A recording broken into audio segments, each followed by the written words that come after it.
big hit, instant impact. And he celebrates in his unique style. A monumental blow. And look at what it means for them. After 30 grueling matches, the Super 50 cream has risen to the top. TNT Red Force and the Leeward Islands Hurricanes have shown themselves to be the best two sides in the tournament. They are now on a collision course as they meet in the final for the very first time.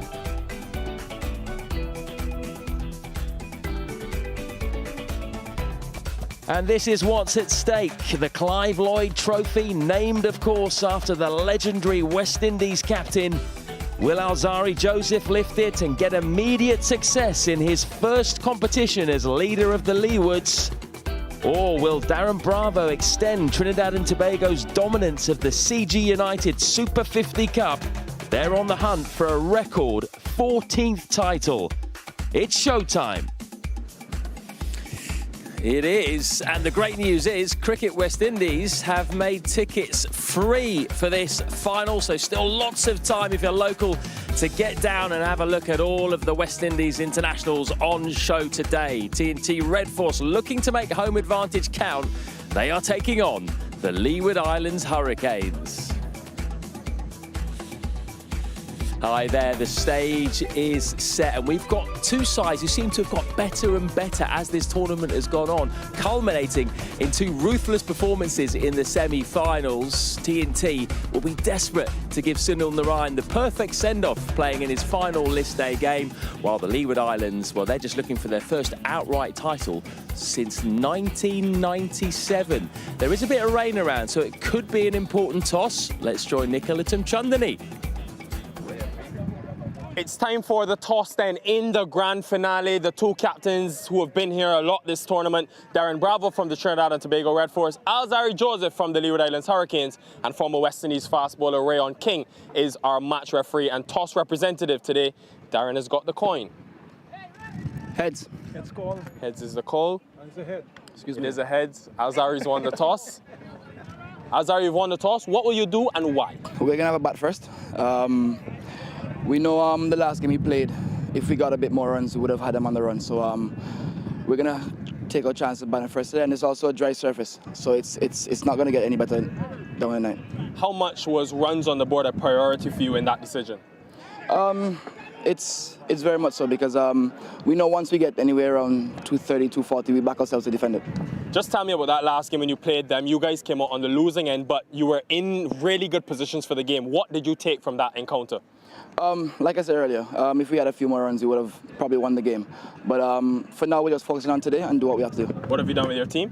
Same thing from the semi-finals. All the best, Alzarri. Thank you. Let's get captain of the Red Force, Darren Bravo. Darren, you guys have chased, have batted first and won this tournament undefeated. But any preference? Actually, if we won the toss, we would have bowled first. Good. Tell us about your team, first of all. A couple of changes. Tion Webster misses out, Joshua De Silva is back in, and Carrie Perry replaces Jaden Silas. You've been in 8 finals yourself as a player. You've won 5 of them. What does it take to win these big occasions? I think it's important to stay positive as much as possible. Try our utmost best to stick to our game plan, and that's basically try to execute. I think we have a very good bowling lineup, and hopefully we can restrict the Leeward Islands for a low total as possible. And just tell me about the changes, bringing back the left arm spinner and Pierre. What was the thinking behind that? We just thought that the wicket is not really conducive to fast bowling, and having said that, whenever our spinners have been doing a tremendous job for us, so we thought that might be the best plan going forward. So let's see how it goes. All right, Darren, looking forward to seeing your team today. Thank you. Well then, the news from the middle in this all-important toss. Alzarri Joseph has won the toss for the Leeward Islands, and they will bat first. Yeah, very interesting toss decision. We'll address that shortly, but delighted to say we've got both sides represented pitch side. Very good afternoon to Sir Curtly Ambrose, and happy Diwali, Samuel Badri. Thank you very much, Matt. And that might be the only time, secretly, that you can put your hand on the shoe today. So just have a touch, yes, that's it. You know, don't start him off early. You know, it's too early for that. Let's have a look at the two teams, shall we? Leeward Islands will bat first. Talk us through the Leeward side. Unchanged, it's a very familiar look to it. Which is expected after the way they demolished the Barbados Pride in the semi-finals. I didn't expect them to make any changes at all. They're still a formidable team and could be a cracker of a finals. really should be. They've got 5 spin options, plus the raw pace of Joseph and Thomas, plus Graves to bowl a bit as well. Now, TNT have made 2 changes. They've brought in left-arm spinner Curry Pierre for Jaden Seal, so 1 less seamer. Josh De Silva's in as well, and he's going to keep wicket. Yeah, and might even open the batting. So there is that 2 changes that you mentioned, but their batting, led by Darren Bravo, has been really, really formidable in the last 2 games that they've played. Their spin quartet, because they have options, but those 3 spinners in particular have been quite lethal throughout this tournament. I think this game is going to be a blockbuster between the 2 best teams in the tournament to date. What about we've already had a bit of a disagreement over the trophy, you know, and the toss as well. You're not in full agreement. You think it's not a bad option, yeah, but I think you don't agree? Yeah, I think it's a good option. Runs on the board in a final, and they did well doing what they did in that last semi-final. Once they put runs on the board, and they're fast bowlers, when the lights get on and there's a little bit of dew, Alzari Joseph is quite potent. Bit of rain around though. Curly, could rain later. It's not a bad call, but I'm just thinking, you know, Trinidad and Tobago Red Force hasn't batted that much first in this tournament. So there's a chance to stick them in, run at them early, extract whatever little moisture, and then with the rain around, the spinners will have some issues bowling second. Yeah. But is a close call. TNT in their 3rd consecutive final. They've won this trophy more times than anyone else. Leeward Islands, though, were really, really good in that semi-final. Are they still the underdogs, though? Well, when you look at the whole tournament in general, the Trinidad Tobago Red Force unbeaten, so they're full of confidence. But the last couple of games the Leeward Islands Hurricanes played, they really played extremely well. So it's going to be a tough contest. They're full of confidence. Both teams are. But it's just who hold their composure and get rid of the nerves early for a longer period could be the winner. How about this spin battle? You've got to be licking your chops waiting for this spin battle. You've got 5 spinners on one side, 4 spinners on the other, but 3 in particular on both have done well. Yeah, they've done exceptionally well. The leg spin of Yannick Carrier, the leading wicket taker in the tournament. They've got Akil Hussain, who's been really good at the international level, and of course the wizardry of Sunil Narayan. But the Leeward Islands Hurricanes, they boast some good spinners as well. Hayden Walsh Jr. has been near the top of the pile in terms of leading wicket takers for most of this tournament. Durham has been good, and they also have Kofi James. So it's going to be a really good battle between 2 teams who have excelled. Just look at those numbers. They are quite evenly matched in terms of wickets, in terms of economy, in terms of averages. So this, to me, is where the crux of this battle really will lie. Which spin department will get the better of the other? There's an off spinner, a leg spinner, and a left unorthodox in both teams. Yeah, they've just got it all covered. They've got the perfect spin combination, both sides. Now, if you look at the Leeward Islands, there are a number of players you could pick out as being vital. Alzari Joseph, of course, but could you make a strong argument for Justin Graves being the most important, given the difference that he's made to last year? Last year, batting was their issue. This year, they're one of the best batting sides in the comp. Certainly a revelation, Justin Graves. He's a versatile player. He batted top of the order, he batted in the middle, he batted late middle order, but he has been most prolific at the top of the order. And that's exactly what the Leeward Islands Hurricanes were looking for. He's been a revelation. Yeah, he really has. In fact, they are the 2nd fastest scoring side in the competition this year. Part of that was down to that amazing partnership that we saw right at the end, last 10 overs of that semi-final against Barbados. 101 of just 70 balls, Hamilton and Walsh. The first time a side has got over 100 in the final 10 overs in the comp. This was crucial in the win, wasn't it? And it broke Barbados. Yeah, it was brutal hitting from those 2. I think that really set apart themselves from every other team in the tournament. The way they set themselves up, and then they were able to accelerate in the back end. It just goes to show that run scoring is possible even in that final phase, as they have been the only team to get that 100 runs in Powerplay 3 in this tournament. Yeah, TNT, they are the best in terms of death bowling right at the end, so that'll be a fascinating matchup. Confident? Very confident. The last time Leeward Islands won, this man was playing. The head coach, Stuart Williams, was the captain of the team, and I think that would remain after today's game. Yeah. They taking that home? Of course we are. I might as well take it up now and walk away, because it's going to be a 1-horse race. No, but the truth, in fact, you know, it's going to be a cracking game. It really is. Leeward Islands to bat first.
Hello and welcome to the Brian Lara Cricket Academy for the grand finale of the CG United Super 50 Cup. It's the Trinidad and Tobago Red Force, 12-time champions against the Leeward Islands Hurricanes, who've also won the tournament 4 times as outright winners. Just a couple of changes for the Red Force today with Joshua Da Silva, West Indies test keeper back in, Carey Pear in for Jaden Seals. The Hurricanes unchanged and also won a crucial toss in which Alzari Joseph opted to bat first earlier today. Sunil Narayan receiving a guard of honor in what will be his final list day game in this illustrious career for the Trinidad and Tobago Red Force. He has contributed so much and he'll be hoping to contribute one final time with the aim of winning a championship. For these men, very experienced, have been in these situations before. Kyron Powell, as always, will be integral in the way that he gets a start and the destructive manner he's batted. But this man has been quite the opposite. Consistency, ease. The leading run scorer of the tournament, Justin Graves, averaged close to 100. And in his last 4 innings, 450 plus totals. Now extra spinner in today, Shakira Salman, who's alongside me. So Akil Hossain will have new ball in hand. Hello, Sally. Hello, Nikhil. Hello, viewers. We expect this to be a blockbuster between the best 2 sides of the tournament so far. Akil Hossain will open the bowling. No Jaden Seals today. So not altogether surprising that Akil Hossain has ball in hand. He's been good to both right and left-handers. Right Force will be hoping he can take an early wicket.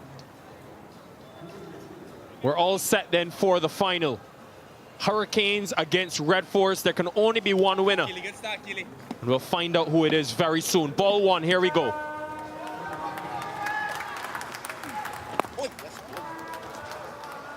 On the money straight away. If you missed it, toss was won by Alzari Joseph, who opted to bat first. Bravo got exactly what he wanted though, because he said he would have bowled first. So that makes it even sweeter.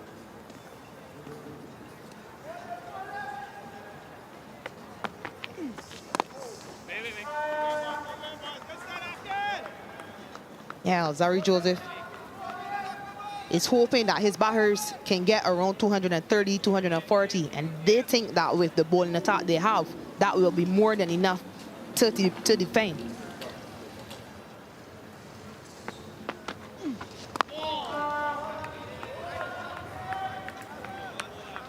And only 2 left-handers in this Leeward's batting lineup. You think that could be a big reason why Carey Pear was given the nod, the left-arm spinner? That also added to the fact that they do think this is a fairly dry surface.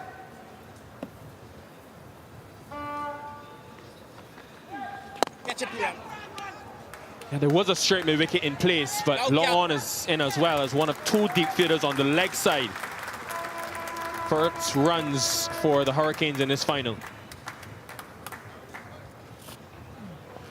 And nicely off the middle of the bat by Kieran Powell. That would give him some confidence and good running as always whenever he's batting with Justin Graves.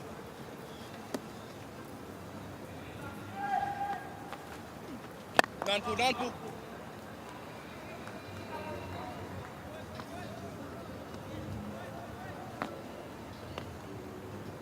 we'll talk in the next over about Powell. He could be the difference of these 2 teams because of the way not only has he's batted in this tournament against the Red Force,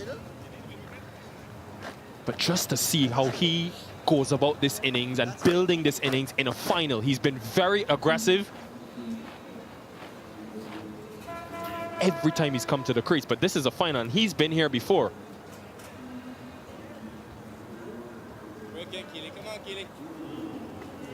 And what will be important is just how deep he bat. He got 75 in the last encounter between these 2 sides, but then they fell away.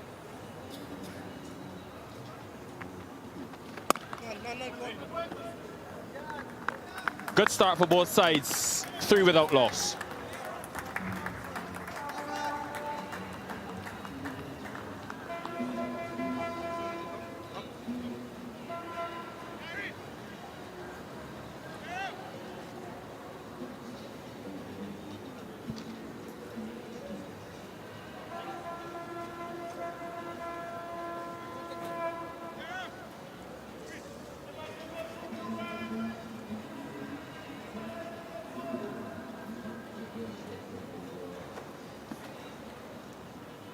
Yeah, a couple of changes for the Red Force, bolstering that batting. Joshua De Silva in.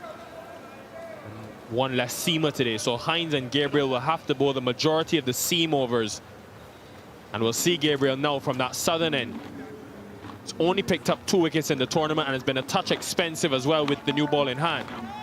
Leading wicket taker from last year's tournament. Can he find something in this big game? He did create an early opportunity in that semi-final encounter against Guyana Harpy Eagles. It was not held in slip by Sunil Narain. Nicholas Pooran is at slip today though. Joshua De Silva taking the gloves in this game.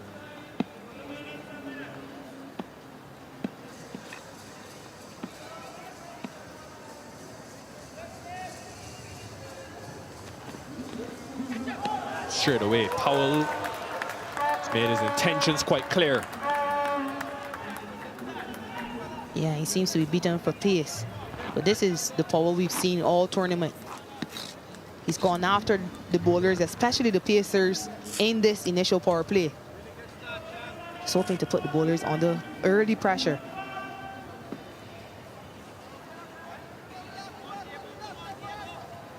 Now you can see just why Darren Bravo felt the need to bring in the extra spinner. They've done the bulk of the work for them. They've taken 51 wickets as opposed to 15 for the seamers.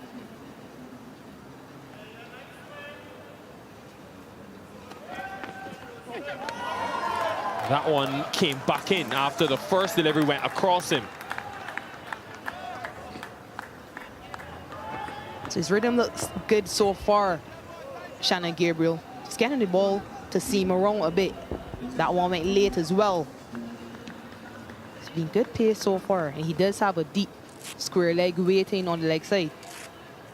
I'm eager to see the length. And that deep backward square fielder tells me short is an option. But remember in that last time these two teams met, Gabriel went short twice at Powell. He hit both of them for 6. One in front of square, one behind square. Both using the hook shot. So is Gabriel brave enough to try it again?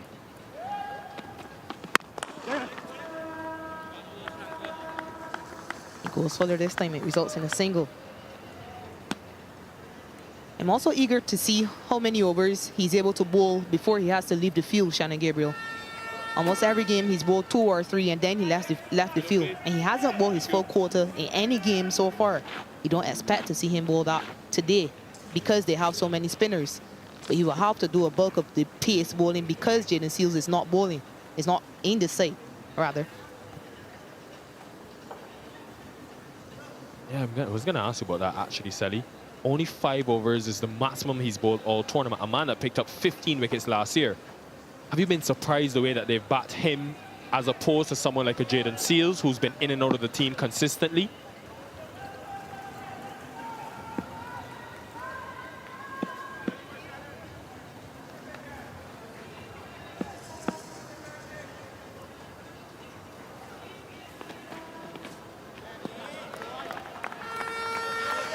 Yeah, I am surprised.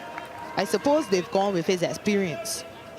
Jaden Seals, though, he is the guy who's been playing international cricket for West Indies. He did play in that series against India. So you would expect to see Jaden Seals get the nod ahead of Shannon Gabriel. Seals has 3 wickets in just 6 games, 1 more than Shannon Gabriel. He's been a little more economical as well. Just over 6. They've gone for their experience, and perhaps because of what he did last year and because he does have that extra pace.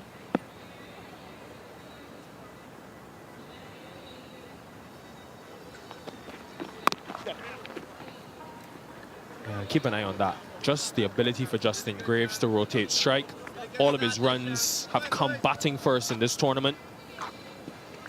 He's only had the 1 game where he's chased and got that unbeaten 95, but he's averaged 74 when they've batted first. He's continuously got off to really good starts, positive starts. Then has been able to just take his foot off the accelerator in the middle overs and take the game deep. It's been a very productive change by the Leeward Island Hurricanes. They've put into the top of the order, and since then, it's looked a completely different side. 3 half centuries and that century. Top of the run scoring board as well.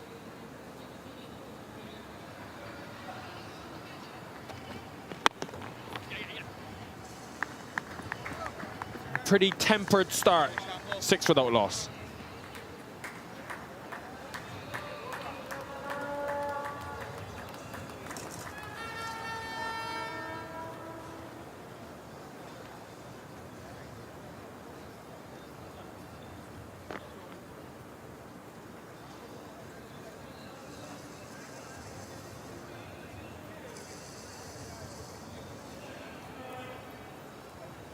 Go, Keely.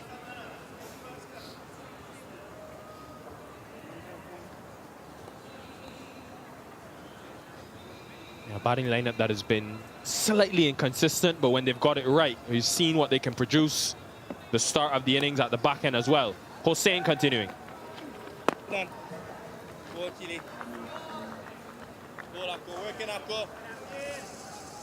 Now will Powell take on this left arm spin? He's taken on all bowlers this season. They've got too deep on the leg side if he does choose to hit with the spin.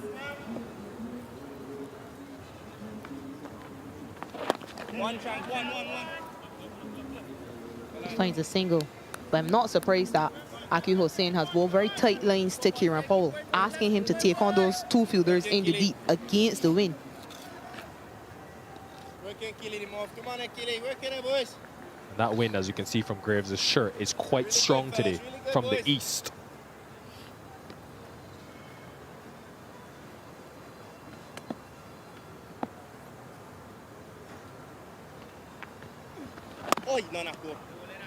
There's a few factors of bowling first here that I think are advantageous. If there is any bit of rain, the moisture tends to retain in the ground going into the evening. Ball can get quite wet. I think the wind is actually quite less as well in the evening to night period. So bowlers can use this to their advantage. Gotcha. Head, Jason. The single, trademark Justin Graves. Thank you.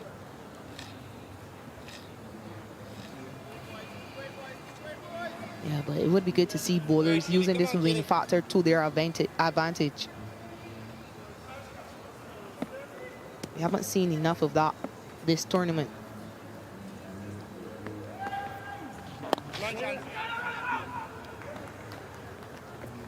That was all Graves.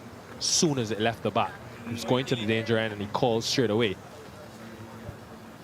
Yeah, I picked the fielder there, Justin Graves.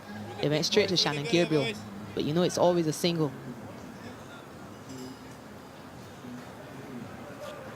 These two have got the lowest dot ball percentage of all openers in the tournament.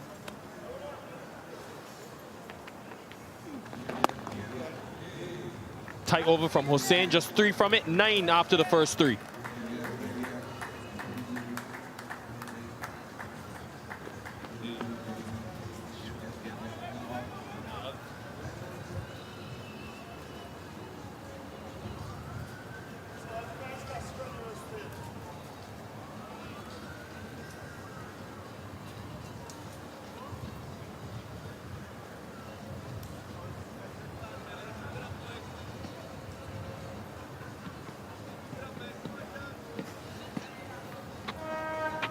Really excited to see the turnout today. There'll be predominantly Trinidadian supporters, but it's fantastic to see both the young and the old come out to support this team. Entry is free today, so if you are free, we would love to have your presence at the Brian Lara Cricket Academy. Shannon Gabriel continuing.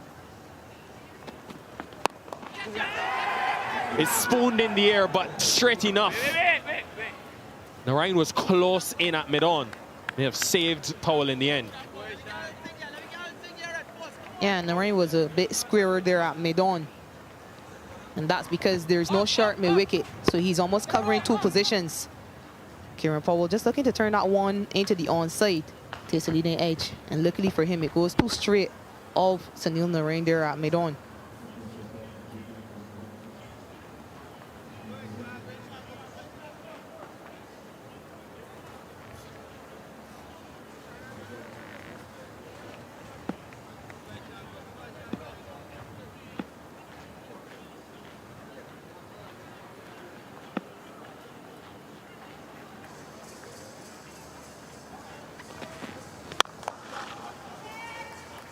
Timed well, straight to the man.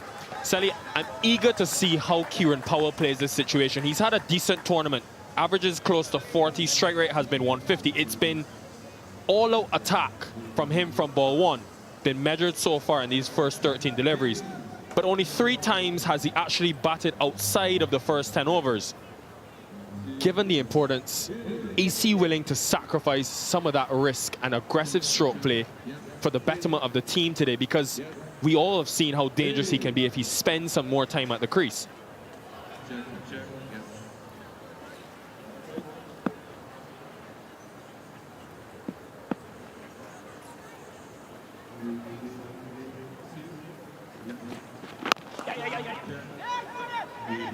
Single gets there. Again, very good running by Justin Greaves. He continues to put pressure on those fielders in the circle.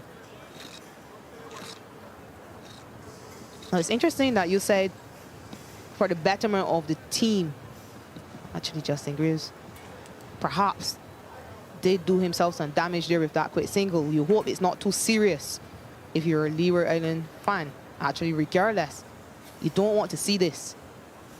And this is the guy they need. So it was a quick single. Just turning the onside to Sunil Narain. You can see him pulling up there. He doesn't look too comfortable. The physio has sprinted onto the field just to see what's the matter. He does seem to be in a lot of pain, Justin Greaves. I think it looks like that left groin, and this is not a good sign. Given the tournament he's had and what's possibly to come for him, with a series against England around the corner, but also his importance in this final. And just seemed like when he was slowing down, decelerating after he ran that single, he have imposed some injury. I hope he's okay. Yeah, it does look to be the groin, and that could be quite painful. He's grimacing quite a lot, Justin Greaves.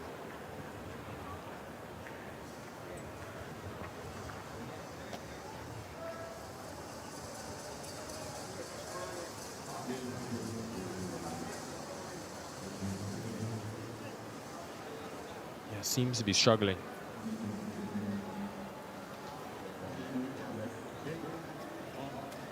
Just to show you his importance in this tournament, it was this game against the Red Force when he was promoted to the top of the order and got a gutsy half-century, started well. Had to just temper that innings a bit when they started to lose wickets, but the stroke play makes him so important. Also the ability to rotate strike.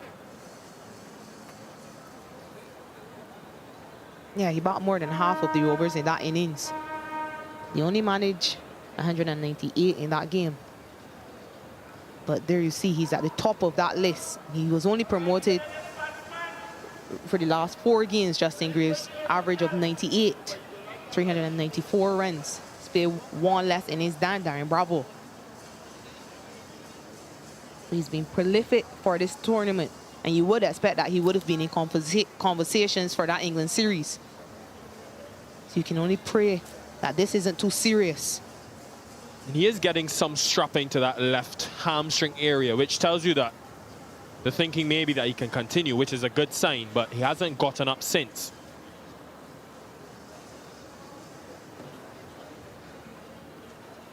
Yeah, this can be a momentum breaker as well, because given the way they started, it's almost like he has to start from the beginning again if he does continue. Yeah, the other problem this may cause is that he relies very heavily on running between the wickets. So you just have to see how much this will affect that. It won't be easy to turn and come for tools either. Yeah, distress. They will understand.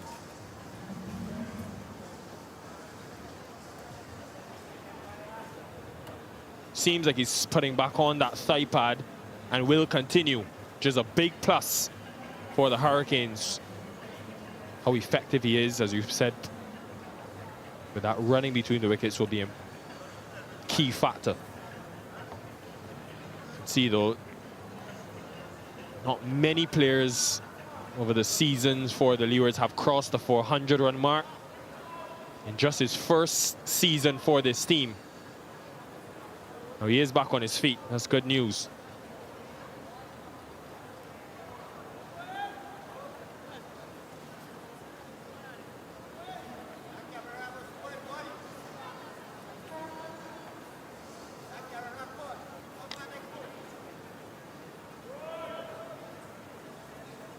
And it looks like he will carry on, Justin Graves. He was tended to by physio Tony Ann Grant.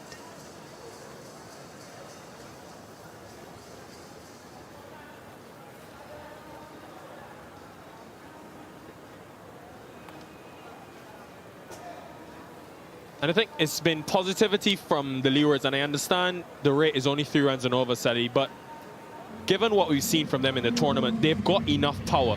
Not only with Powell, but you look at guys like Hamilton and Walsh who put on 100 in the last 10 in the last game.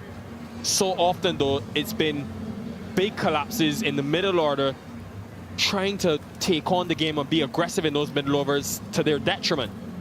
So even if they can be circumspect in these first 10, you've got runs on the board in the final, which is a factor, but that bowling attack that Joseph continues to talk about, yes, even if they sacrifice, I would say, 20 to 30 runs, instead of 270, 280, you get 250.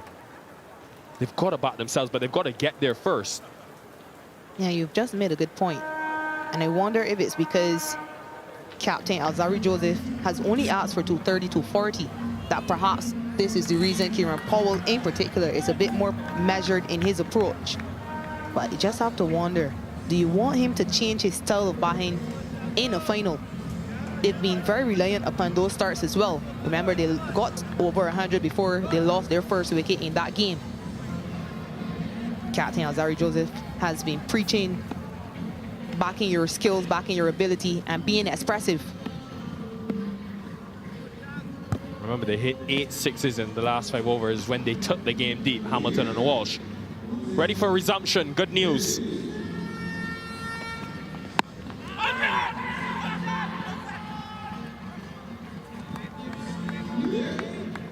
Appeal for LBW, but that one was probably clearly going over the top. Moving very gingerly at the moment, Graves.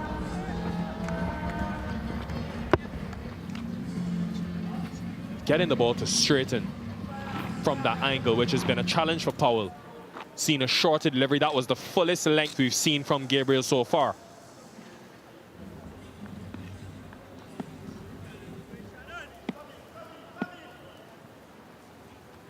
Yeah, he isn't becoming predictable with his length. He was a bit fuller as well in the middle of the over, the previous over. So he isn't becoming predictable to Kieran Powell. Just keeping him guessing. Straight through him. Gabriel strikes and Powell goes.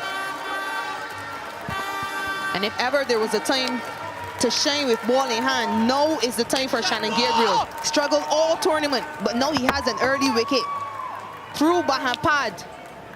A loose drive by Kieran Powell, but good shape by Shannon Gabriel. Powell goes for just 8. Trinidad and Tobago right force have their first. Hurricanes 11 for 1.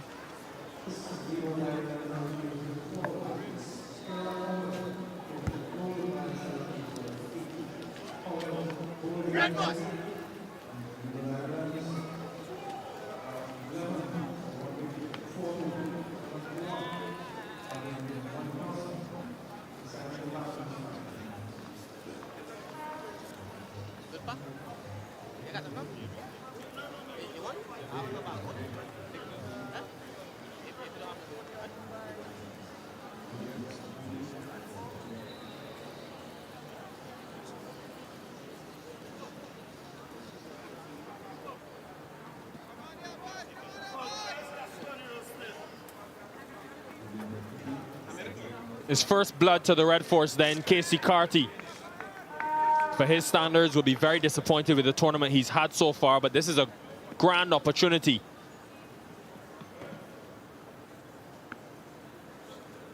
Shannon Gabriel, this is why he's been retained in the side. Yeah, this is a really good length. It's the length that captains have been asking their pacers to bowl to keep the stumps in play. So he's adjusted his lengths superbly, Shannon Gabriel, and it's good pace as well. I think he's also done him for pace there.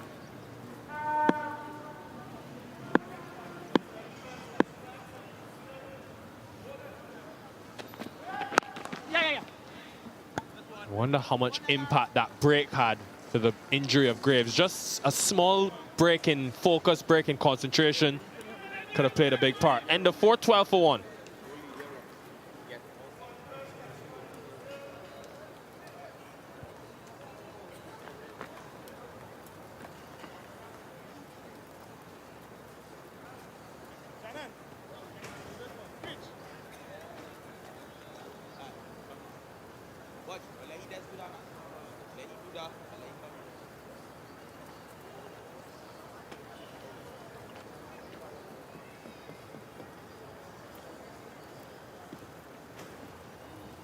A huge strike early for the Red Force after losing the toss, being asked to bowl first.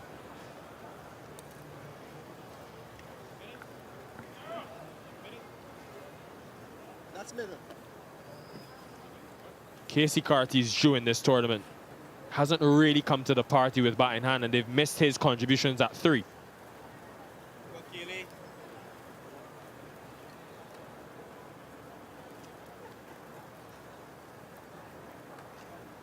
Highest score of 37 in that second game against the Academy. Left arm spin has outfoxed him 3 times in the tournament as well, so Hossein will favor this matchup. Both know each other very well. Graves still seems to be struggling.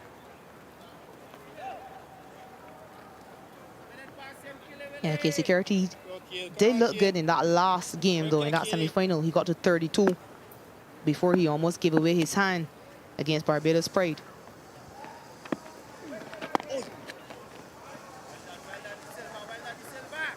Yeah, but he has lost his wicket a few times to left arm spin. He's maintained, however, that he does not have a deficiency against left arm spinners. Now will be a good time to show that.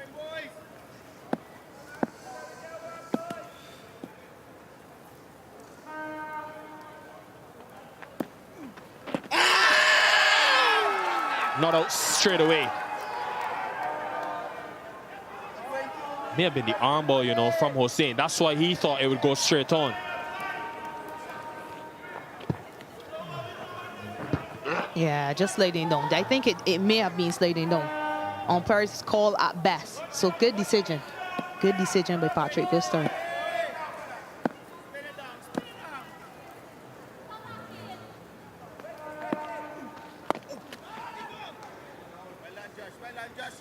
Again, Graves just seems to be limping as he gets to the other end. Now, does this change the way he bats? They've got to weather the storm here, the Hurricanes, because they've been susceptible to big collapses against this team. 10 wickets for 88 runs. 50 overs is such a long time. Can they just hang in these 2, even if they have a slow start?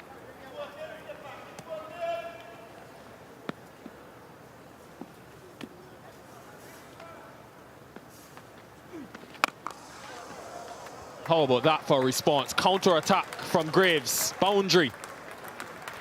You can see him limping immediately after that stroke. So he's really struggling.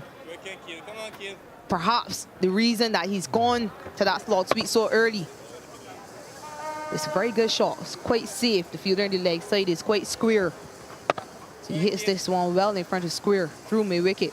So good shot. But that could cause more pain. It's not going to be easy going down to sweep with a groin injury.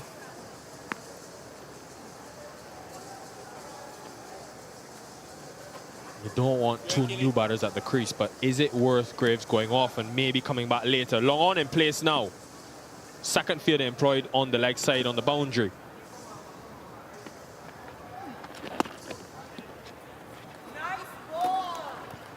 Yeah, he's struggling here. I just wonder, Shelly, is it worth getting someone else in as opposed to losing a second wicket now? And they wouldn't want to lose him especially. I think it may be worth him going off, give the painkillers time to work in.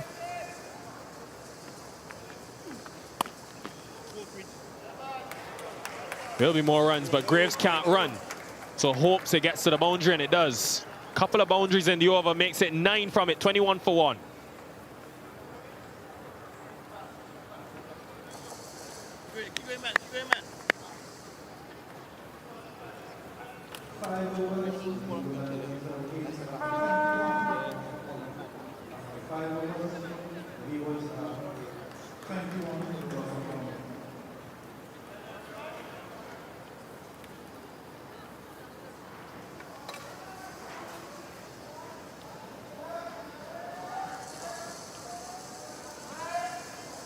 Justin Graves going past the 400 run mark.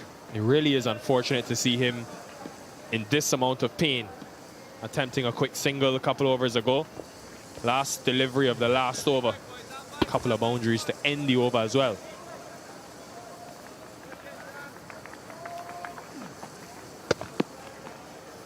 A bit of an overcorrection by Aqil Hossain. Short and wide on that occasion.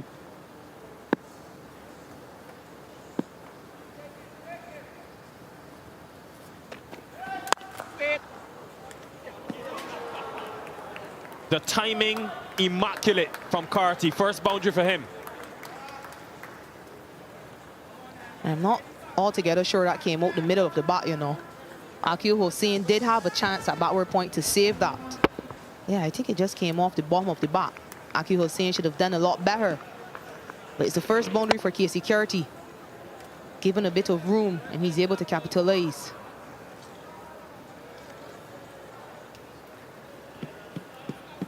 He's looked positive. Now another change of field. He's got an extra fielder in the circle at that point position. So deep, well, short third is a lot wider. Deep third and square leg are the two fielders on the boundary.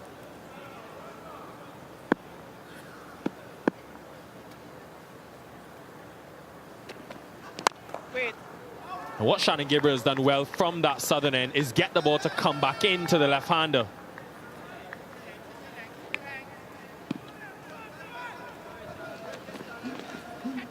Yeah, he started with one going across him. But after that initial delivery, everything had pretty much been coming back into Kieran Powell. Resulted in the wicket as well.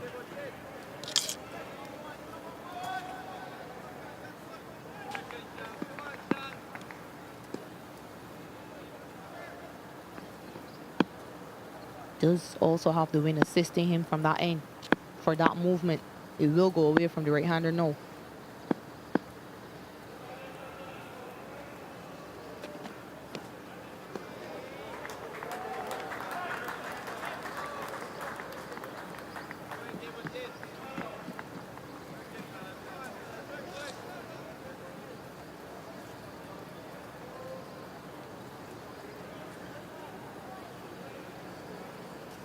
You look at that tournament and also the ball's face, you can see that sometimes teams have just been able to suffocate him in the middle, frustrate him. That Barbados game especially, 40 balls for 18 runs. I think it was 29 of the 40 were all dot deliveries. So he's looked a lot more positive in this approach, but it's only 7 deliveries in.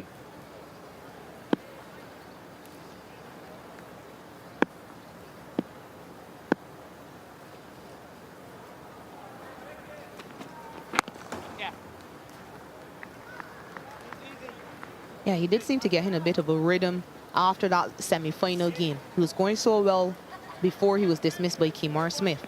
But I just wonder how much pressure he's placed on himself, Casey Carty, after getting into that West Indies side. Obviously, he does have high expectations of himself now, and he expects to dominate at this level. But he just seems to have those expectations perhaps a bit too high. Perhaps that's the reason he seems so frustrated when he hasn't been able to dominate the bowling. We did see a lot of that frustration mounting up in that Barbados Pride game that you spoke about, 29 dots.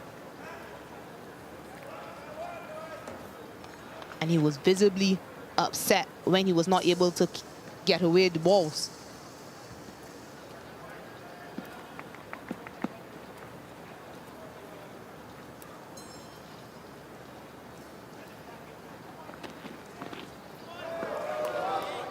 Good delivery.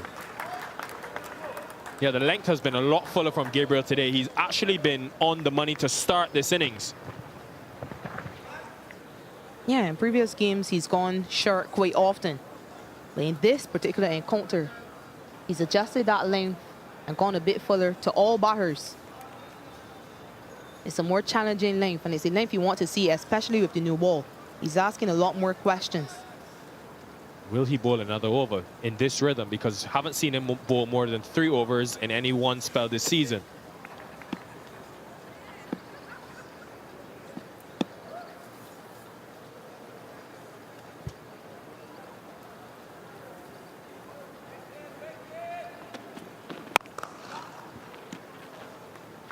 5 from the over, 26 for 1.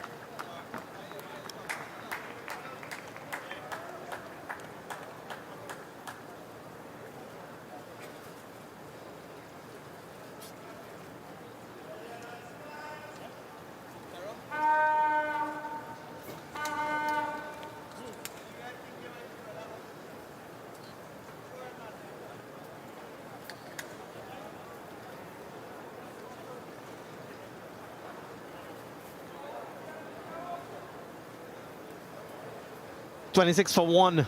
Not good signs if you're a Leeward Islands Hurricanes fan, because Justin Graves is making his way off the field. He suffered a little bit of an injury early on. You can see him struggling. Seems to be a groin injury. Has been the leading run scorer for the Hurricanes, the leading run scorer in the tournament. So it's not a good sign for Zari Joseph and his men. This is how it happened. A quick single. Solanaran was at mid-on. And just as he passes the crease, you can see the discomfort.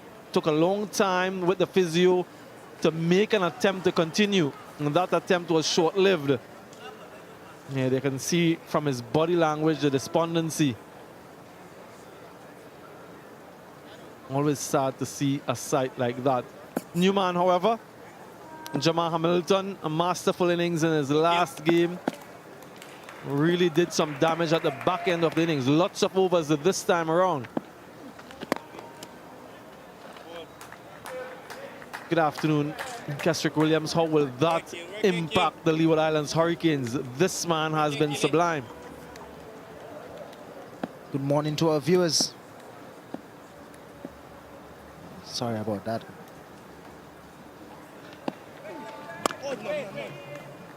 It's the fact that the place is so cool, Battery. Still think I'm living in the morning time, but good afternoon to our viewers. And happy Diwali to you, Battery. Thank you very much. Shubh Diwali to everyone. Festival of Lights will be celebrated tomorrow in Trinidad and Tobago, Ghana, and other places around the world as well, around the region. Listen, that you asked a while ago, Baji, really going to impact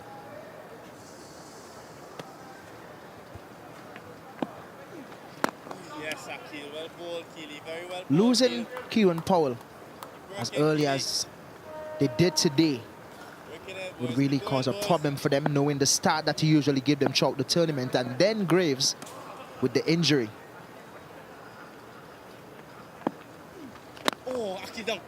Now we know that Casey Carty, it's a serious job on his hands. Also Hamilton, Kieran Powell, as we know, usually give them that start throughout the tournament. Now he's in the dugout. So these two batters have a heavy task on their hand to get them to that start. Oh! Yeah, maiden over, from Hussein. 26 for 1.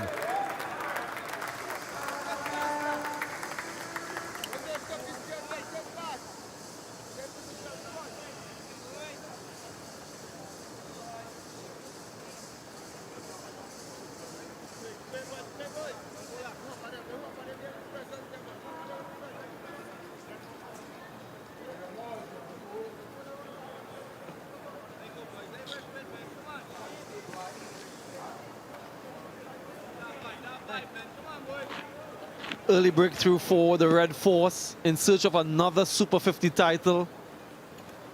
Powell went cheaply and early, just 8. Graves retired hurt. Likely that he will return, given the nature of the injury. Groin injuries are always very difficult to recover from in a short space of time. Gabriel will continue from the southern end.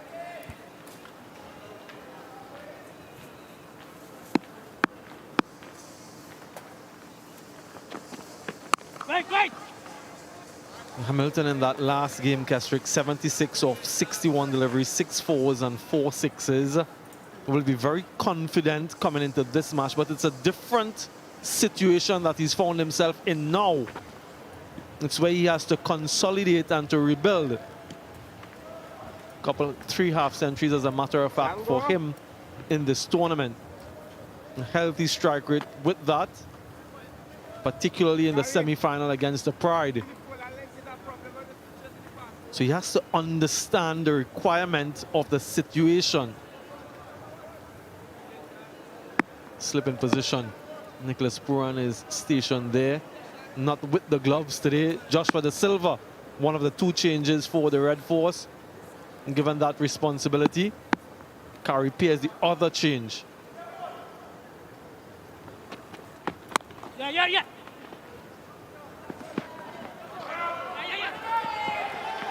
Call for two.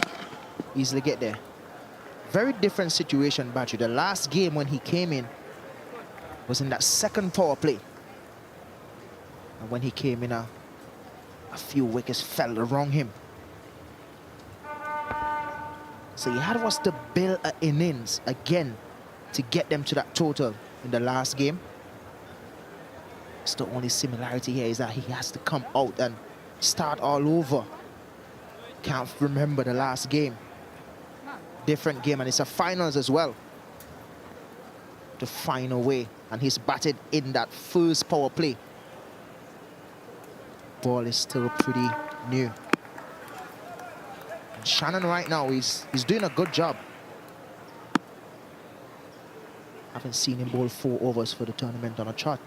This is good signs for the Red Force.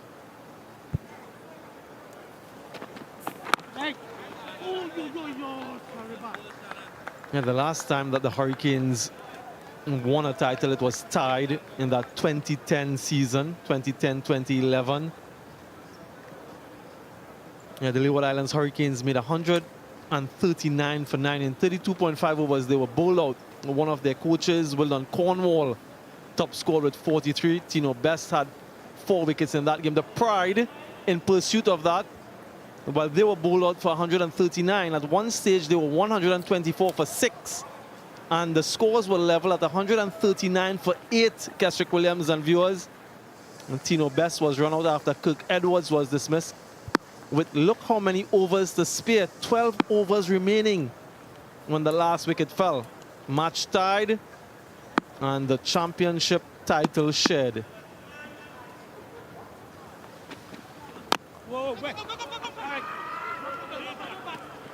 How upset you would have been as the coach for Barbados at that time, Badri. Gotta be very upset at that point. Yeah, I can only imagine. Being run out with 12 overs to go, 1 run needed to win the championship. Jamal Hamilton was the wicketkeeper and effected the run out, so he is one of 2 players in this Leeward Islands Hurricanes team with a championship title. The other being Justin Graves. He won it with the emerging players. A plethora of players from the Red Force with Super 50 titles. So they're looking to add to that tally. Both Graves and Hamilton.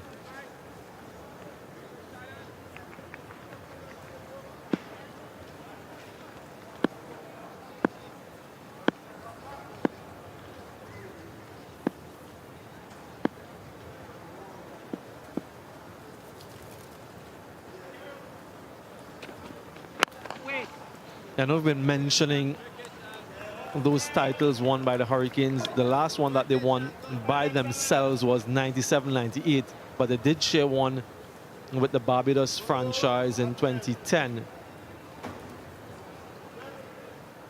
That 1997-98 title that they won, Curtly Ambrose was part of that. Sir Curtly Ambrose, and the captain of the team is the head coach now, Stuart Williams, former West Indies opening batsman.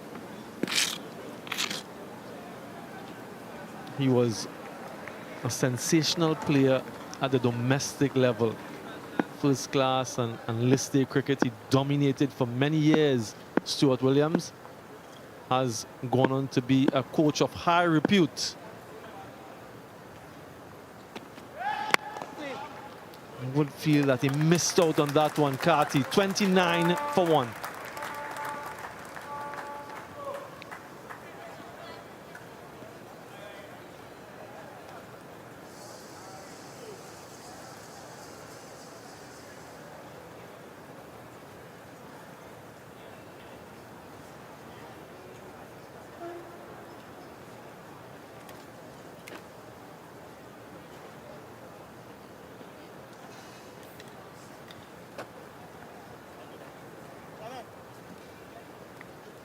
most titles in the Super 50 Cup.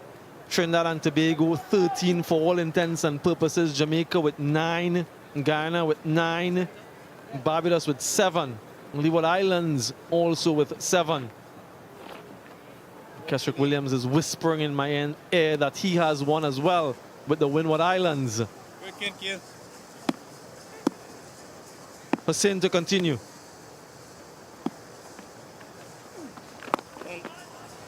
Yeah, your solitary title, Kesrick, came in what season? What was that? That was 2016-2017 season.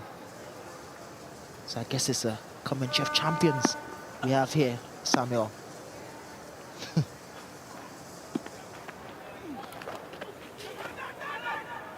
Very well played. Shannon Gabriel dived in vain and gets the boundary. Neat, deft touch from Hamilton. We've seen his power, also seen his delicacy. Really well played by Hamilton. One of those players that we have in the Caribbean that love to play his dinks and sweep. Against spinners, Shannon Gabriel didn't have a chance. Good shot.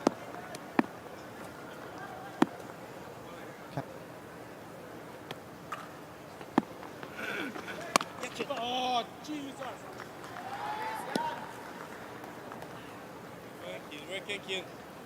Really hot day today, but didn't stop Samuel Badji from wearing his suit. Loving that. Tailor-made, Samuel.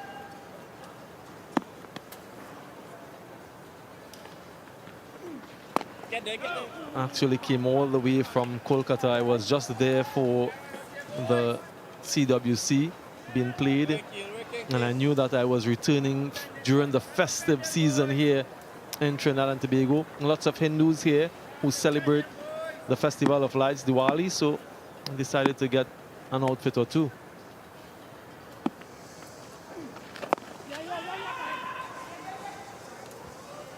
This is what we'll expect from Jamal Hamilton. Being able to rotate the strike, him and Casey Carty. Two players that's really good to the wicket. They're really good friends, so the communication should be good between both men. Yeah, Casey Carty, the first man born in St. Martin to represent the West Indies when he made his debut against Netherlands last year.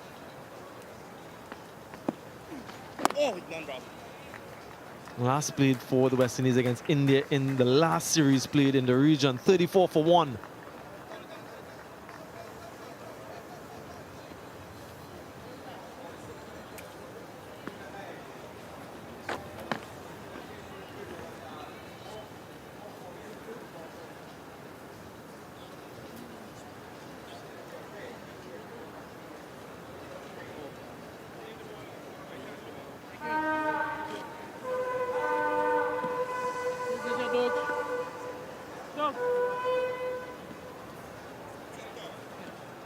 Just the one blub.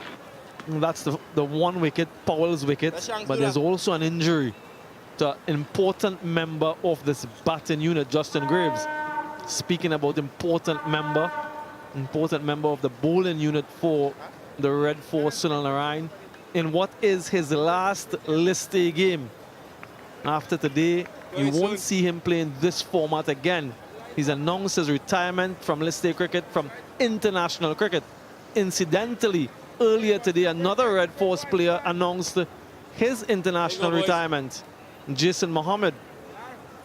So that's two players who will be getting a send-off perhaps today.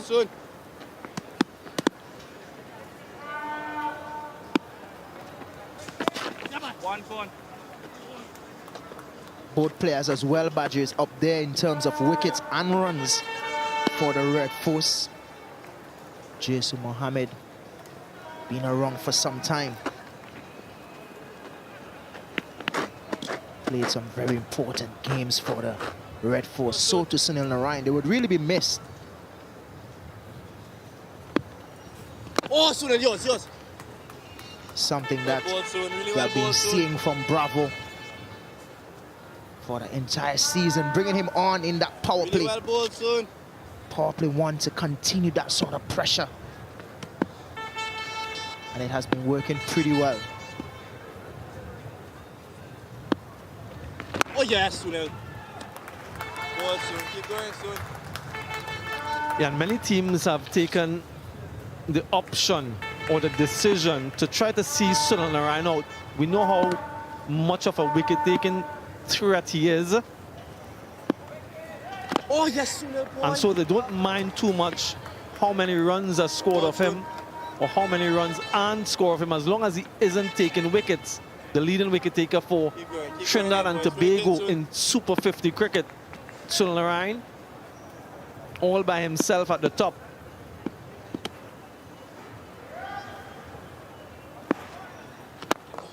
Hit, Bravo. Quick single. No way, Bravo. Easily made in the end. One more. He has that approach to the crease where he hides the ball behind him, so he doesn't give a sight of it too early to the batters. And we all know of the variations that he possesses. Yeah, he hides it behind him, doesn't allow the batter to have a look, and then very late in his delivery stride, it will appear a huge shout. It might have been just outside off stump, much to the dismay of Narayan and the Red Force. Power play 1 done, 36 for 1. Yeah, just maybe outside off stump, possibly even some bat on this. Let's have a closer look. Yeah, very good shout, but there might be an element of doubt. Umpire decides it's not out. And this is what he does so often once he's in the attack. He creates wicket-taking opportunities. Nigel Duguid and Patrick Gustard, the on-field umpires. Leslie Rifford Jr., the TV umpire. Dayton Butler, our fourth umpire. So lots of experience amongst the match officials ranks today. Terence Hines picked up the first 4 wickets to fall in that semi-final a couple of days ago. Into the attack now, 8 wickets for him this season. How impressive was he, Kesrick Williams? Apart from that 4 wickets that he picked up in the last game, he has been really good in terms of bowling his errors. He has been very economical. Didn't really pick up much before that. But the wickets that he did pick up was wickets that he picked up at the right time for the Red Force. So he's doing a brilliant job for them so far. He's also very handy with the bat. Yeah, the first wicket in that semi-final was off a wide delivery, caught by Nicholas Poor, and another wide-ish delivery, but the bounce is what did him. But this catch, look at that, folks. Shemron Hetmeyer could not believe what he just saw, and the very next delivery picked up another. At that point, he was on a hat-trick. He spoke about the celebrations as a tribute to his mom and his sister, who sadly passed away during COVID times, and the other celebration to indicate from where he came and to what he has achieved since. Really heartwarming to hear of the story of Terence Hines and to see that he's representing the national team and he's representing with distinction. This is his tournament stats. What a game to have your best figures, the semi-final. Can he replicate that today? Red Force will be hoping that he can.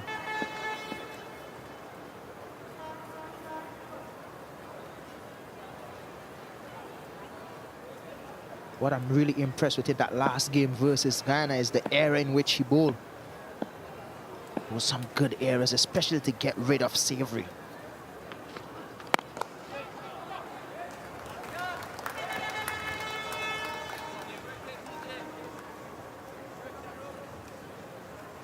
Usually uses the crease. Hines.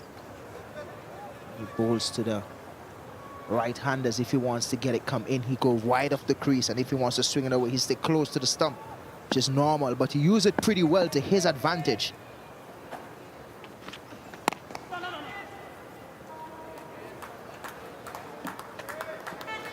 Power play 1. The familiar faces at the top of the order for the Hurricanes. That was a quick single that injured Justin Graves. Eventually had to leave the field, cleaned up. That was Powell off the bowling of Shannon Gabriel.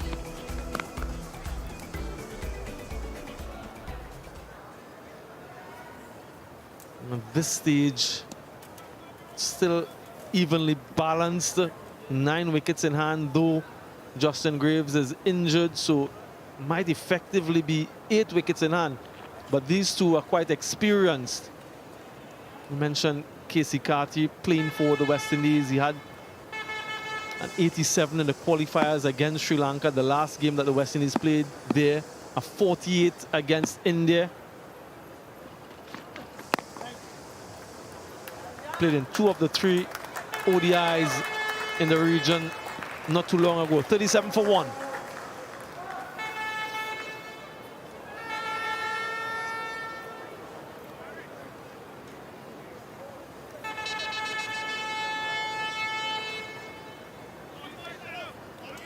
That's TJ.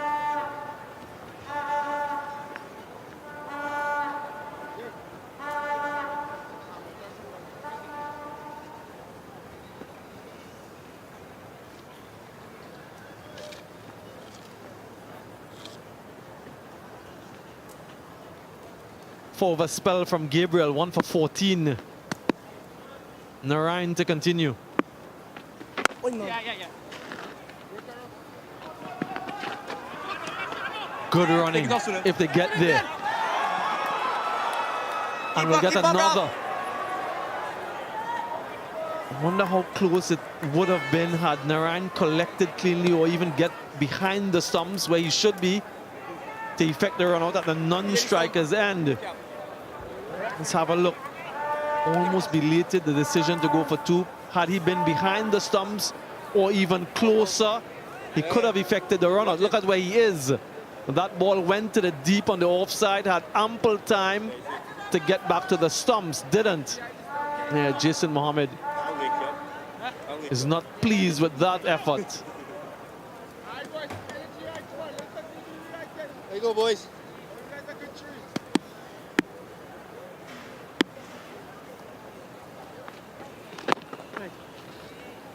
Working soon, working soon. Go in soon.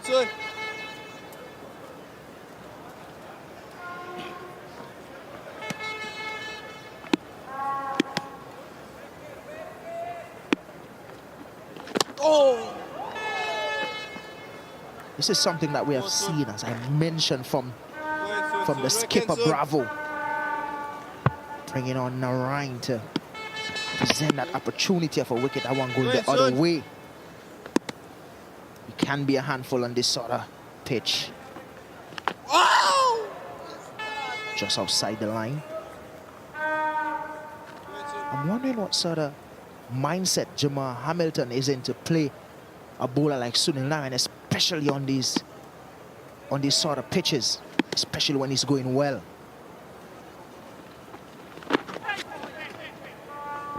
Yeah, that's where you have to be careful. When you play him on the back foot, has the ability to get the ball to turn either way. And if you aren't picking him and you're on the back foot, you can get yourself in a tangle. Catch it. Yeah, 3 runs from the first delivery, nothing thereafter. 40 for 1.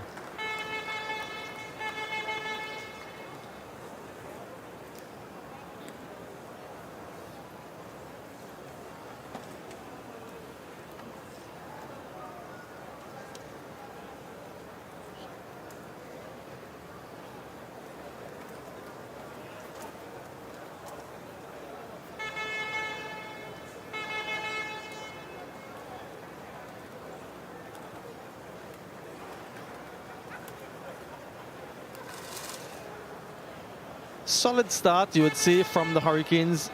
Nazari Joseph spoke at the toss. If they can get up to that 240-run mark, or thereabouts, they'll feel confident and comfortable that they can defend that. They've been the best bowling team in the tournament.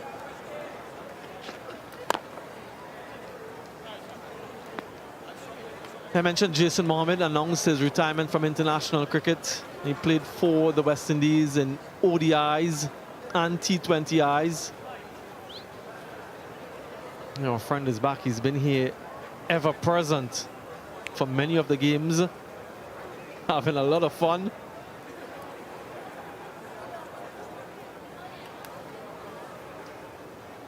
And he's enjoying the cricket.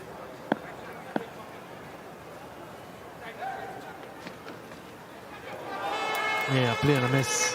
Looking to go over the top. Yeah, so Jason Mohammed is the leading run scorer for Trinidad and Tobago in Super 50 Cup.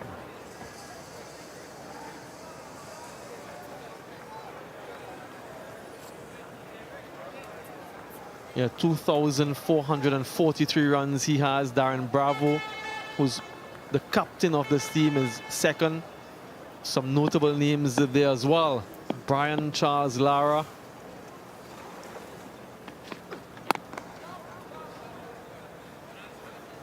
So the leading wicket taker for the Red Force is signing off today. The leading run scorer has just announced his retirement from international cricket. I don't know what the future has in store for him with regard to regional cricket. Time will tell.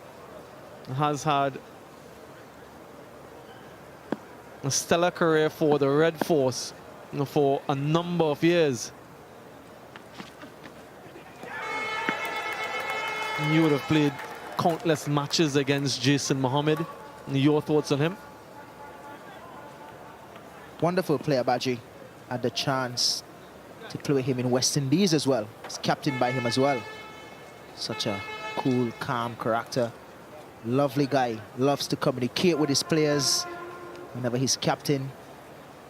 He's the type of guy that knows what he wants and what he wants to achieve in his cricket career. Good to see him leading the run scoring for Trinidad. Not surprised at all. And he's gone. Few deliveries ago. No foot movement, just playing that shot outside of off stump. Not getting close enough to the delivery. And Terence Hines again. He's in the wickets. Yeah, he tried a few times unsuccessfully with this shot, and this time it brings about his demise. A nice edge through to wicketkeeper Da Silva, and a familiar celebration for Terence Hines. Once again amongst the wickets. And Carty doesn't come to the party. He goes for 12, 40 for 2.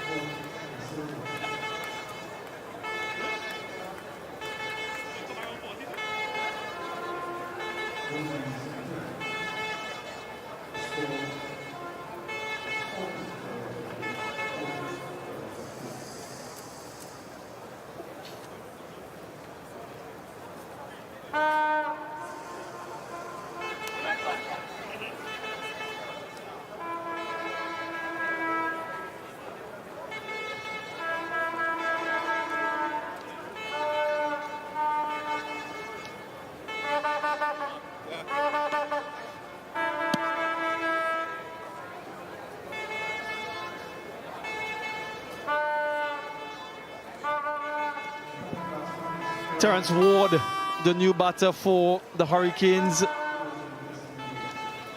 Nothing to write home about in terms of what he's done so far this season. And this is the reason why he's here. Outside the line of off stump, another expansive shot from Casey Carty. I mentioned it a couple of balls ago, sorry. Not getting close enough to the ball. Terence Hines maintained his line and length just outside off stump. Finding the nick. As Badji mentioned, he didn't come to the party. Not doing it smartly enough. There's a slip in position now for the new batter. Can they bat intelligently enough to get a score that can win them this game? Good over from Hines. Successful one. Wicket maiden. 40 for 2.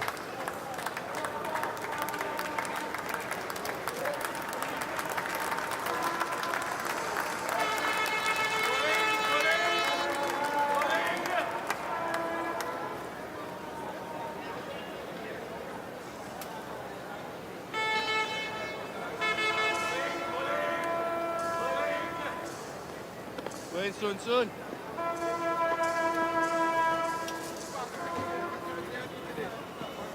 Lay work soon.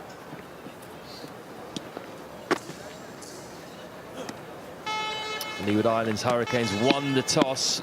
They're already 2 down. That might be 3 down with Graves retired hurt. Big job ahead for Jamar Hamilton, ex-captain. He's been in good form in this competition. He's going to have to marshal the middle order through this very testing period with Sunil Narayan bowling from one end. Edge dropped. That's an absolute sitter. Should be 3 down. It's Pooran. Talk us through that, Sir Kirtley. Well, I reckon Pooran is a bit of a wicket keeper, maybe needed gloves.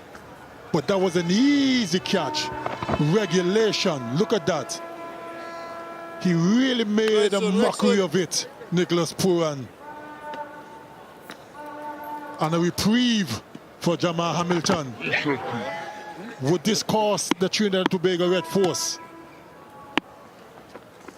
Catch it. It was a fantastic delivery, wasn't it? It was the Dusra, went the other way, bounced as well. Perfect. Everything was perfect up until the ball went to slip. It didn't go fast either, did it? Just looped. How did he drop that? They don't come in easier.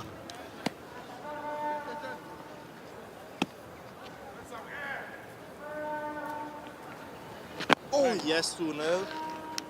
Well ball, On the Ryan will be gutted.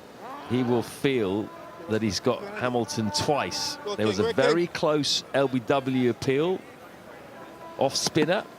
Now he's done him with the one that goes the other way as well. Oh, that's close, surely. Finger goes up this time.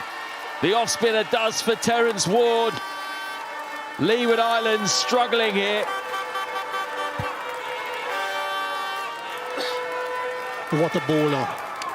Sunil Narayan continues to pose problem. Foolish delivery. Pitched in line, stayed its course. An easy decision. And he's a happy man. Sunil Narayan. Terence Ward didn't trouble the scorers. He's gone for naught. The Leeward Islands Hurricanes in serious trouble. 41 for 3. Well, they need a break. They need to recalibrate. They need to think about how they're going to get through this innings. And luckily for them, it's a Blue Waters drinks break.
It's going to be a merry cricket Christmas as the West Indies take on England in 3 CG United one-day internationals and 5 T20 internationals from December the 3rd to the 21st.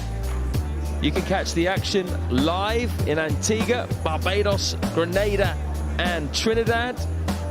For tickets, fixtures and more info, please visit windiescricket.com. We home for Christmas. I'll tell you what, TNT having a merry old time today in this final. First of all, Shannon Gabriel struck decisively. Big wicket of Kieran Powell, who's off stump, went flying. Gabriel was excellent in the power play. Most economical he's been all tournament. Then Terence Hines nicked off the struggling Casey Carty. Got one to seam away. Not much foot movement from Carty. He's not had a good tournament at all, considering he's an international player. We've seen that celebration a few times already. Hines has been excellent. And then finally, Sunil Narayan getting his man. Terence Ward trapped LBW for naught. He'd just seen Jamar Hamilton survive a similar appeal and get dropped at slip, but you can't keep a good man down. Narayan strikes, and they are firmly on top here. The Trinidad and Tobago Red Force. Leeward Islands are 3 down, but is that 4 down? Justin Graves, so important for them this season. He's retired hurt for 11. Will he bat again? We're not sure, but the bowling, Sir Kirtley's been excellent. Certainly has been. They all make scoring runs extremely difficult for the Hurricanes batters. As we see, Raheem Cornwall is at the crease. If ever Hurricanes need him, is now. They need a big partnership. Again, some top-class bowling.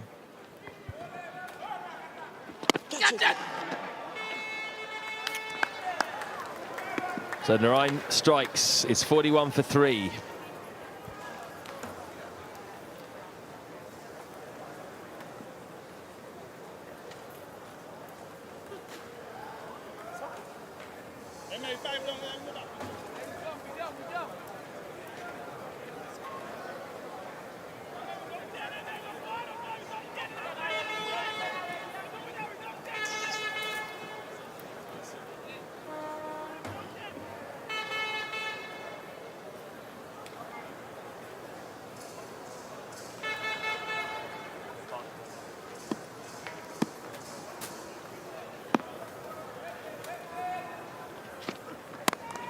Width and another drop.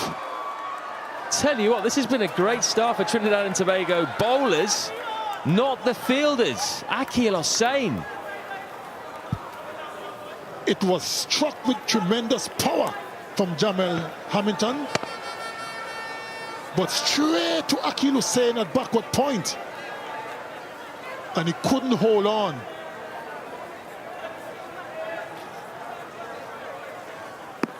And Jamel Hamilton, another reprieve.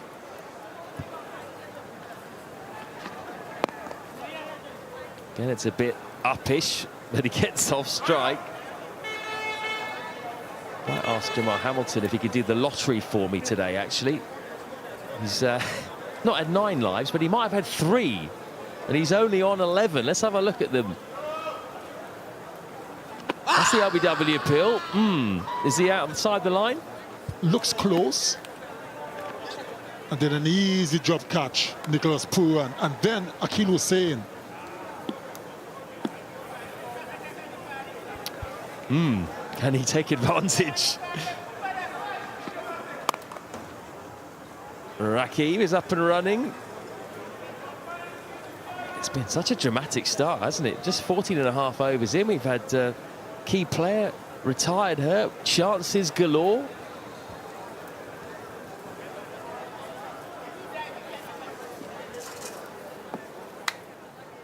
Two chances for Jamar Hamilton. Can he make the Red Force pay?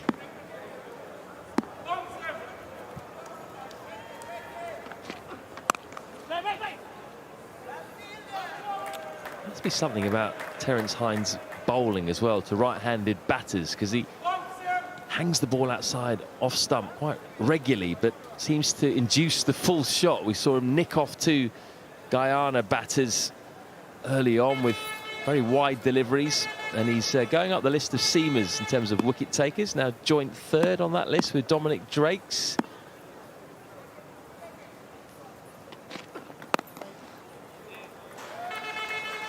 something about him, which right-handers in particular finding a little bit hard to deal with at the moment. He's a short man, skiddy, but he does get the odd one to bounce just a little bit. Maybe that's what surprises the batter. His wickets have been key, just when it counts for Trinidad and Tobago. The semi-final, there's 4 wickets. He's picked up a big one here with Carty. And he goes past the outside edge again. 43 for 3.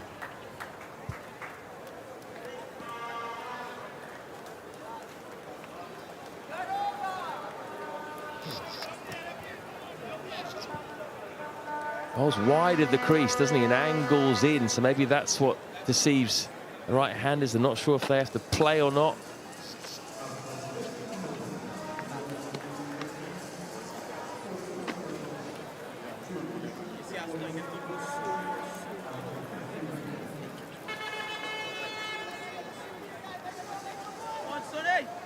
Go ahead, son.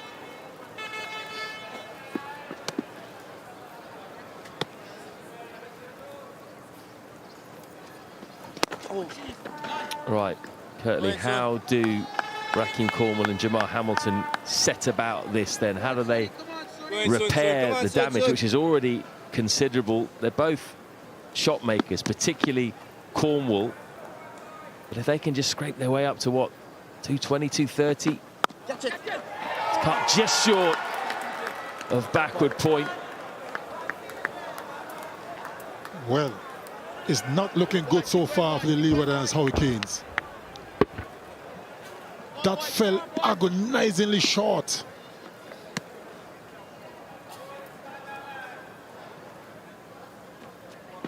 That's got to be out.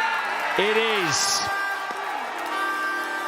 Disastrous start this by the Leeward Islands. Sunil Narayan's on song now, and this hole is getting bigger and bigger and bigger.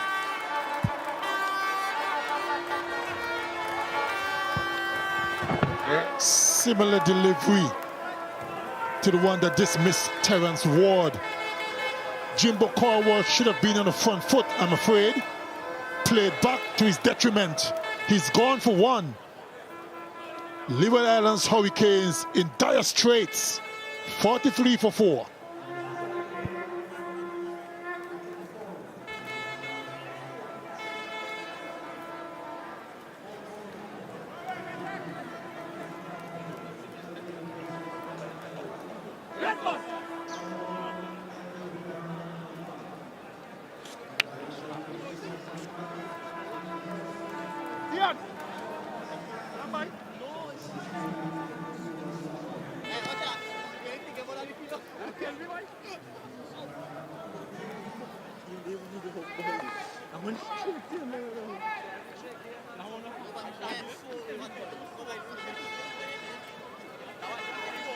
Go in soon.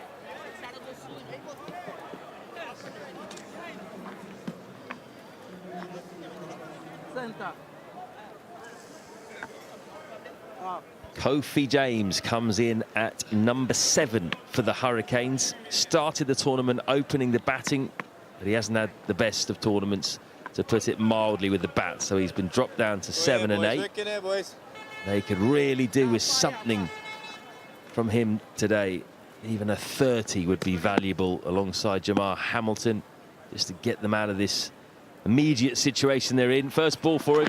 Oh, it was a good ball too. Went the other way. Better line with that one and it's all over. Keep going soon. Sure he's gonna pick which way? Go in soon. Raheem Cornwall playing back. Should have been on the front foot. Would have stood a better chance. Easy decision for the umpire. Oh! Real problems for the Leeward Islands Hurricanes. It's been brilliant bowling. Bounce, a little bit of turn. How can they dig themselves out of this hole? Oh, that's got to be out again. No.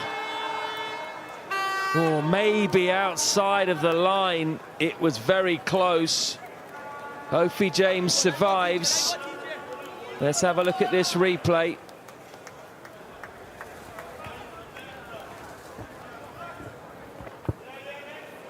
It's possible he got outside the line, maybe umpire's call, but Narayan will feel he could have Pfeiffer by now. To a drop catch, two very close LBW decisions, and these right-handed batters are not learning, are they? Curtly, it just keeps wrapping them on the pads.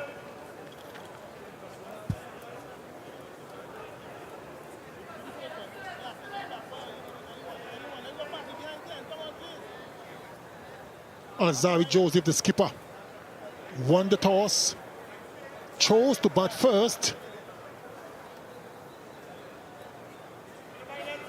Justin Graves, pads on, looks like he's getting ready to return. That was a big blow when he had to retire hurt.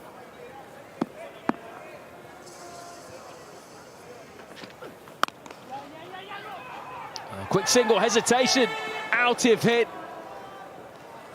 Darren Bravo does not hit the stumps. Another one goes to begging. Pressure really taking its toll on the Hurricanes.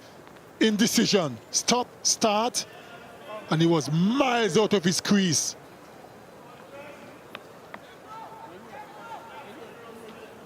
The pressure is really showing, Matt. Well, yeah, that's it's hard to explain, really, isn't it? Given how they've played so far this tournament, Leeward Islands. Maybe it is the pressure at the moment, just getting to these batters.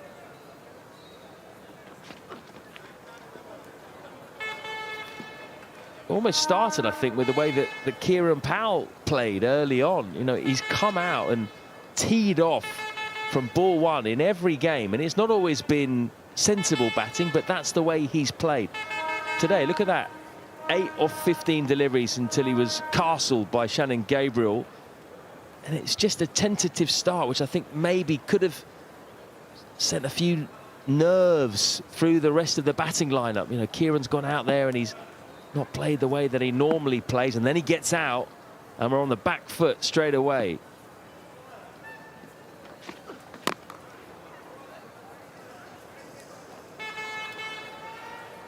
That is why I mentioned, you know, pre-game chat, Matt, that the team that holds their composure for long enough, the team that get rid of the nerves quick enough, could come out being the winner. And so far, the Leewards, they look very nervous the way they started. And they're under tremendous pressure.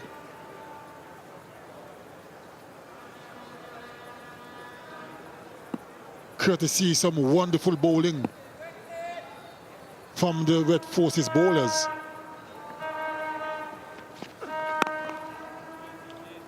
If you look at the past, you know, maybe it's not that surprising that Trinidad and Tobago are handling this moment at the moment better than the Leeward Islands. Hurricanes, as we've said, they're hunting their first outright title since 1997. They have a shared title in 2010 with Barbados, so that is a title in itself, but an outright title 1997. They've only won 4 out of 13 finals they've been in. Bit of width, and he throws his hands at it, but that's good fielding by Bravo on this occasion. Prevents the single. And they've actually not won their last 4 finals, Leeward Islands. They've lost 3 and tied 1. That was that game against Barbados that was shared in the end. So history will tell you they haven't been good of late in these moments. They certainly haven't. 4 out of 13 finals is not a good record.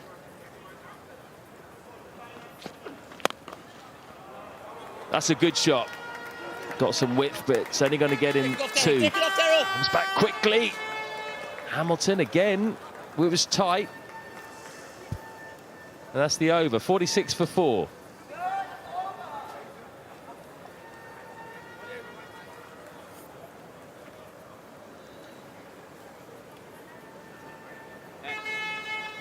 Sunil Narayan is having one of those days, and it happens to be his last day in list day cricket. 4 overs, 1 maiden, 2 for 6. Hines is almost matching him. Same figures, just 1 wicket less. Shannon Gabriel chipping in with a big wicket up top as well. They got plenty of bowling options to come as well. That's the worry. Yannick Carrier, haven't seen him yet. Carrie Pierre, another left arm spinner at their disposal. They are stacked, particularly in the spin department. Trinidad and Tobago Red Force.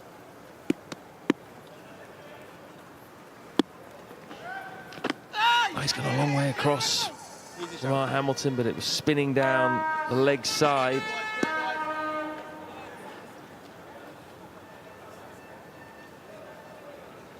Had a big knock in the semi-finals against the Barbados Pride. We clobbered the ball into all parts. Again, that's fairly straight, that delivery. Basically outside off, basically outside off. That seemed to be the plan of Sunil Narayan. Just bowled straight. He's got a couple of LBW decisions. Working king. And we know he has the ability to spin the ball as well. And there's the other one, and that's the key, isn't it? Because what he does is he shows them the other one early on in their innings, the right-handers. This is such a good delivery, so hard to pick. We saw Hamilton edge one to slip, drags them across, and then he bowls the off-spinner and traps them in front. That's exactly my point. Such a clever bowler. You're never too sure what he's going to do. Catch it! One ball, king. He gets bounce with the ball that turns away often as well. It almost bounces more than the off-spinner.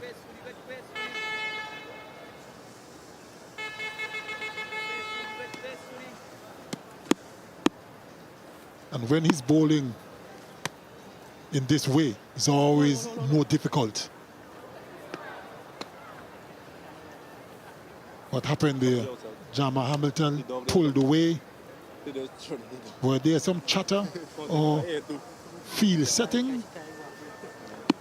But when Ryan is in this mode, he's a very difficult customer. Difficult usually, but more so when he's like this. Oh! They just don't know whether to stick or twist at the moment, the batters. Do I play? Do I not play? Really good, son. Really good, son. Scrambled brains. It's the off spinner. Again, bit of bounce. Oh, yes. Tell you what, I recommend watching some peak Narayan here. 2 for 8 in 5 overs. It's 48 for 4.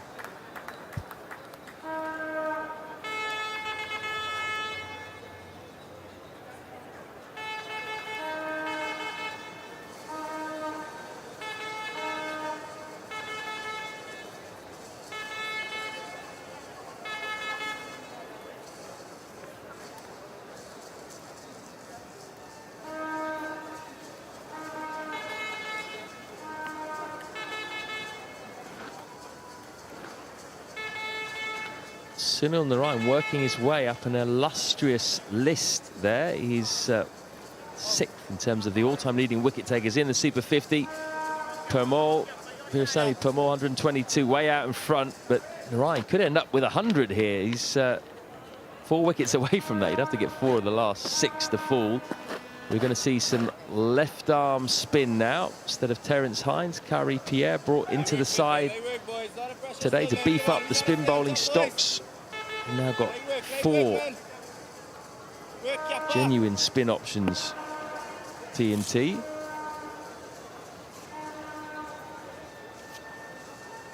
Hey, work, boys. Keep squeezing, come on. Quite flat and quick, Kari Pierre. Not a big turner of the ball.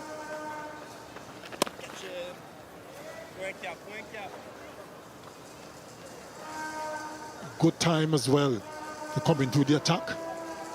Hurricanes are under pressure. Can get a few overs out the way. Maybe pick up a wicket or 2 in the process. Too easy, Cap. Get out like Cap. Come on. 50 up in just the 19th over. A couple of short deliveries to start off with. So, Working, man, working, boys. Christian, I was going to ask you, I did ask you, and then we had a couple of quick wickets, didn't we? But now it's over to James and mainly Jamal Hamilton. That one just skids on. Well done, Brad. How does Hamilton play this then? He is the senior batter left. Someone who can score very quickly if he needs to. How does he get the best out of this lower order he's going to have to bat with? He's going to bat as many overs as he can.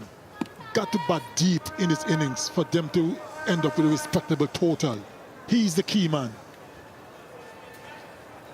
Going, Cappy, working, Cappy. They work, man.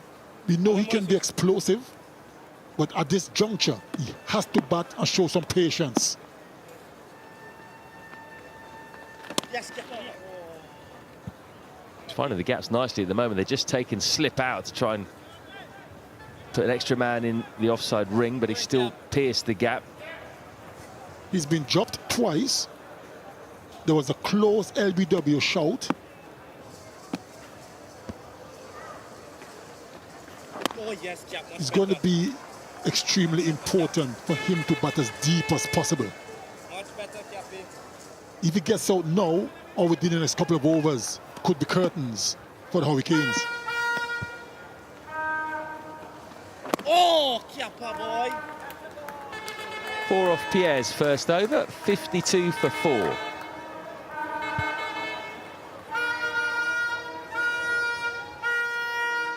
Keep going, man. Working, boys.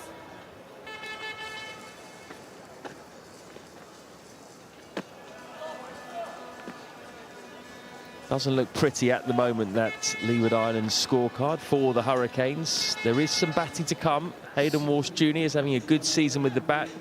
Alzari Joseph can certainly strike a long ball. They need something from Hamilton and James. They work, man. They work. Hamilton, he holds the key. 15 not out of 33 balls. And look what they've still got in reserve.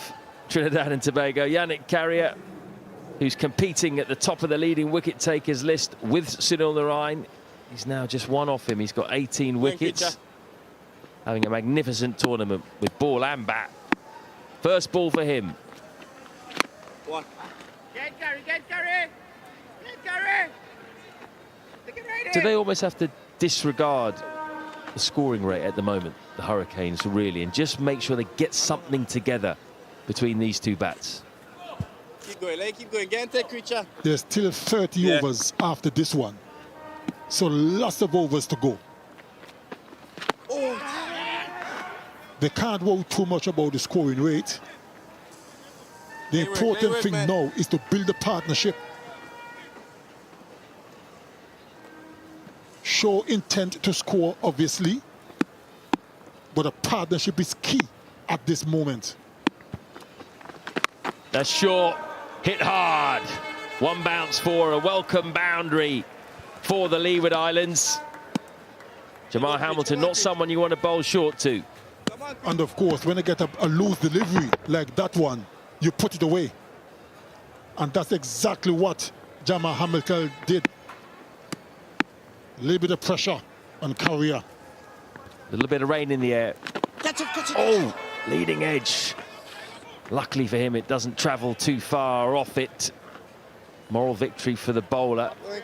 TNT will want this to go on for a while. They don't want a rain interruption here. Good ball by Carrier. That was his stock ball, the leggy.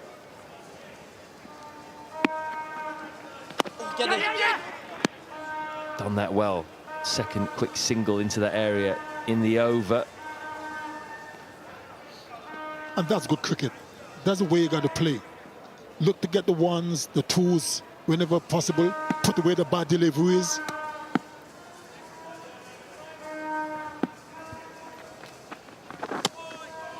There is turn there for Yannick Carrier. There's 20 overs gone, 59 for 4.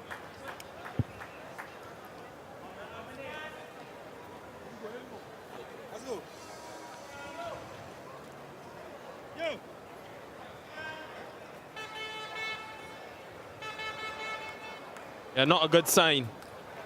But it will be a chance to have some relief for the Hurricanes. Just to rethink things, regather.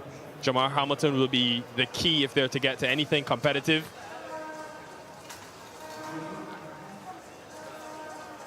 Jamar Hamilton. It's good to see him with a smile on his face.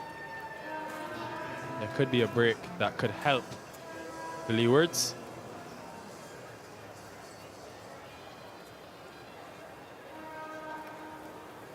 Yeah, so unfortunately the covers have come on, but forecast doesn't look too terrible today. And the fans are out as well, so we hope that they will have something to support.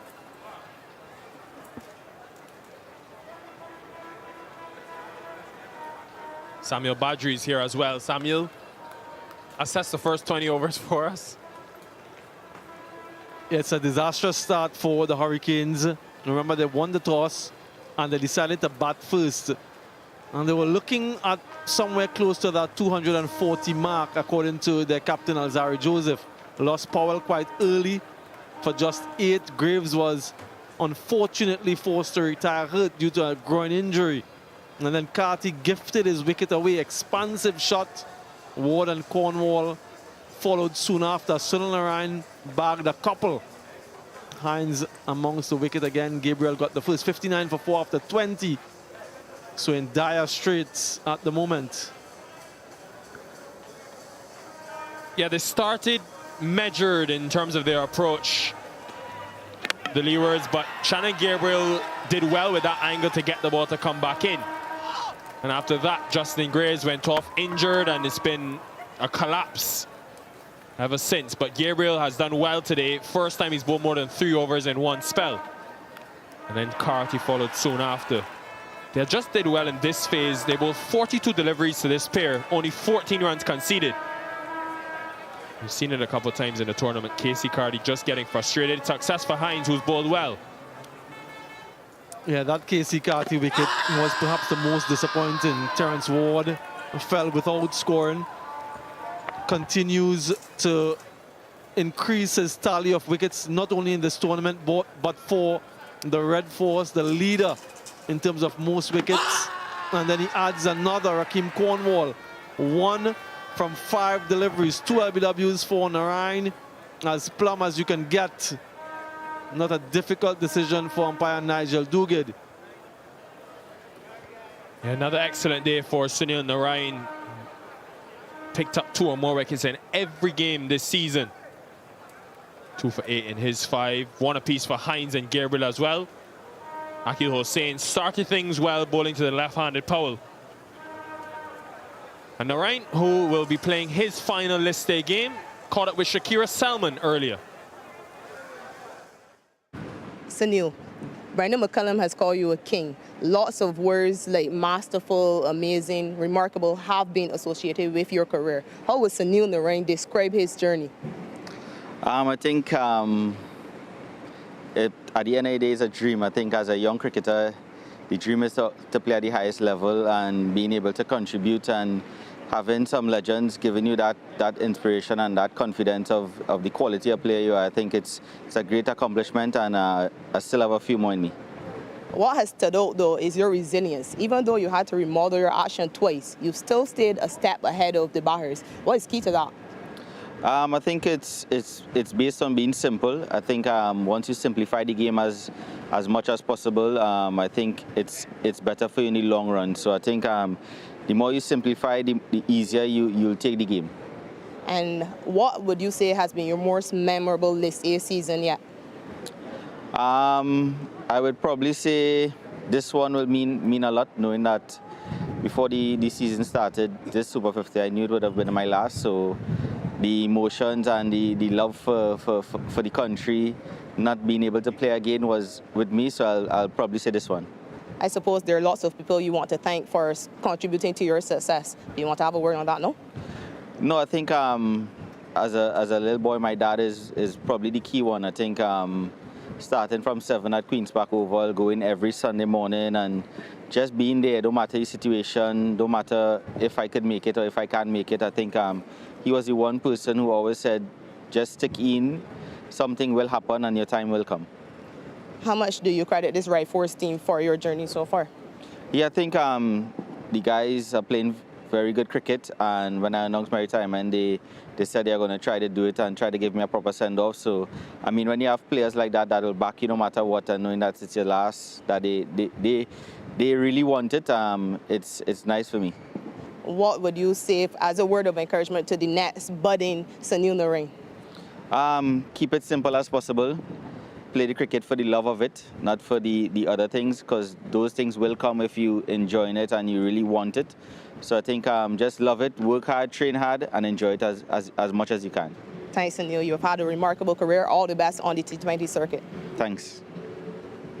What an illustrious career that man has had, and we've been privileged to embrace it, to witness it. And he's continuing to wreak havoc in the region here today. He's gone through 2 of those hurricanes already, and he'll be hoping for more after the rain. Hopefully it eases up soon. But whilst the covers are on, we'll show you a bit of the Red Force journey and their semi-final encounter after the break.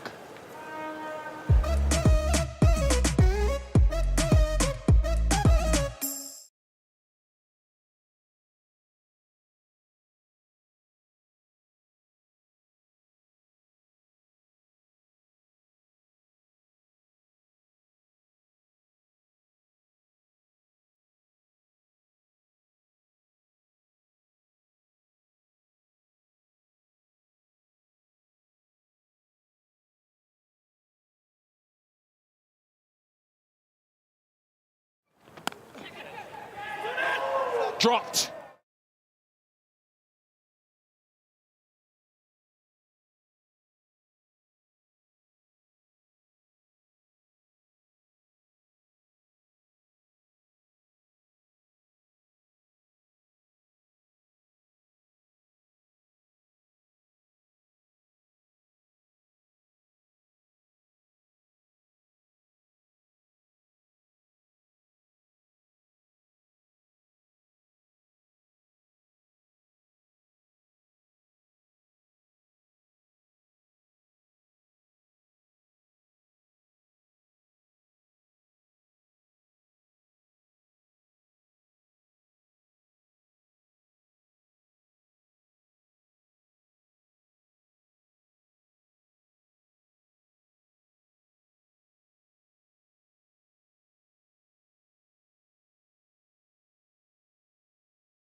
Dropped. Sunil Narine, it was that slip. They had built pressure, prevented Chanapur from scoring, and a bit of width, he looked to score. That could be a huge chance gone to begging.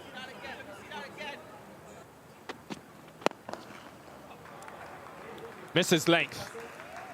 Just a flick of the wrist from Chanapur. It's the first boundary of the day, 10 without loss. Edge straight away. and reward straight away for Hines.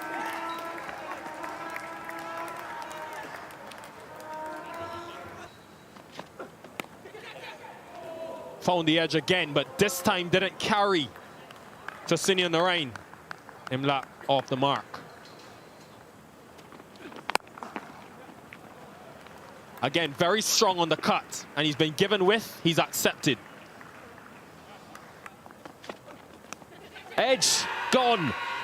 Second dismissal for Hines, and they've both been very, very similar. This one bounced a bit. Oh, what a catch! My God, what have we just seen? That's the catch of the tournament from Terence Hines. Just stuck a big right mitt out, and it stuck right in the middle.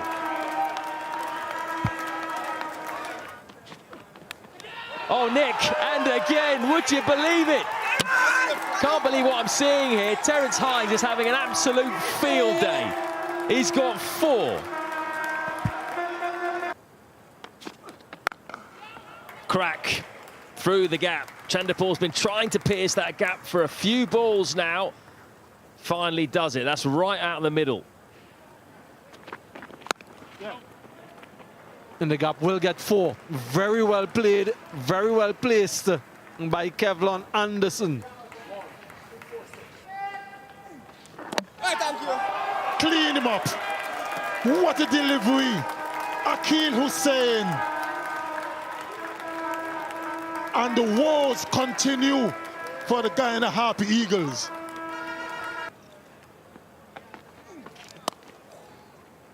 Finds the gap. Very risky from Sherfin Rutherford. A sublime stroke to get off the mark.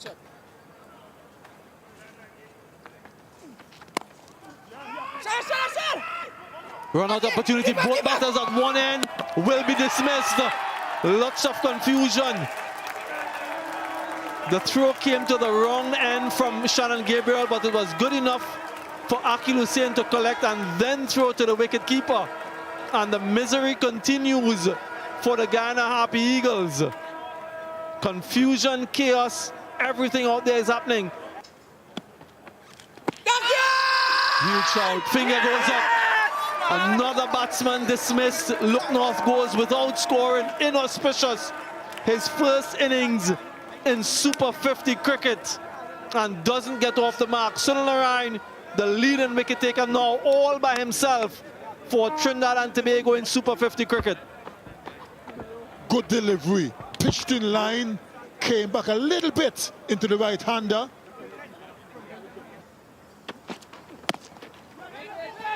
Oh, trouble again. Big mix-up. Direct hit gone.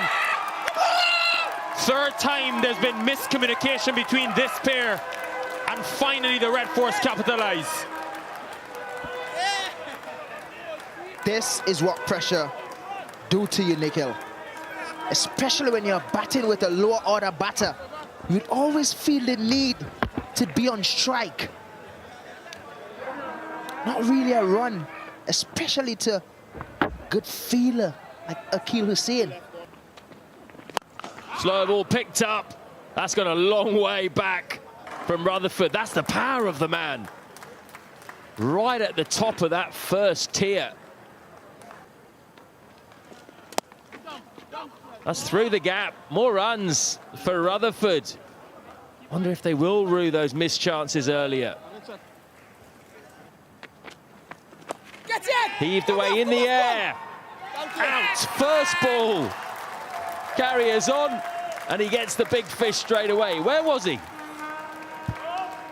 He's tied with Sunil Narayan now as the leading wicket taker in this tournament. But what was impressive was the catch from Utley. Massive drag down from Carrier. He have just got stuck in the hand. Nonetheless, it's a boundary.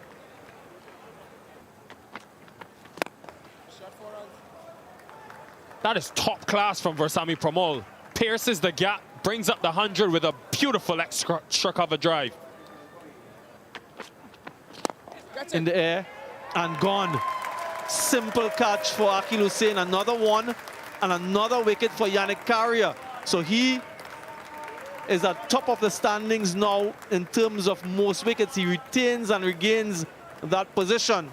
And what a performance it has been from the Trinidad and Tobago Red Force and their bowlers in combination. Won the toss, decided to bowl first, and what a way to start the first innings. Now Smith looking to score, looking to find the boundary.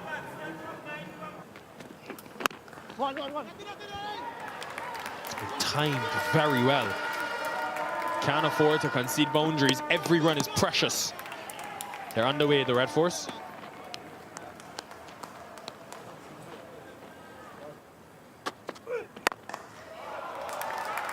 Top shot. Exquisite. Otley's underway. With the Red Force being under no pressure at all, he would feel a lot more comfortable to play his shots, because sometimes these little totals can be a bit tricky. You don't want them to get into your skin too much. So he will feel a lot freer playing his shots. Don't think it was the area in which he intended to score in, but nonetheless, they'll take the result. Boundary. Runs are flowing.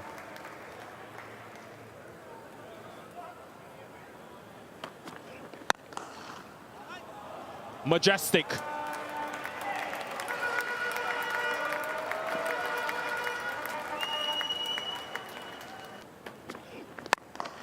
And again, through the covers, sweetly timed. Imlach have some thinking to do here.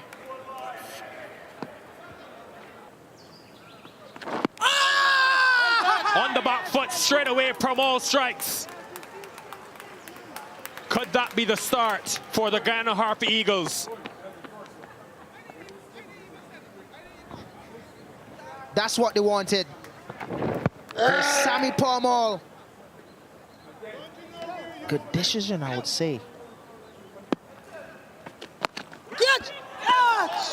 Chance just out of the reach. It was too short by Pramal. Hetmeyer was in though with an opportunity. Boundary to end, 29 for 1.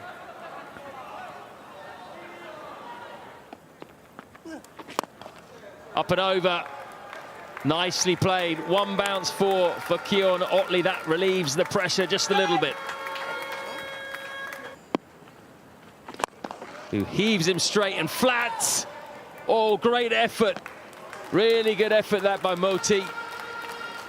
Did he get to this on the full? It would have been a spectacular catch. It was traveling, and it was traveling at a flat trajectory. Looking to take on the left-hand spinner immediately. Yeah, gets his hands to it. That short hit very hard for 4. Shimron Hetmeyer only had about 10 yards to go, but such was the power on the shot, he couldn't stop it. Makes room and goes through the offside. That's a fantastic shot from Bravo. He created that width himself there. It was a very straight delivery.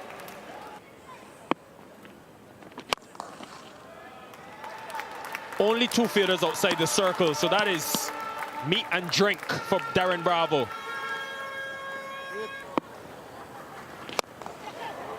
Inside out this time, and will get to the boundary even with long off. Classic Bravo.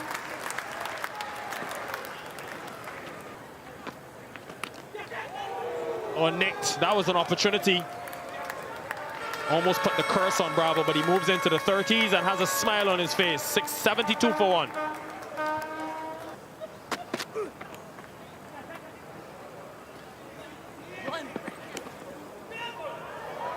Oh, well, very, very sloppy cricket on the part of the Guyana Harpy Eagles. No one was backing up. Pramal was the one supposed to be backing up. He didn't. Long hop. Missed his length badly, Gudakesh Moti. This has been very good from Keon Otley. Too short, too flat, too fast. And was swatted away behind square for 4. Very fast, very flat, and wicket.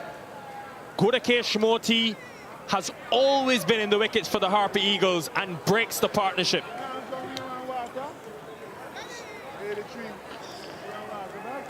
A quicker delivery.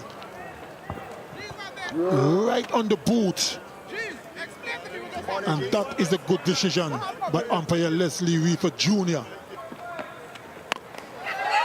Absolutely smashed in the air, but fielder settles under it really high and taken. Sinclair completes the catch.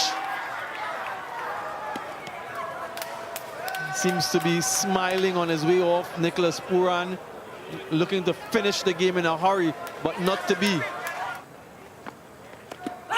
Plum, that's out. That's gotta be out. Yes, it is. Umpire raises the finger. 2 wickets in 2 balls. Gudakesh Moti is an absolute star. Really well bowled by him. You might want to ask Badri, why was he introduced earlier? And he's telling you why.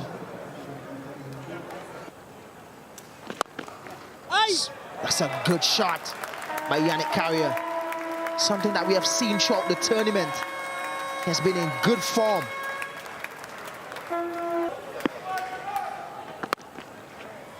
Yeah, and that's it. That's the half century for Darren Bravo. That's the game for the Trinidad and Tobago Red Forces. 20th Super 50 half century. Only Shiv Chandrapal has more than Darren Bravo. And another final appearance for the Red Force. It will be their 3rd in succession. Red Force dominance in semi-final 1. The spinners wreaking havoc, along with Terrence Hines, who picked up 4 in that game, restricting the Harp Eagles to 105. And then maturity and responsibility from Bravo ensured that they got there in the end. 6 wickets in hand, got them into today's final, where they're in an excellent position. And will have the opportunity to enhance that as well, because good news, there will be a restart in about 4 minutes' time. Players will take the field and the action will resume, with the Red Force looking to wrap things up. They've already got 4 important wickets. Umpires Dugade and Gustard make their way out to the middle. But a lot of attention will be placed on Jamar Hamilton, who's been given a few lives and has done well over the years against this Red Force team. Justin Graves is padded up in the dugout, suffering with a groin injury. It will be interesting to see when he's sent in to bat. But these 2 will be important, and Samuel Badri rejoins me. Samuel, 26 minutes lost due to the rain. Luckily, no overs lost, so 30 for the Hurricanes to deal with. Hello again, Nikhil. Hello, everyone.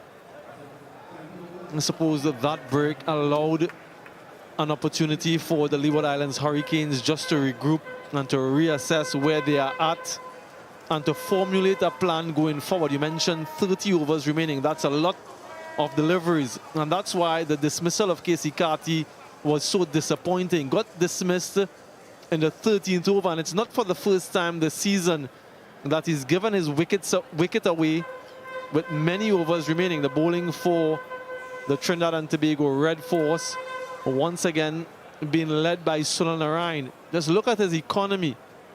Take away his wickets, but he's been very parsimonious throughout his List A career. 8 runs conceded in 5 overs. A wicket for Hines, a wicket for Gabriel.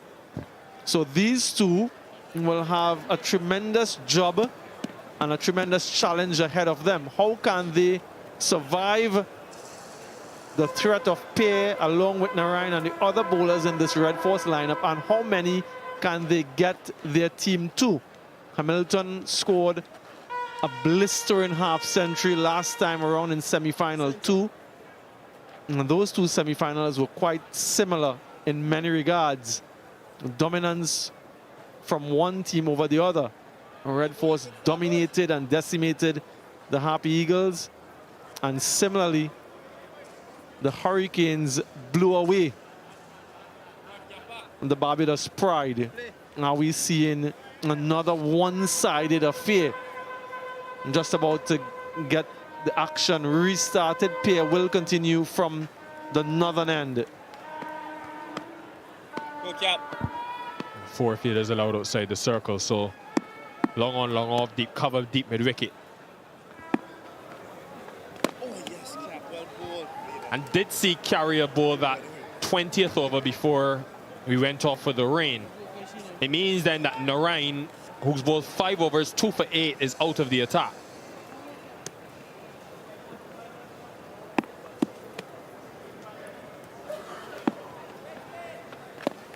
Given the problems that he caused, Samuel, would you have been inclined maybe to go a couple more overs to Narain? Keep going, Cap. Yeah, I understand the thinking behind it to get Carrier into the action. Lay work, man. Lay work, He man. has been one of the leading wicket taker in the tournament, so he has so many options and so many quality options. Quick single, misfield allow them to go through. When you have so many options, sometimes you aren't entirely sure what to do. So Narain has been good, very economical, like we mentioned, picked up those 2 wickets. You might have been tempted to continue with him to go further into this batting lineup. But you also want to get the wrist spinner into the game early. To Hamilton's credit, he's capitalized on a few overthrows today. He's always been looking for that second run. And in a situation like this, where they find themselves 63 for 4, that could be the way they fight back into the game.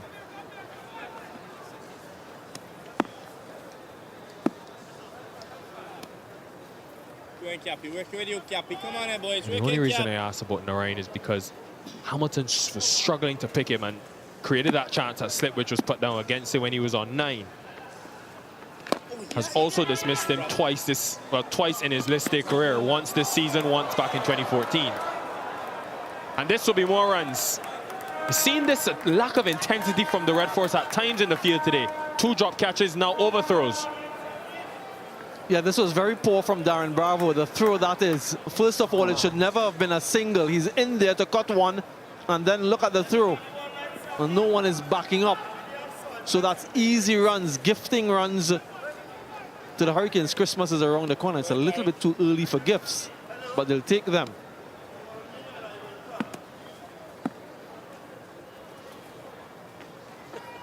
Oh, yes. Well, straight after the rain, 9 from the over, 68 for 4.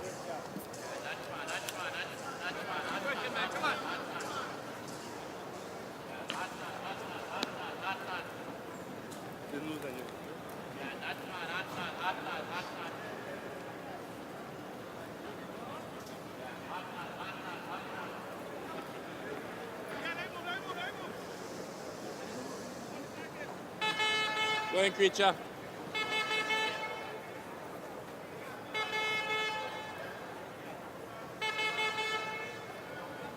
That last over equaling the biggest of the innings. 9 coming from the 21st. Remember, they have dropped Hamilton twice. Once on 9 when Narain was in the attack, then Terrence Hines got him to cut to point. On board, Creature. We with you, Creature. We with you. Come on here, boys. Lay work, man. Lay work. Start your work, Creature. Start your work, Creature, Larry. You just clutch. You just clutch. You always say you're the clutch master. Come on, Creature.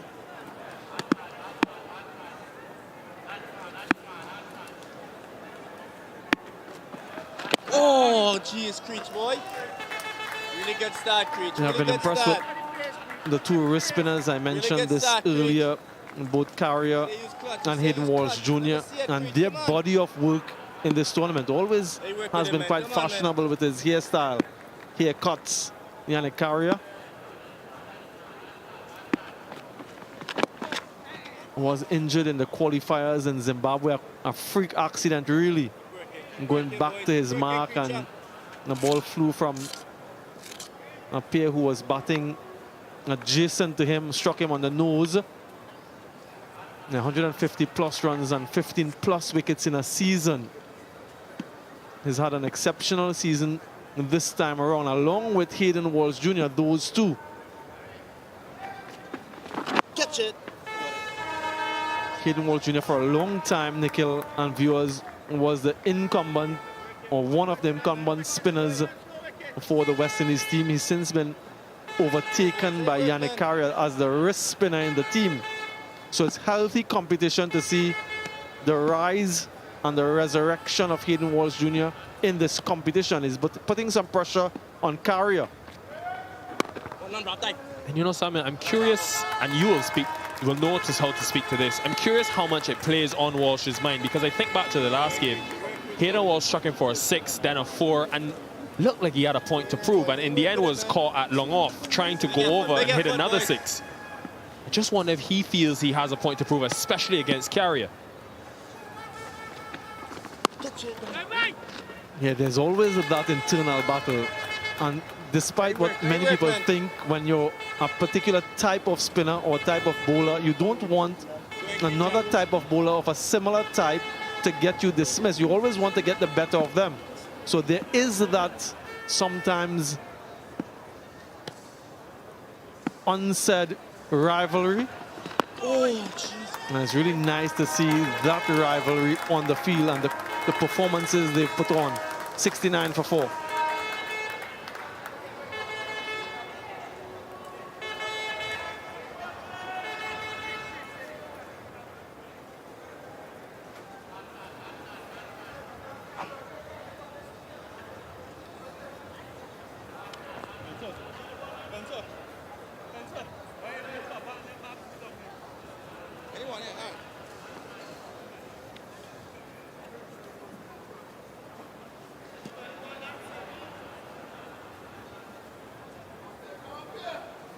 Yeah, they'll take the game deep from here, the Hurricanes. Hamilton will be key.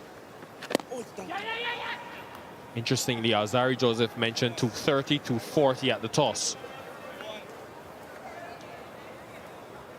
Yeah, those singles are the ones that irk the bowler. Couple fielders in the circle on the offside, there to cut one.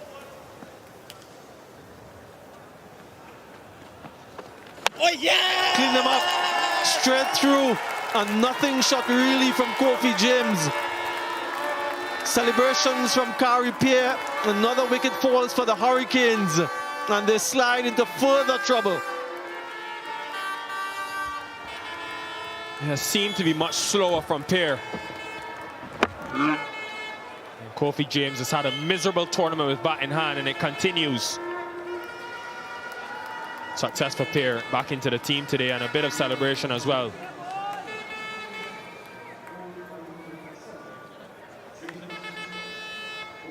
Going for 7, 70 for 5.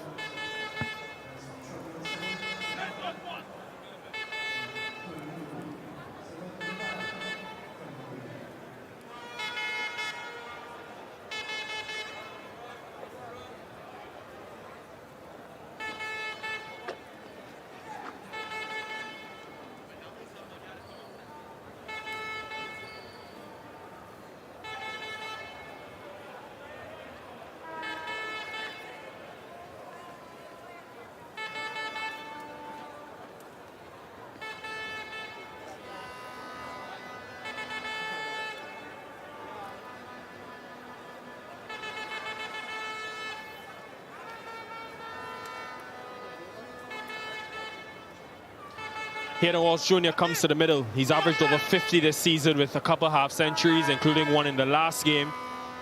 He got 57 from just 45 in the semi-final. This could be the partnership, these two. Put on 101 from just 64 balls in the last game, but this will require a different mindset, different philosophy.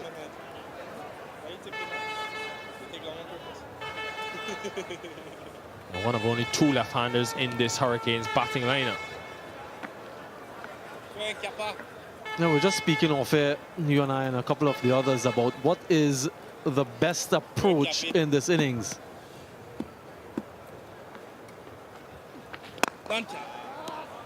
They've tried to go the defensive route, particularly with Sunil Narayan, and he's still been able to get wickets.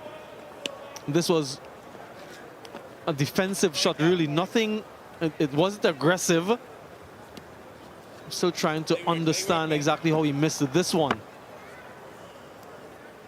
Kofi James, not much turn, not much pace, and just on target.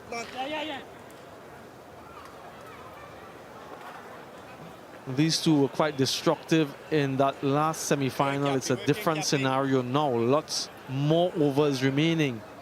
So they'll have to adjust the way they play. But what is the right approach? Because you're trying to be defensive, you're trying to be a little bit measured. And yet still wickets are falling.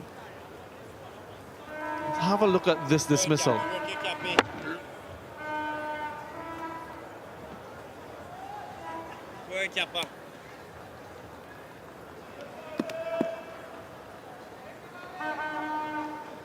Oh!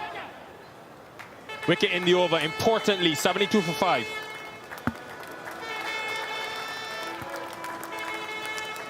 Yeah, success for Pierre, brought in for this game, didn't play in that semi-final. Just bolstering the spin options for the Red Force. Going, creature. Not happy reading if you're a Hurricanes fan. 32 from Hamilton.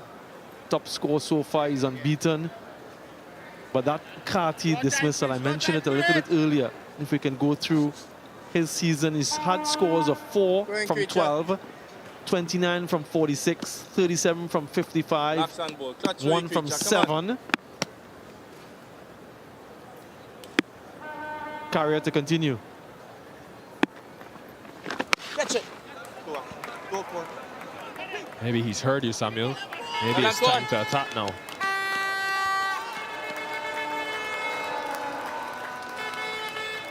There's some important men are here looking on at the cricket. And those are the guys entrusted with the responsibility of selecting the team, the West Indies team, for that series against England not too long from now. How impressed have they been with what they've seen? Who has stood out in their minds?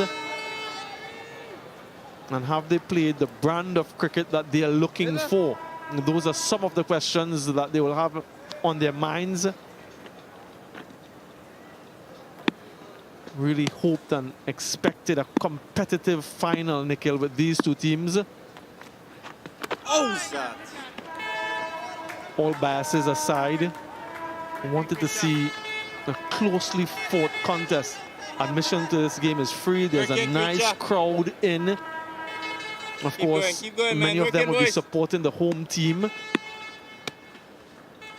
Can the Hurricanes get up to 200?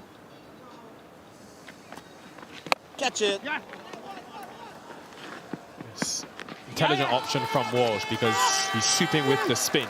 But look through the offside when he next comes on strike, because did hit a 6 and scored a few boundaries in that region against Carrier. Carrier tends to not bowl with a deep cover for the left-hander. Haven't seen too many googlies from him.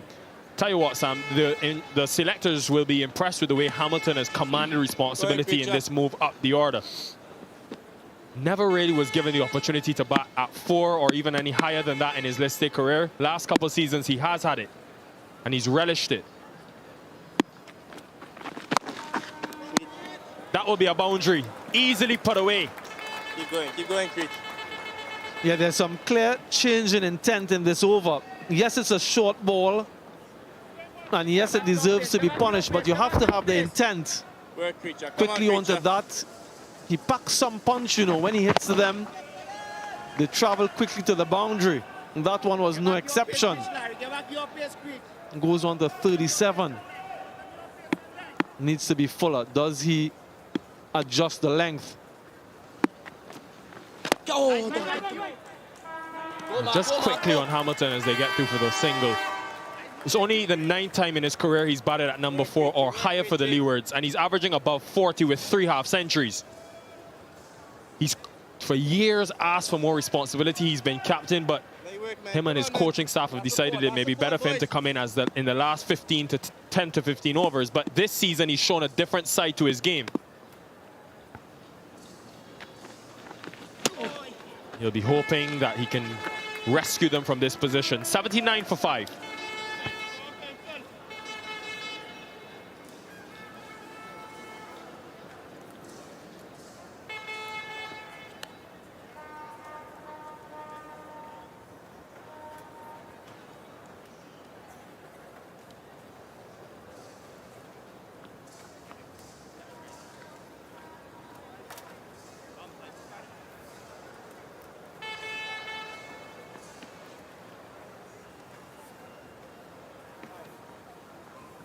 Yeah, Sunny and Narayan, interestingly, he's only bowled 5 overs.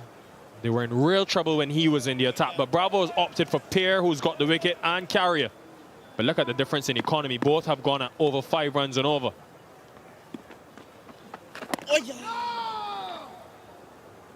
Yeah, I'd be thinking to bring back Sunil Narayan from that southern end after this over is completed.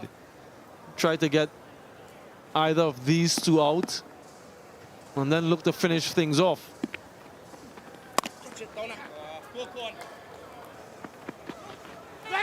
Just one. Yeah, Narayan gets the Leewards as well. He's always been dominant. Never's taken less than 2 wickets in 9 meetings against them, but I'll take you back, Samuel Badri, to 2011. In Narayan's second list day game, he got 6 for 48 against the Leewards. And do you know who took the other 4 wickets?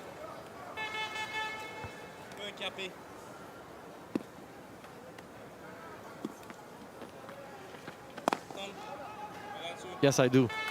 It was another bowler, wasn't it? Another spinner from Trinidad and Tobago.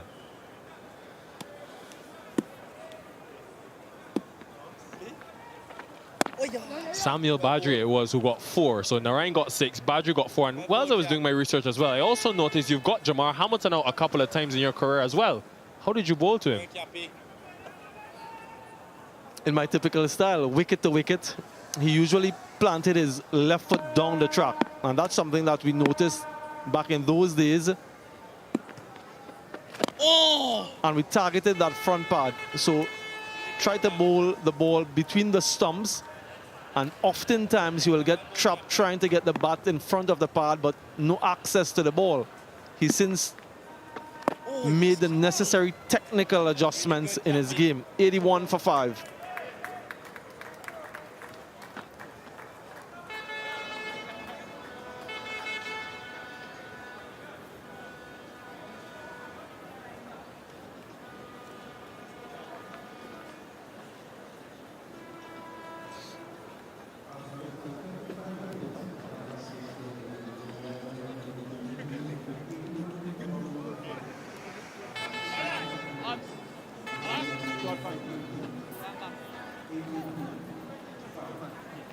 Nicholas Pooran, who may have to play an important part with bat in hand later on. And Sunil Narayan, who really caused difficulty for Jamar Hamilton in that first spell of 5 overs, now is back. He's gotten him out twice in list day cricket and once earlier this season when Hamilton tried to reverse sweep him and was dismissed the leg before. Deep backward point employed. Long off, mid-wicket, backward square. We've seen Walsh try to be aggressive at some interesting times in this tournament, Sam. I wonder, in the mind of Narayan, is it worth maybe the risk, given the situation of the game, to bring up long off? Because Walsh has shown us that he's inclined to go over that man and try to hit maximums.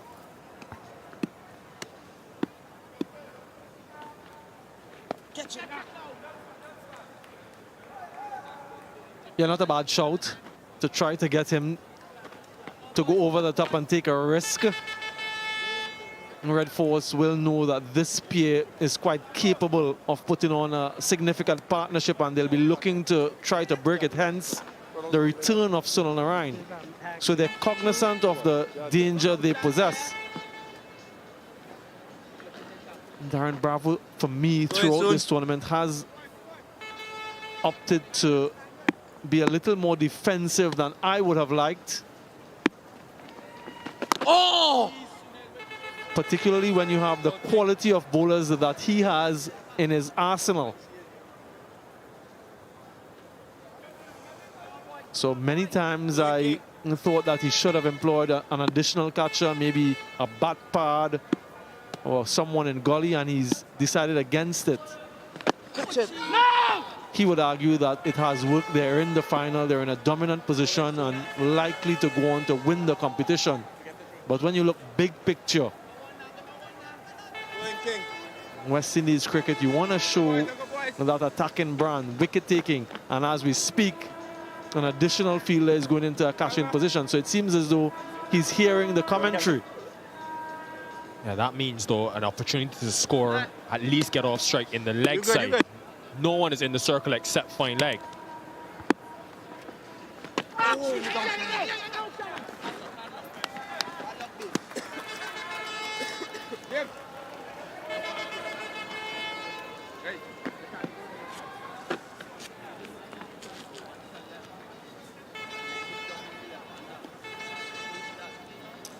Darren Bravo is playing in his 8th Super 50 final, the most of any player from any territory. Another one who has played it at Emirates, but it will be an opportunity for Bravo to capture his 6th Super 50 title. That would be the most. Oh! Faster delivery, perhaps anticipating a sweep. 83 for 5.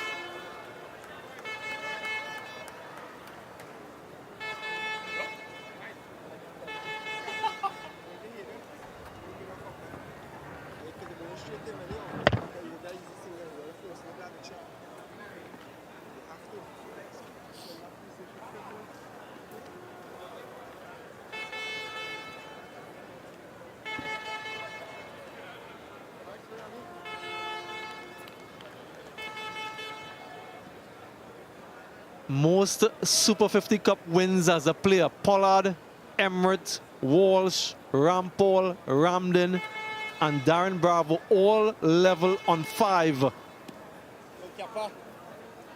The Red Force wins today. Bravo will be all by his lonesome at the top with 6.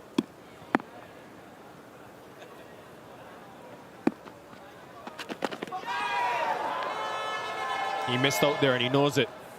It was flighted, it was on a leg stump line, and there's a big gap in Cow Corner region where Hamilton has scored a lot throughout his career. Go ahead, Cappy.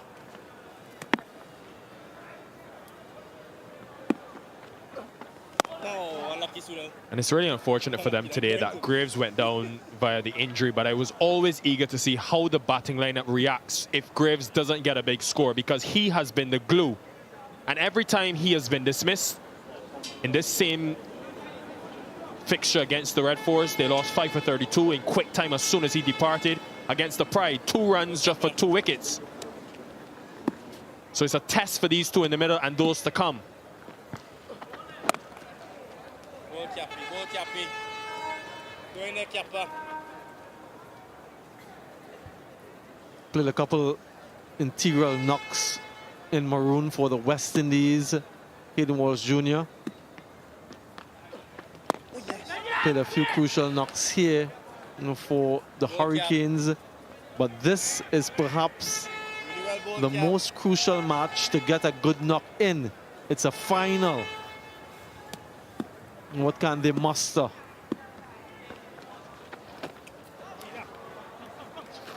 Good piece of innovation, would be the couple of runs, because Walsh is quick enough. And history hasn't been on their side either.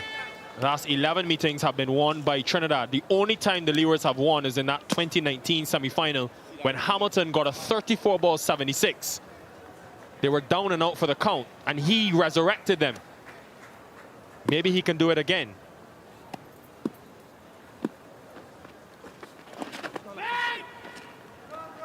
3 from the over, 86 for 5.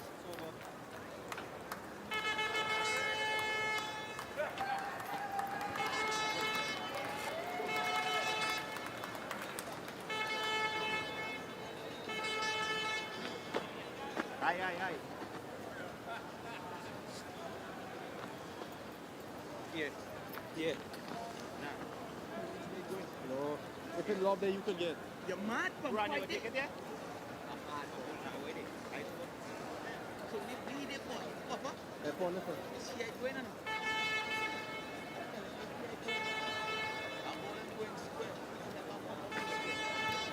One name standing out head and shoulders above the rest as far as Leeward Islands are concerned today, and that is Jamar Hamilton. 41 off 57. Only 2 others have got to double figures. Second best score at the moment, Casey Carty with 12. I tell you what, they could do with another 41 or so from him, maybe more. Never know with this Leeward Islands bowling attack, though. They can get up to somewhere close to 200. They won't be out of this game. Statistically, they are the hardest side to score off in this competition with the ball. They need something to defend. Again, Narayan just targeting that off stump. So hard to play when he's spinning the ball both ways and landing the ball on a sixpence like he is at the moment. A very interesting fielder on the offside. Very square, no helmet on for Nicholas Pooran. Very close. And that's why he's there, maybe. Just bounced. Almost paid off perfectly. I'll tell you what, had that come off, that would have been brilliant. By Sunil Narine, Nicholas Pooran, and Darren Bravo. This is very interesting field placement. It just bounced before it got to him. Very good effort as well. But that's exactly the reason he's there, Nicholas Pooran. Jamar Hamilton is struggling to pick him. And just to prove your point, goes past the outside edge straight away. All about survival. This is a stern examination of any batter's technique, isn't it? Against Narayan. Which way is it going? Well, it's hard to pick him from the commentary box, let alone when you're batting out there. Get off strike, that's what you need to do. But that fielder, Nicholas Pooran, I don't think I'd fancy that, to be honest with you. Anything drops short and you're in serious trouble. Yeah, I was just thinking that. He wouldn't want to be there if Narayan misses his length and goes too short. It's very brave to be there, Pooran. And he really has to trust Sunil Narine. Well, if it was anyone else other than Narayan, you might be a bit scared, but because it is him, obviously has complete trust in his bowler. Stay just in front. This is the only left-hander that Narayan's had to bowl at so far. Hayden Walsh. And a long way across his stumps there. Yeah, quite interestingly, they've also put a man at square leg in the circle for that sweep shot that Hayden Walsh Jr. plays. It's Darren Bravo himself in that position. They're also bringing another catcher in. Nicholas Pooran at second slip.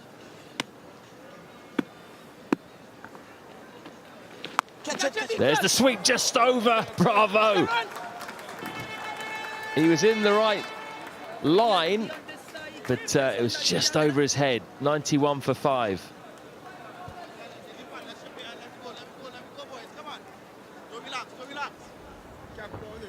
Yeah, he had to nail that sweep here to Walsh Jr., and that he did. Easily clearing Darren Bravo in the circle, and no chance for Terrence Hines on the boundary.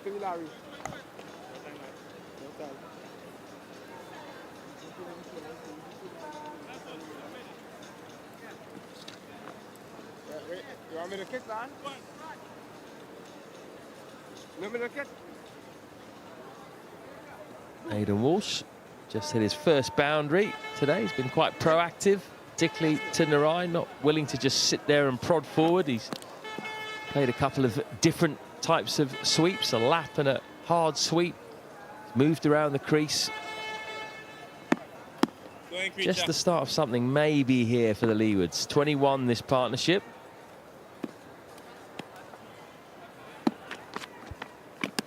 Oh, that really was tossed up, and Jamar Hamilton pretty much yorked himself in the end.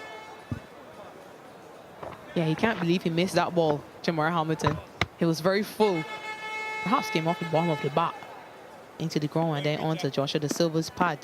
But Carrier now on from what we think is his preferred end. Oh, yes, Creech. Well bowled, Creech. Well bowled, Creech. It's replacing Kerry Pierre who had a spell of 5 overs. 1 for 21. Carrier bowled 3 in his first spell for 15 runs.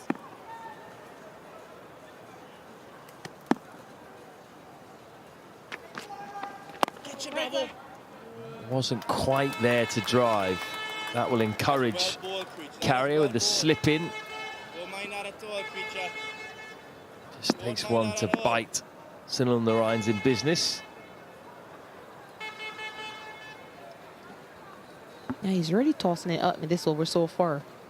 Did struggle with his length from the other end in his initial spell.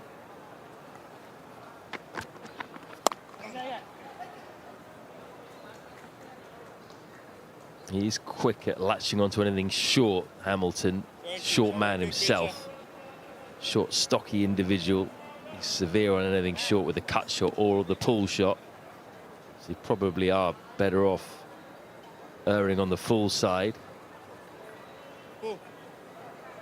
These two, of course, like batting together. Fantastic partnership in that semi-final.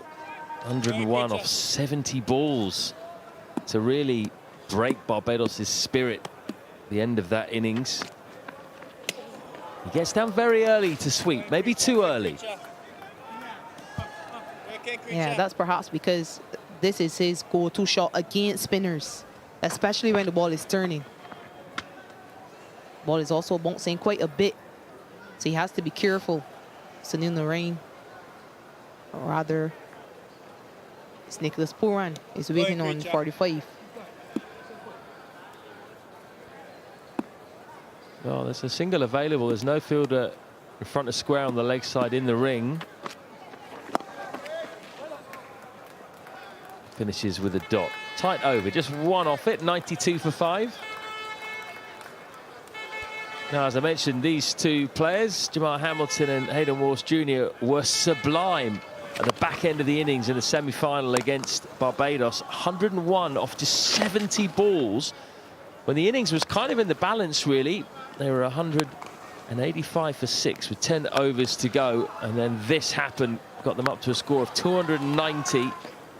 And a score which proved way too much for Barbados. You felt the game wasn't over once they started their run chase, but you felt that it was a real decisive moment in the game. Some big hits, admittedly some bad bowling as well, a few full tosses and balls in the arc to get hit out the park.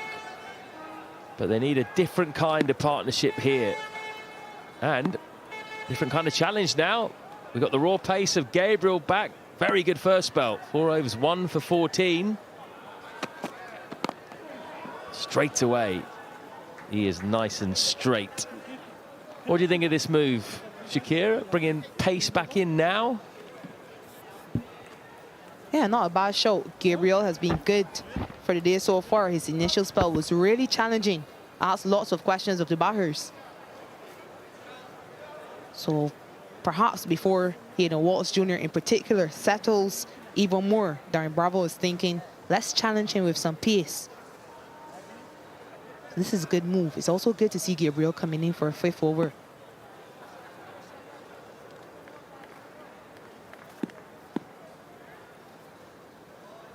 Only 2 seamers today as well for Trinidad and Tobago. He and Hines. That's a great delivery. Just pushed across Hayden Walsh Jr., who nods in agreement. Too good for me, that one. Yeah, he swung the new ball back in to left-handers. But this time the ball is a bit older. And just look at the way he falls away, Gabriel, when he delivers that ball. So that helps him to push it across Hayden Walsh Jr. Oh, that's too good to play. Acknowledged by Hayden Walsh Jr. Gabriel last year was joint leading wicket taker. Hasn't been anywhere near that form this year, but seems like he's saving his best till last.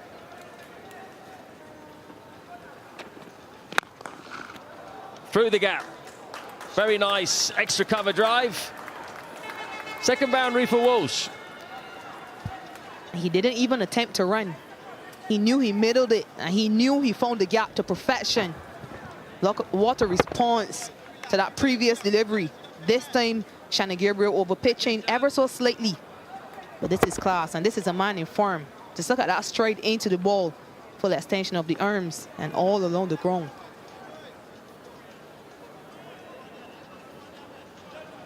He's not only having a good tournament with the ball, Hayden Walsh, he's having a very good tournament with the bat as well. Some crucial innings he's played. A couple of half centuries.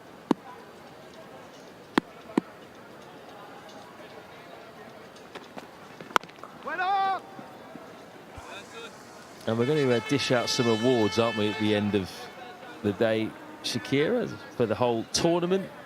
There'll be a Best All-Rounder award. What do you think? Is that between Walsh and Carrier, depending on who does the better today? No doubt, no doubt. This will be the game that will determine who gets that award. Walsh and Carrier have been the best with the ball and the bat. They've been the best all-rounders by a mile. Who can have the biggest impact today will take that award away.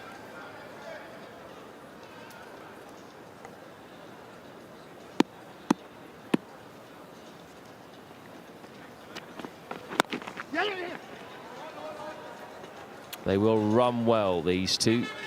Both very quick between the wickets and keen to take the singles.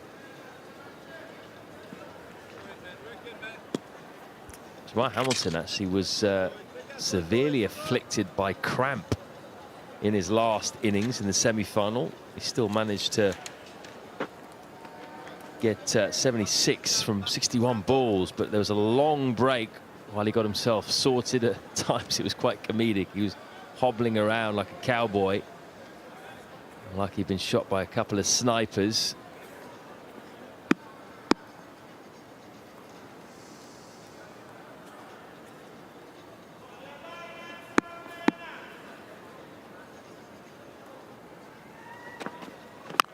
Wait! 30 overs gone, 98 for 5. Come on, boys. Come on, boys. Let's work for one here. Come on.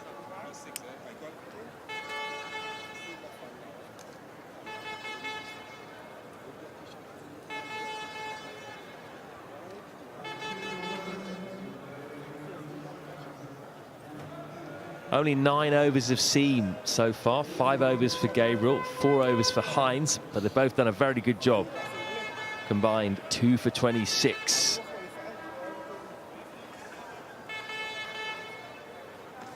Lots of spin to complement the two seamers. Narayan has only got 3 overs left though. How will they try and play those 3 overs when they come? He's been taken out of the attack now. Carrier's got 6 left. You'd think he'd present a few more scoring opportunities than Narayan.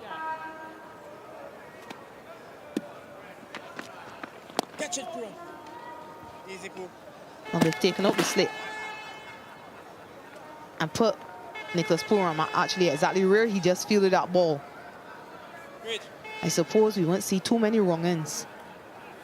And they're still thinking perhaps that can be an opportunity because Hayden Walsh Jr. goes to that sweet shot so often.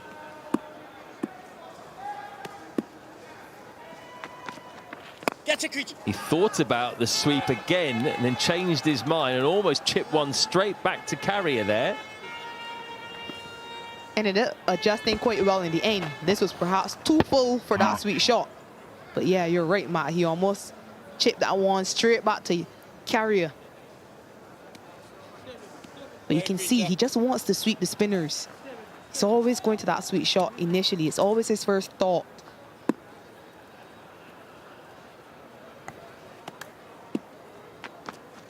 Catch it. Ball, creature. Fascinating watching battle between these two leg spinning rivals. Rivals in more ways than one. They both want to be in the West Indies white ball team. Probably isn't room for both of them. Might have to go for just one. Carrier at the moment is the man in possession. Hayden Walsh hasn't been involved for a while now, but this is his best form for a while. So he's back in the conversation. There's a long way across. That is big. Sails onto the grass mound, and it's another 50 for Jamar Hamilton. While he's there, the Leeward Islands have hope. Yeah, it's his 4th half century of the tournament so far, Jamar Hamilton. Got that of just 68 deliveries, whilst wickets were falling around him as well. So another responsible innings and another important innings by him. Stepped across outside all stump very early. Made up his mind where he wanted to hit that. Hitting with the win as well. Easily clears that for his first maximum. Remember, he was dropped on 9 and then on 10. So given 2 opportunities by the right force. He's making the most of them. He certainly is. Thanks his lucky stars and the man upstairs, because he's led a charmed life today. Very close LBW appeal against him, as well as those 2 drop catches.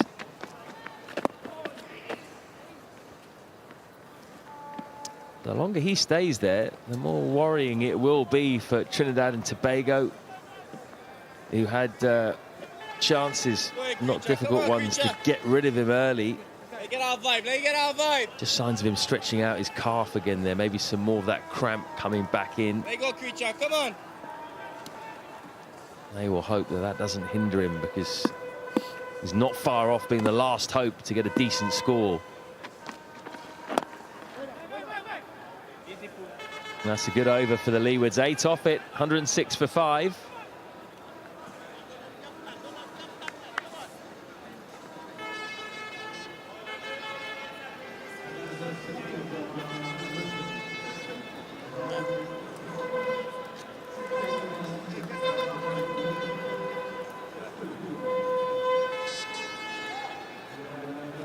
This is the highest partnership of the innings.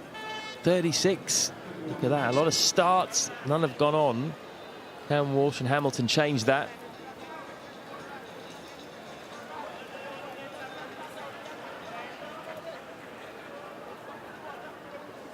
"19 overs left. What can they squeeze out of the 50 overs?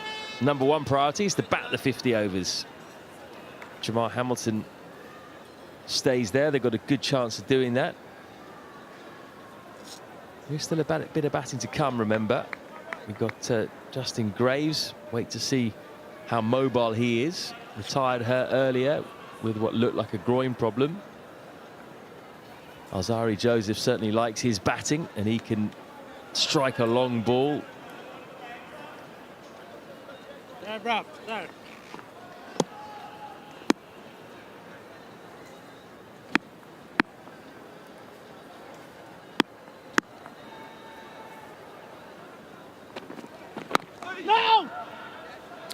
I mentioned he's lived a charmed life today, Shakira, and these weren't hard. Well, this one, not given by the umpire, disappointment by Narain, but then this one, it was the easiest of all.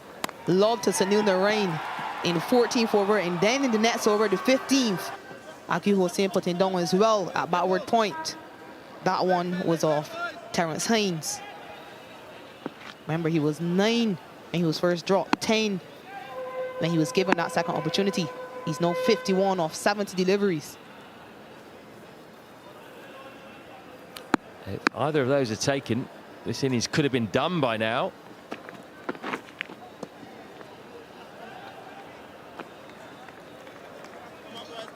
It's a horrible feeling as well, isn't it, when you drop someone early in their innings and then they're still there later on. You're just desperate for someone to do you a favour and get rid of them. There's already been a bit of damage done now, but if he's dismissed soon, then Darren Bravo and...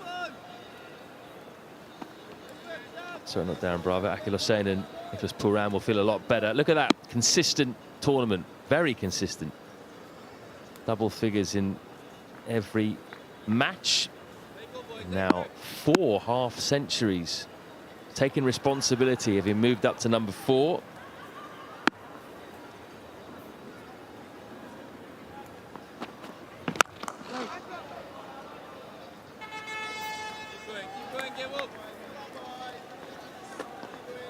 Yeah, he's not captain this season, Jamar Hamilton, but he's still been very much a leader in this squad with the bat, with the gloves. He's also assisted Alzarri Joseph a lot as it relates to field placement. So he's shown great maturity this season. He's a fighter, isn't he? He's a guy you really want on your side. He's a positive guy, bustling type batter, busy, likes adversity, chatty behind the stumps. Seems like a good guy. Good wicket keeper as well.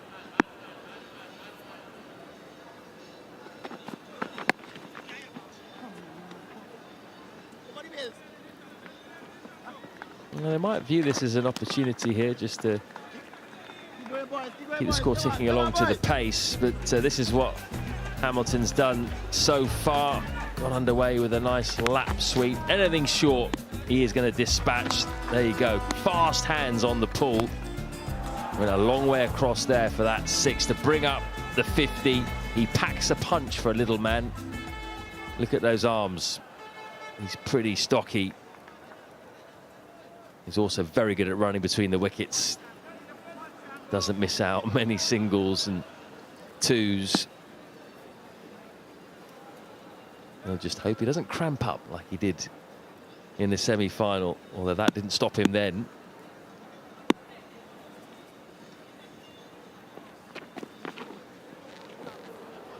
I was wondering when we get a short ball. Yeah, and it's only taken him into his 6th over to bowl the bouncer, Shannon Gabriel. It's gone for a different length altogether this game. It's paid dividends for him as well. So surprise short ball to Hayden Walsh Jr. Does have 2 fielders behind square on the leg side just in case Walsh decides to take it on.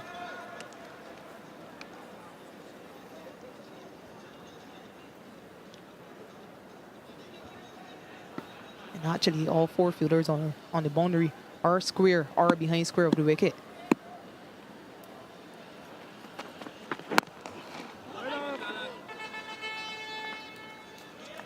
What's he done better, Gabriel, today, do you think? Economy rate's been much better than it has been earlier in the tournament. Yeah, I think his lanes and lengths have been a lot better. As I said earlier, throughout the season, he's bowled lots of short balls, but he's just found the right line and the right length to bowl. Yeah, he's gone a lot further today. And we saw he got some one bowl. That first wicket, he bowled on Kieran Powell. So he's found the right length to attack those stumps a lot more, brought the batters forward. He seems more challenging when he's bringing them onto the front foot.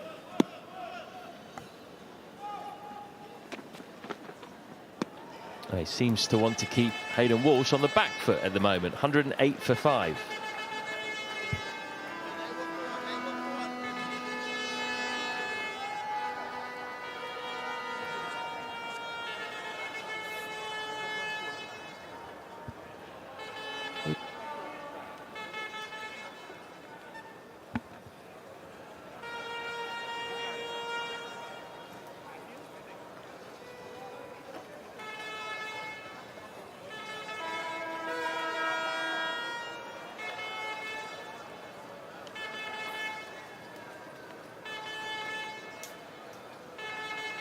Bit of a stop-start innings so far for the Leeward Islands Hurricanes, but it's been a bit more start than stop of late. This partnership is just burgeoning. 38 between Jamar Hamilton and Hayden Walsh Jr. Hamilton's got to his half-century. Walsh has got 16 not out.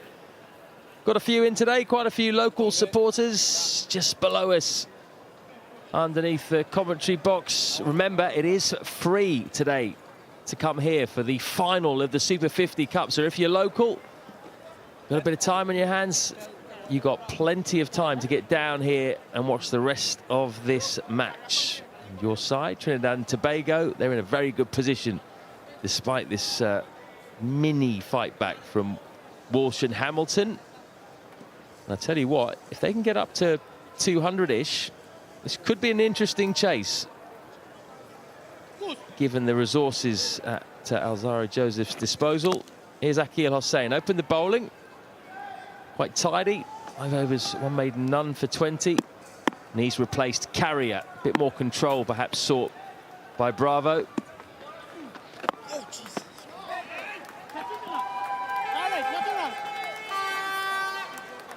Yeah, he bowled with lots of control in that first spell, Akil Hussain. And the Carriers just struggled a little bit. He went for 8 in his last over. So that bell has been cut. That spell has been cut short. They'll probably hope Akil Hussain could break this partnership as well. He is a wicket taker. Come on, Akil. Run him out. Work, Akil. Yeah, Yannick Carrier started off magnificently in this tournament. Started off with back-to-back fifers and a fourfer. Just been a bit off the boil, the back end of the tournament with the ball. Whereas Hayden Walsh has just been a little bit more consistent all the way through. There was a moment when he was untouchable, really, with ball and bat. He was getting runs, wasn't getting dismissed, taking fourfers and fifers. Oh, yes, Keely, boy. That's ball, Keely. Work, Keely. Hasn't quite perhaps found the amount of turn that he found earlier in the tournament. Unlike Hayden Walsh, doesn't have a googly, which is a googly used as a big weapon. None. And I think he's also struggled with his pace, with finding just what is the right pace to bowl in recent times. Yannick Carrier, he was particularly fast in that game against Barbados Pride, and the ball just slid on to the back. Akeem Jordan, of course, took full advantage of that.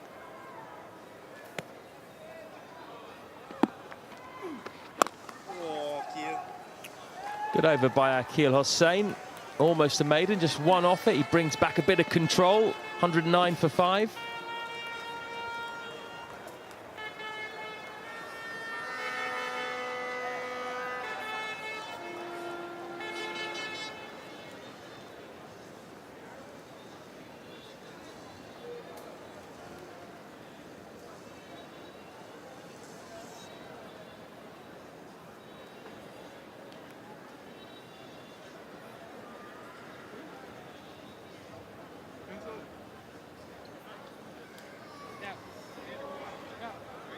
Two standout bowlers so far, you'd say. Sunil Narine in his last list day game, 7 overs, 1 maiden, 2 for 15. It's been vintage Narine. And then Terence Hines, 4 overs, 1 maiden, 1 for 6. He has really been superb in the semi-final and today, and he's back for a 5th over, replacing Shannon Gabriel. Pretty handy at the death. He's good at tailing the ball in to the right-handers. Bowl a good Yorker. He's not the guy you would have expected to be so miserly, though. Terrence Hines just 6 runs off his 4 overs, and he's gone a wicket.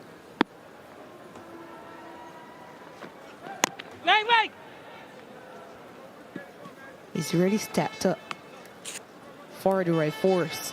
Lots of the focus has been on their spinners, but he's really stepped up with ball in hand. Got 4 in that semi-final. Followed it up quite well so far.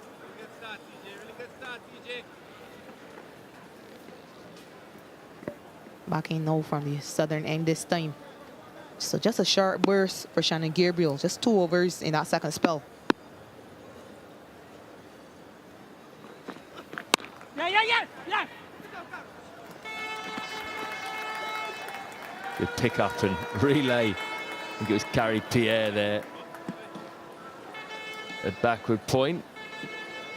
Now this is why, if the Leeward Islands get up towards around 200, they might still fancy their chances. In the group stage, they were bowled out for 198. Had a bit of a collapse. Carrier took 5, Narine took 3. T&T had to really scrap to get there. They were 7 wickets down, and it was only a cameo right at the end of Narine. 33 not out off 16 balls to go with Carrier's 45 not out. They were 156 for 7. Game was in the balance. So don't go anywhere, folks. If they get up towards 200, it's game on.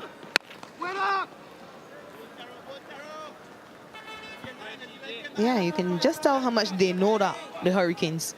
Alzarri Joseph spoke about it at the toss. He felt if they had a few more runs, they would have defeated the right force. It took the right force up to the middle of that 46th over to get those runs. And like you did mention, it was a blitz at the end by Sunil Narine. 30 odd off a few balls. So if they can just get to 200, 220. Witt throws his hands at it, gets it up and over. Kari Pierre, only 2.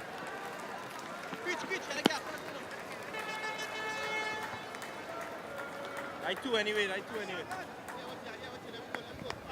Yeah, he's in quite close there, Kerry Pierre, but way over him. Shannon Gabriel as well to keep it down to just 2.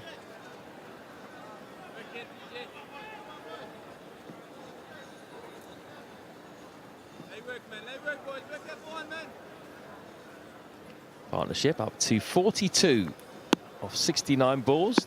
They've kept the scoreboard ticking along. Full again. Great piece of fielding by Pierre. Still come through for the single though. And there was protection behind him. And that's what they need. The fielding actually hasn't been very good overall today. And they haven't been very good, but this is an excellent piece of fielding by Kerry Pierre. Full length dive to his right. Couldn't stop the single, but good effort. They'll hope that the other fielders can feed off of him, or at least feed off of that effort.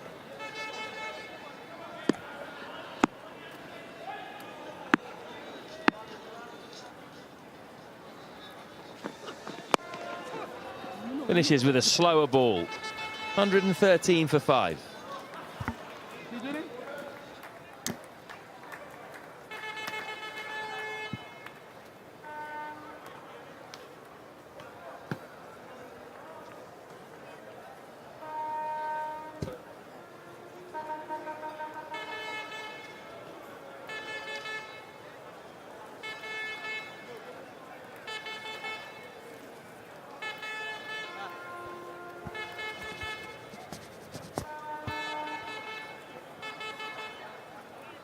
The fight back is on. Partnership worth 43 between Hayden Walsh and Jamar Hamilton. And what a tournament for Hamilton as well. 350s coming into today, but in a huge game. Mind you, he has been given a few lives, but he's capitalized fully. Job is far from finished though. Hayden Walsh Jr. has been a good supporting member to this partnership as well. Akil Hossain continuing. Hello to Kesrick Williams. Kesrick, how many do the Leewards need to feel comfortable? Good afternoon, Nikhil, and good afternoon to our viewers.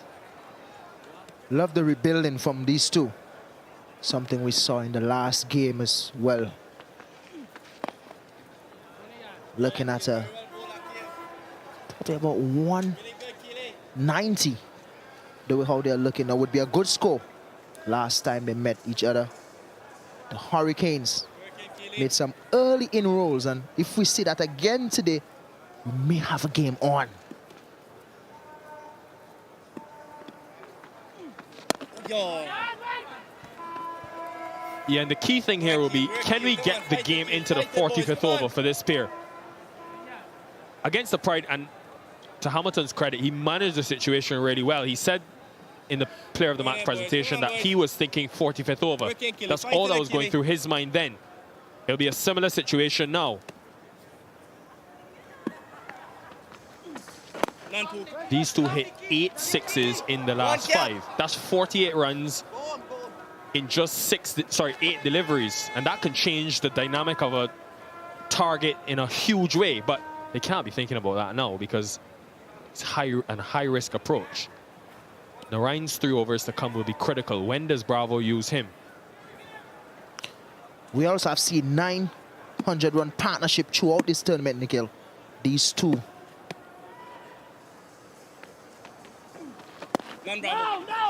These two are at the crease now, did that last game.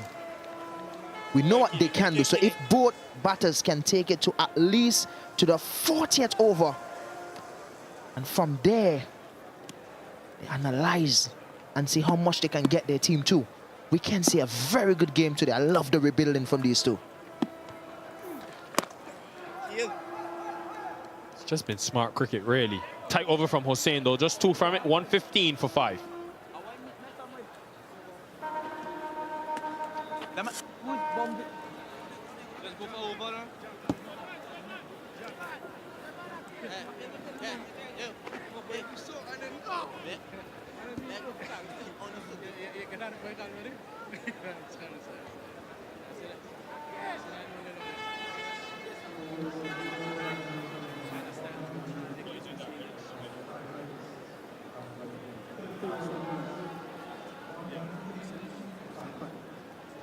Yeah, they'll be hoping that Graves is fit enough to return and contribute. But Joseph, as we've seen in this tournament, and in Test cricket as well, very capable with bat in hand. Not so sure about Durham and Thomas, though. So a lot on the shoulders of this pair. Will be Terence Hines.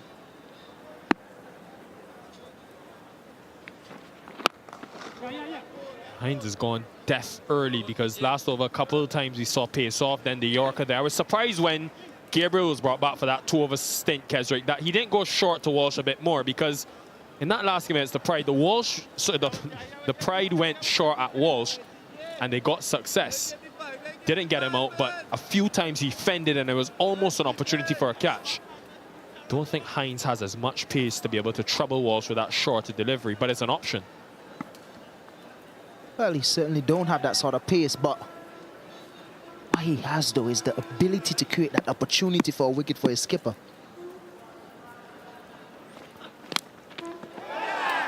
Has it carried? Hines certainly thinks so. The finger goes up. And again, full and wide works for Terence Hines, who's picked up some important wickets in this tournament. Fix your shirt. Let me see the name. Yes, it's Terence Hines. I was just saying, he creates that opportunity for a wicket for his skipper. Not a lot of pace, but to left-handers, he takes the ball away from them, or he uses the angle. Hayden Walsh is gone. Terence Hines again with the celebration.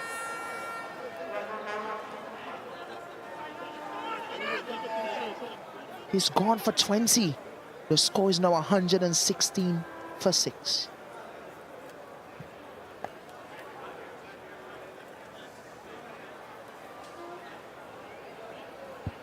Time for the Blue Waters drinks break.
A crucial partnership broken for 46 between Walsh and Hamilton. Hayden Walsh gone for 20. That was the wicket that the Red Force needed. Hamilton still there though, and Captain Alzari Joseph's come out to join him. A look at the wickets today. Shannon Gabriel used the angle from over the wicket well. Got one to straighten into the left-hander. Justin Graves also went off injured. Haven't seen him since, but Casey Carty, this was a huge wicket for that man, Terence Hines again. And Sunil Narayan continuing his excellent record against the Leeward Islands. With the wickets of Terence Ward And soon after, Raheem Cornwall, who was caught on the back foot. Easy decision for umpire Nigel Duguid. Carried clear, slower through the air, and Kofi James looking to punch in the offside, and this was a crucial one. Terence Hines again striking importantly for his side. Good bowling card. Surprisingly, Shannon Gabriel, 6 overs for 21 runs, picking up that 1 wicket. Sunil Narayan, as good as ever, 7 overs, 15 runs, 2 wickets. Terence Hines, the man of the moment, always in the wickets, 2 for 11. Carry pair just trucking along nicely. Yannick Carrier as well. So they're doing a fantastic job. Alzari Joseph is not at the crease. Not some numbers to really smile about, but he wants to stay there with Hamilton and try to get his team to a reasonable total. Obviously, this man Terence Hines will have something to say about that. Yeah, interesting to see the approach because there's still just about 15 overs left. Joseph has been a 6-hitting option for the Hurricanes. Got that 24 from just 11 balls against the Windward Islands, but hit 3 sixes. Does he take the measured approach? Definitely sliding down leg. And he will have happy memories against Trinidad as well. That listed 50 he's got in his career is against the Red Force in 2018 for the West Indies B. Something that he usually does, get wide of the crease and sort of use that angle. Usually do that really well against left-handers. Just saw a few balls ago picking up Hayden Walsh. Always pick up vital wickets at crucial times. Yeah.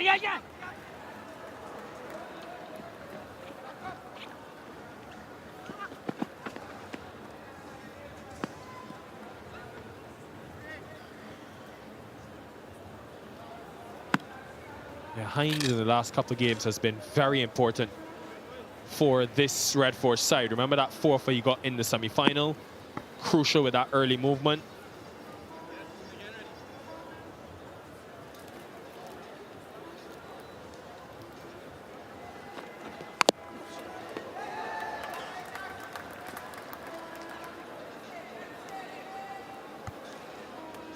Really good work by Terence Hines this season. Almost chopped on there, Alzari Joseph. Have a bit of rebuilding to do again here. Seems to always lose wickets whenever they're rebuilding. They lose and they have to start all over again. Ground staff are getting busy by those covers.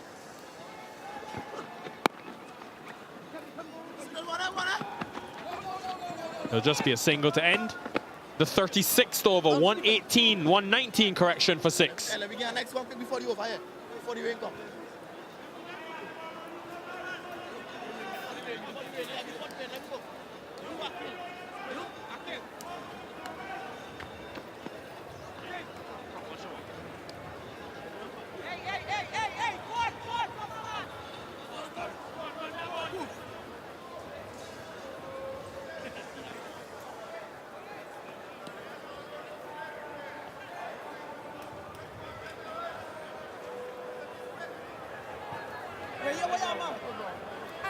Yeah, this is unfortunate.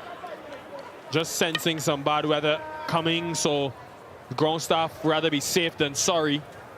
We've had to deal with this quite a few times today. The rain showers, and Colin is off. One of the quickest men on the park.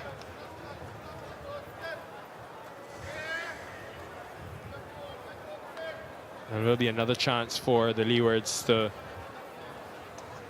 regather and refocus maybe. Hamilton has had his difficulties with that hamstring. You can see he's being carried off. He's had cramp in that last game. Really plagued him throughout the innings. Here again, he's batted 85 deliveries and always looks to push the intensity with his running between the wickets. Injuries haven't been kind to the Hurricanes today.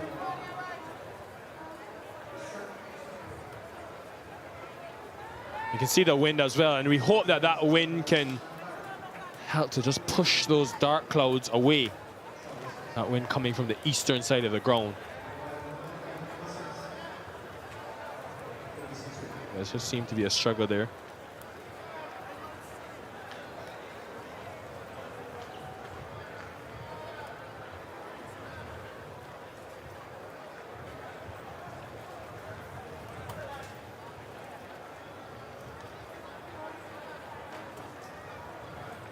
Jamal Hamilton has been the only standout with bat in hand. And the important thing is that he's still at the crease. Now also remember that we've lost 26 minutes already from the first break due to the rain. So have about 45 minutes before we start losing overs, which is not good news for the Hurricanes, who are 6 down. Aiden Walsh last in the part, an important 20.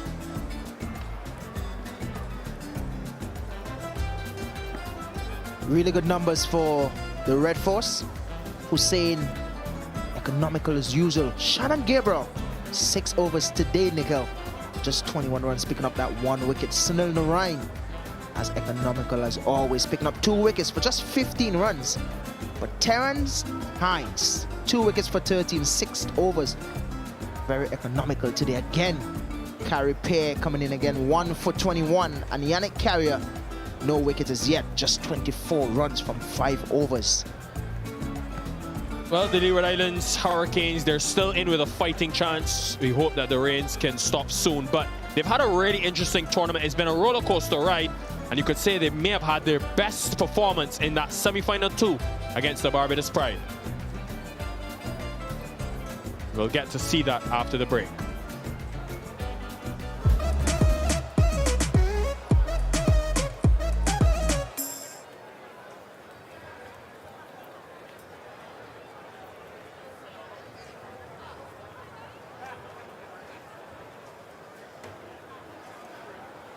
First boundary of the innings.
just over the man at gully.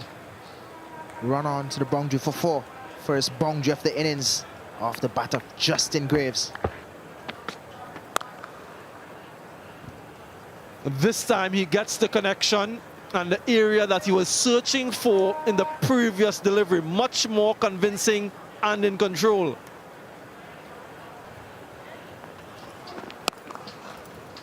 That will be another boundary. A very strong square of the wicket. We've seen that shot in the previous over. Very well executed by Graves. Masterful all the way for 6. That was glorious from Powell.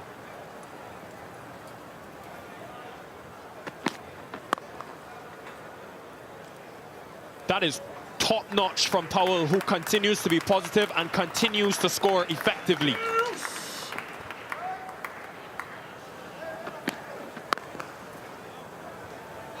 Punched nonchalantly by Graves. Everything he's touched in the last 4 games has turned to gold. What a follow-up that is. Majestic, exquisite, you name it. 57 without loss.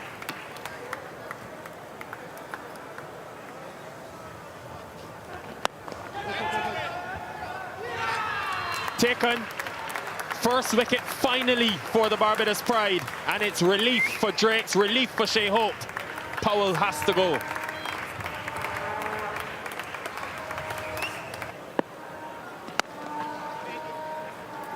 It's a strong area for Carty through that extra cover region. That first boundary will give him confidence. It's really good from Casey Carty. Seen it a couple times today, boundaries in that area. Into the 30s, 112 for 1. Yes! He's got a nick on it. Finally, the Pride get a crucial strike. This time he has chopped on. Didn't learn his lesson. More turn for Kemar Smith. Oh, that's bowled him. More big turn. And a big wipe across the line from Terence Ward.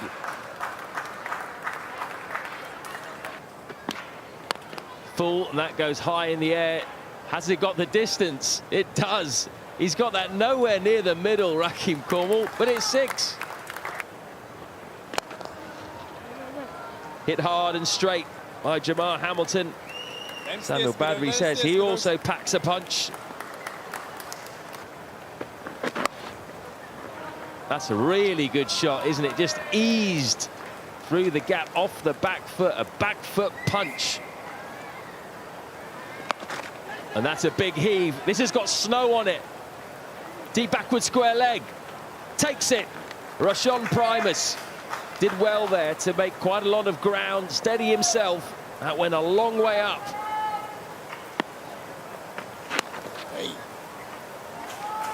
Punched away. For 4.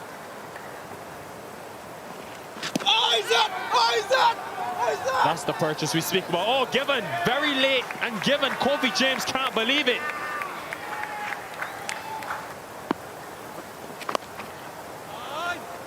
That has been sweetly placed by Jamar Hamilton to end the over. In the air, does he get enough of it? Fielder settles, but watches it sail over his head. Good connection from Hayden Walsh Jr. And what a way to end the 43rd, 207 for 6. Switch hit. Wonderful strike from Hayden Walsh Jr. Was going against the turn previously, this time with the turn.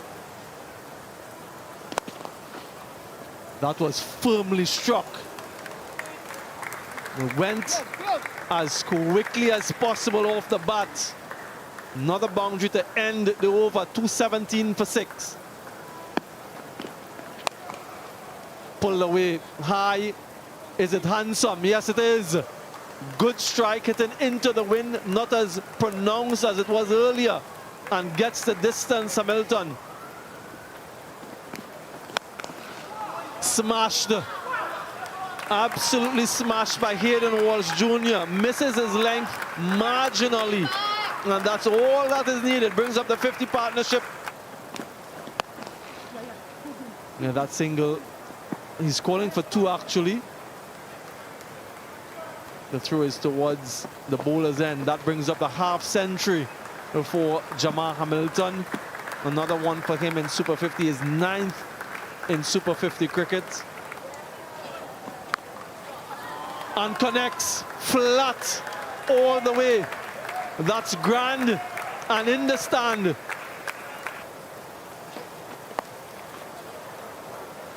Unorthodox, but gets the result.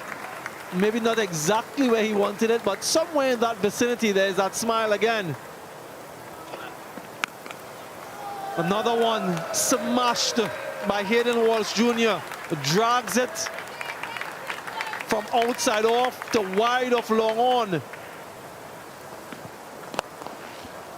Straight down the ground.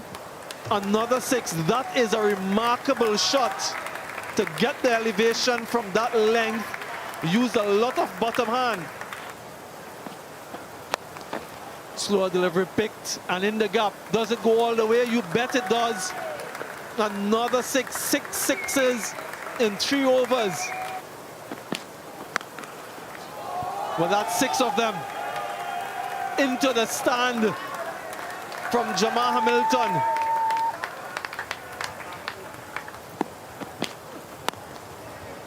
In there, fielder gets under it, takes the catch. And here the celebration, the exclamations from Raymond Reefer, but what an innings it has been. Goes down the ground. Roshan Primus completes the catch. Consecutive wickets for Raymond Reefer. First ball ducked for the captain. No impact made with the bat. He'll have a job to do with the ball. He gets it in the block hole. Gets 2. Excellent running. Doesn't run, so he gets enough connection. Wants to. He's very quick between the sticks. Doesn't matter if the non-striker gets run out, get him back on strike. I think that's gone. Yep. Confirmation of it. That's it. That's the end of the innings, trying to be a little bit too cute. Straight through him. Alzari Joseph so often strikes with the new ball. Express pace, massive result. That is timed beautifully by Zachary McCaskey to get off the mark. Game on, 9 for 1. Still 1 delivery to go. Finger goes up. It's Joseph again. Why are you surprised? Every single time you give this man the new ball. McCaskey's saying he hasn't touched it, but he's got to go. The second time we've seen a boundary down that leg side. Runs are flowing, even though it's been high quality seam.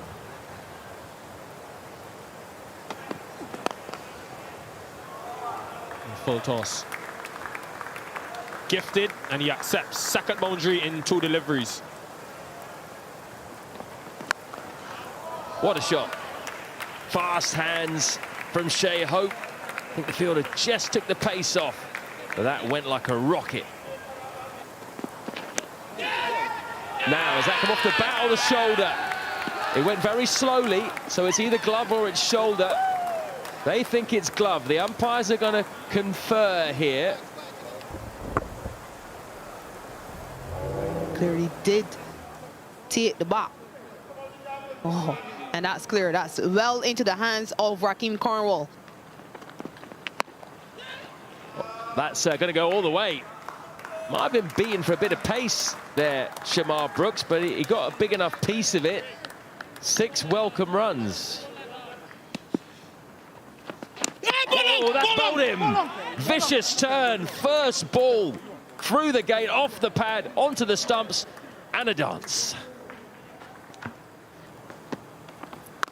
That's too short. Put away by Brathwaite. His first boundary. He's had to wait 29 balls. Let's go, boys. Let's go, boys. Let's go, boys. All chance. Did he get his fingers underneath that? Finger goes up. That's a fabulous catch by Justin Graves.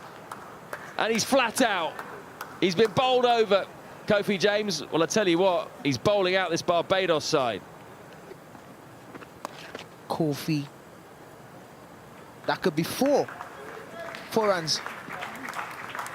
Just a little bit loose there from Kofi. Not something that we'll see too often. Someone that's very meticulous with his line and length. Evidence there of the wicket really giving some purchase to these spinners. Pull away in the gap. Will get a boundary. Too short from James and too easy for Ruston Chase.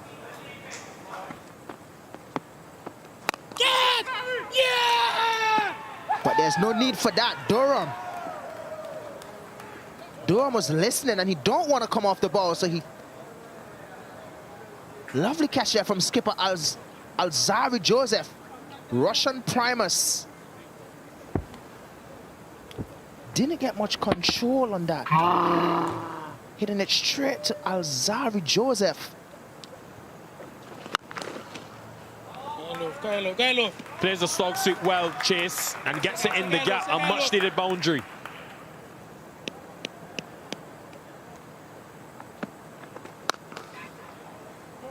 Short, and man out there takes it. Not the best of deliveries from Durham, but it produces a wicket. Could that be the final nail in the coffin? This is a chance. There is a man in the deep, but he just is able to get it over. Is Ruston Chase going on the counter-attack?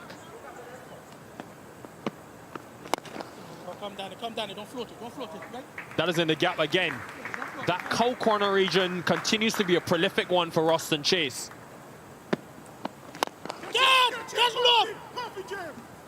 Gone this time.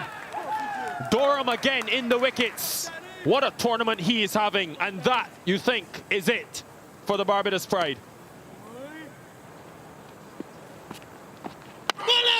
Googly again, straight through him. The Leeward Islands Hurricanes are on fire, and they will be a dangerous team in that final if they get there.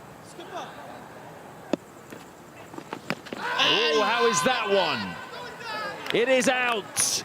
Job done. Leeward Islands are through to their first final since 2019 of the CG United Super 50 Cup, and they are on the hunt for a first outright trophy since 1997-98. Alzari Joseph has got them rolling. Hayden Walsh again. Well bowled by him. Hayden bowled pretty well. That's what I like about him this season. Good control with his googlies. Really happy for Alzari Joseph. First time captain in the team. Marshall his tunes really well. He did a brilliant job rotating his bowlers. O'Shane Thomas in the background was his partner in crime when it comes to sharing that new ball. But the man of the moment here, I think, in this team is Justin Graves. What an addition he has been to this team. As soon as he started opening at the top, you could see a difference in the setup. Well done to these guys. They have booked their place into the final Saturday against Trinidad and Tobago. Well done to the Leeward Islands Hurricanes. Well, that was a scintillating performance, wasn't it, in that second semi-final by the Leeward Islands Hurricanes. First of all, to get up to 290 off the back of that brilliant, brutal partnership between Hayden Walsh Jr. and Jamar Hamilton, the first side to score over 100 runs in the last 10 overs of this competition. And then with the ball, they were just irrepressible, really. 135 all out. The Pride, Joseph with 3, Durham with 3, Walsh 2 and James 2. It was a real team effort. Hold them out in just 30.2 overs. They won by a massive 155 runs things haven't gone so well for them in this final. 119 for 6 after 36 overs at the moment. And we have started to lose overs now because of the rain at about 4:30 local time. So it will be a reduced overs-a-side match if we get back out of there. And we hope we will do. At the moment, doesn't look too great around us. Lots of grey skies, very heavy rain still out there. Just so you know, and we hope this won't come into play, but if we don't get out there again, the trophy will be shared between Trinidad and Tobago and the Leeward Islands Hurricanes. But that's a long way off. This is a very, very fast draining ground. We haven't had a game rained off so far here in this competition. So fingers crossed we won't have one at all. But as you can see, it's filled in around us. It's very grey. So we will have an extended break. We anticipate it. But hopefully we will be able to get back out there and finish the game at some point. While we wait, though, we're going to continue showing you some highlights from earlier in the competition. And we'll start with the group stage meeting between these two finalists, T&T and the Leeward Islands. And it was a pretty tense game. That'll come after the break.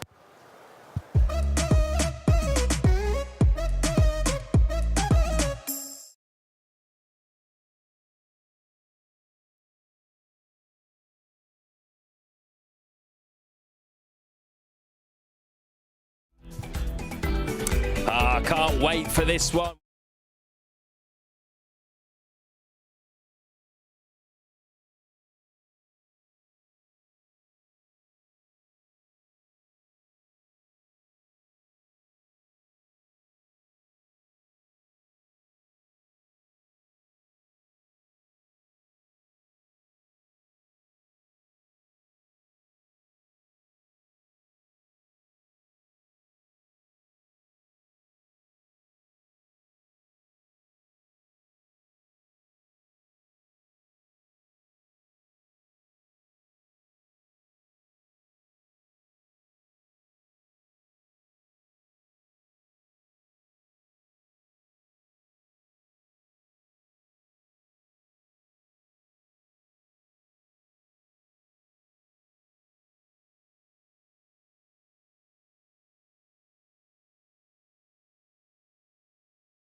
Can't wait for this one. We are back at the Brian Lara Cricket Academy in Trinidad, and one of those two sides will finish the day on top of the table. It is the T&T Red Force against the Leeward Islands Hurricanes.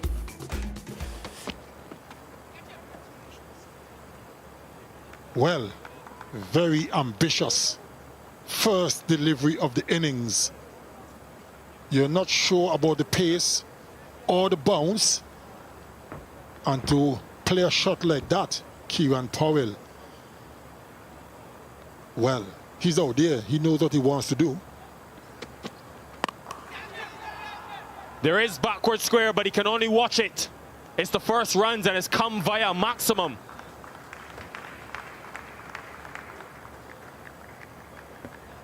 He struck it well. Short delivery from Shannon Gabriel. Struck it well. Went all the way.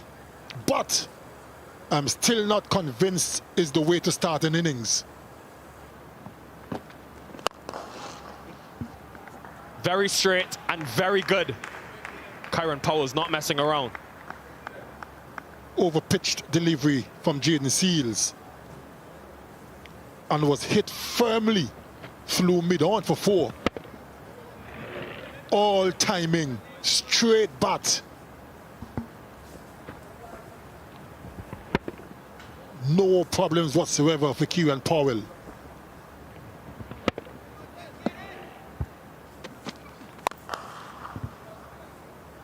He has flat batted that all the way for 6. Kieran Powell, man on a mission to start this game. That was a huge blow. He struck that well.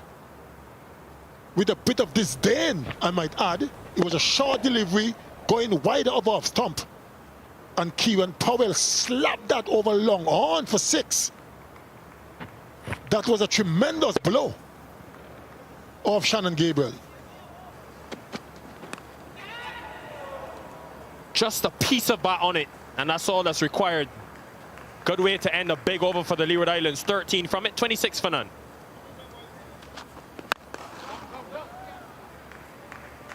Everything he has hit has gone to the boundary today.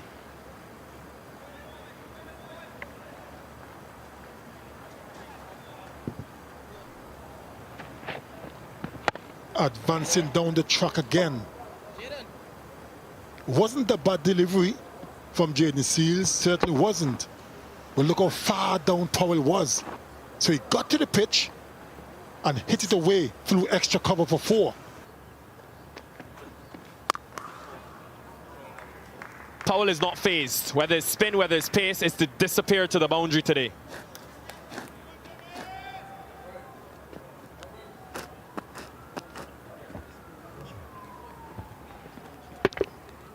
Slightly on the shorter side from Dale. And the kind of mood that Powell is in, if you're slightly off, you'll be punished. Robust. 3rd maximum for Kieran Powell. Been unstoppable so far. More problems for Darren Gango and the TNT Red Force. That was right in the hitting arc and was clobbered away for 6 by Kieran Powell. Goes again. The bravado on display from Kieran Powell. Wow, 4 maximums already in the first 5 overs. 51 for none after 5. Sounded so good. Off the middle of the bat. Still on the line, you don't often see get clobbered. That was a powerful stroke from Powell.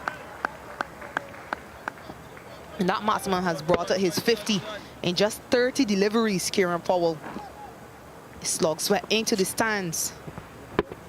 And he's saying to the Trinidad and Tobago Red Force team, it doesn't matter who you bring. I'm going to continue in this vein. He said 3 4s and 5 6s already. And again, goes leg side. Another crisp stroke from Kieran Powell. He's a man on a mission. Yeah, not something you see too often when Sunil Narain is bowling. But once more, he's given him length. And because no fielder is in that deep mid-wicket area, he feels quite happy to take it on. I mean, even if there was a fielder, he was easily clearing it. And he responds very well. Kieran Powell can do no wrong. Just using the pace, opening the blade of the bat, and he picks up another 4. Go, LR. Yeah, Kieran Powell just showing that he's not just all muscle. He does possess some finesse. That's well placed to the right of Terrence Hines. That's loose, picked up. Not the ball to bowl with that field. No one on the boundary behind, square on the leg side, and that is the 100 up in the 14th over. I like the mood that he's in. He came out with intention early on the line of the leg stump, just helping it over. Fine leg, lovely shot. Shot. Wow, he's latched onto that quickly, Graves. That's the best shot he's played so far. Quick hands.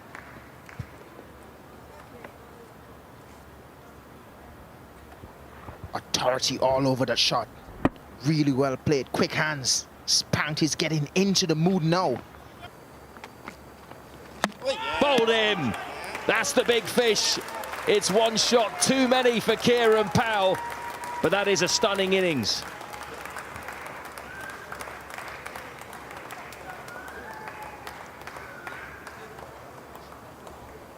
Really well bowled. He has been the impactful player this season for the Red Force. Celebration as well. Yannick Carrier removed the dangerous Kieran Powell. He's gone for 75. The score is now 110 for 1. Bowled him. That's a fantastic Yorker from Terrence Hines. Tailed in as well. They've gone bang bang here, T&T. The famous celebration of Terrence Hines. I don't know what it is. I have to ask him after, but I love it. He's good at bowling his Yorkers and tail back in. Early in Casey Carty innings. What a ball to get. Love the celebration. Have to ask him what it's about after, Matt. I love it. Casey Carty is gone for 1. 113 for 2.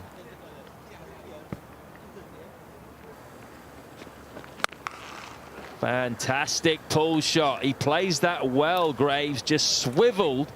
Hits it really hard. Has that short arm jab pull down pat, Matt. He gets his hands so fast through that shot. Quick hands. Oh my God. Absolute Jaffa.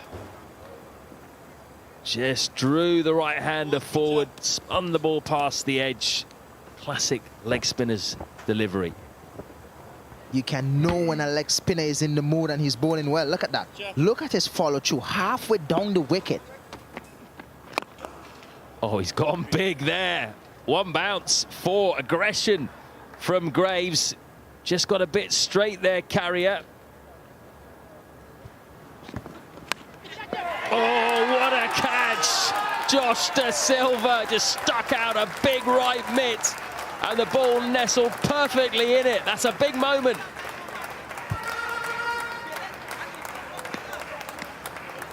It's a lovely catch. Stick out that mitt. It's a great catch. That's a splendiferous catch. Well done. I love the celebration though, Matt. Karimago gone for 3. The score is now 130 for 3.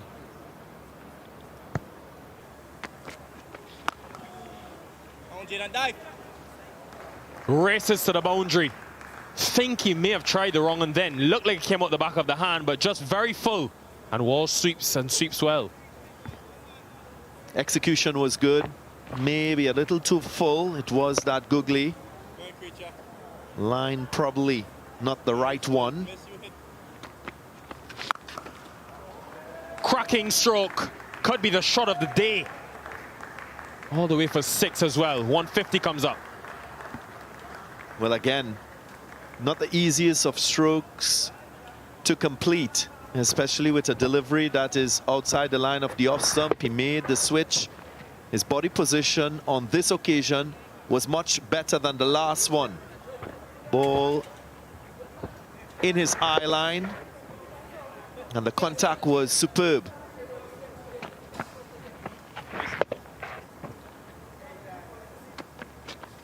Catch it. Long on. And Carey Pear makes no mistake. 4-6 and then dismissed. Yannick Carrier again strikes back. And it's exactly what you could glean from the approach by Hayden Walsh Jr. It was high risk from the get-go, and you could sense that it was a matter of time before he presented an opportunity. Just there. Instead of taking an easy single, chipped it to Carey Pear. Carrier with his second wicket. It's 151 for 4 now.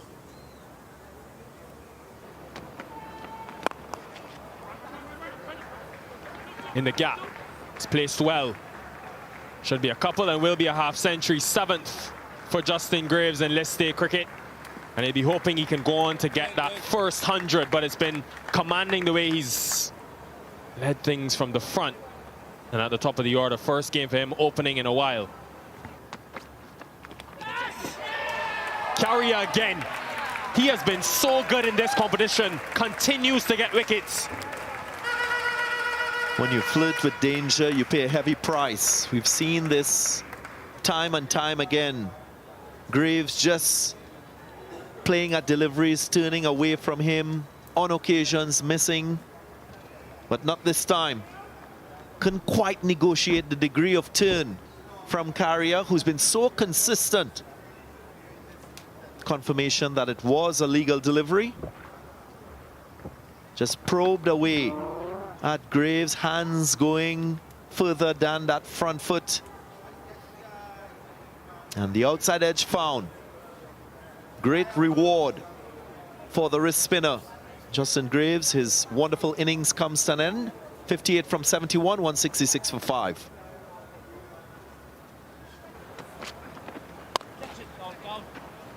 That's got past backward point and it's gone for 4. The power of Cornwall. 174 for 5.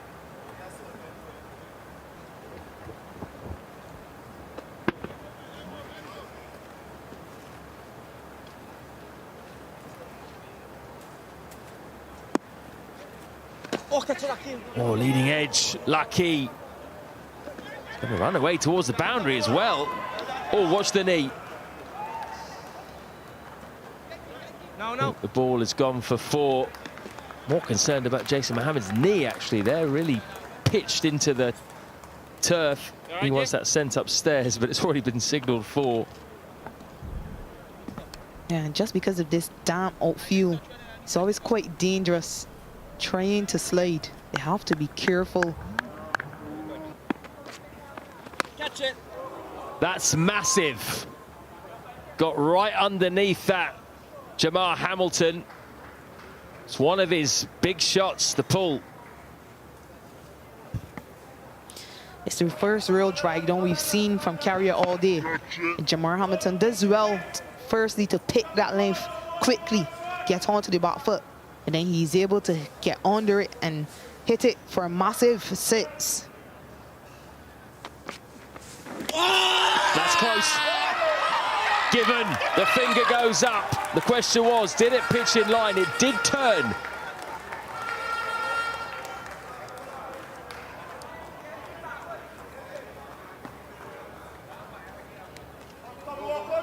Yeah, 4th wicket for Yannick Carrier. Yeah, it looks dead. It looks dead. Good bowling once more. This time he got his length right. He got a lot fuller. Raheem Cornwall choosing to go back. Ill-advised, and he misses one. And that's crashing into middle. Goes for just 7, Cornwall. Leeward Island Hurricanes 188 for 6. Reverse. Oh, that's got to be out. It is. Quicker delivery. That was straight. And a bad choice of shot, I'm afraid. You have to wonder just what Jamar Hamilton was thinking. The last two recognized batters at the crease. Almost given LB the ball before, and this time he chooses to reverse sweep. Unfortunately for him, he doesn't make contact. He has to go for just 18. Leeward Island Hurricanes lose another at 188. 188 for 7.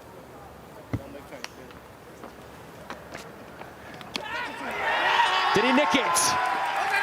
TNT thinks so, so does the umpire. Another one goes.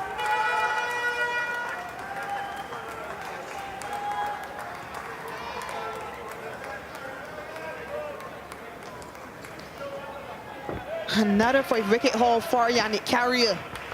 A loose drive by Kofi James off the pad of keeper Joshua De Silva, and then taking that slip by Sunil Narain, and off he goes. They were worried about Sunil Narain with the ball, but this is the guy they had to worry about. He's taken 5 for 47, and he still has 4 deliveries left, Yannick Carrier. Kofi James goes without scoring. 188 for 8. Catch it. That's a good strike. Hit with power, struck cleanly, and he gets 6. Good blow from Daniel Durham. Right in the hitting arc. Struck it well. There was a fielder at the deep mid-wicket boundary, but only to retrieve. Oh yeah! Got him. Significant turn from Sunil Narain. He is set up Alzari Joseph with one that pitched outside the off stump and came straight into the stumps. What a delivery. Look where that pitched. Look where he ended up. And even in his previous over, DG Ganga, there were 2 or 3 deliveries that came back. And I mentioned that Alzari had no answer. And look at that delivery. He's gone for 3. Alzari Joseph, Leeward Islands Hurricanes in real trouble. 198 for 9.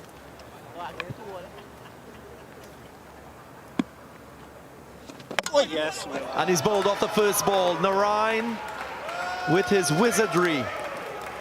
Back-to-back wickets on the back of 3 maiden overs from this man. What an impressive spell.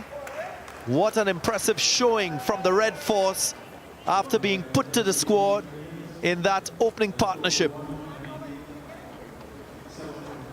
That's why this game of cricket is so exciting.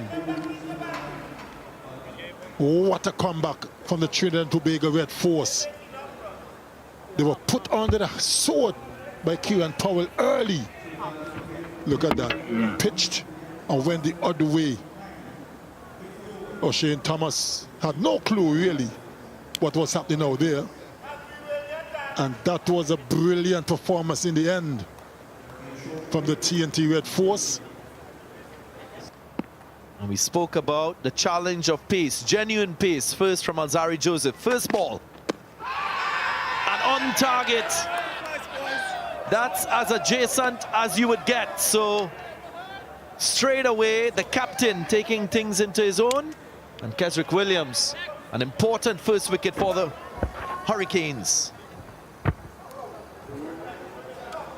I mentioned it earlier, DG Ganga.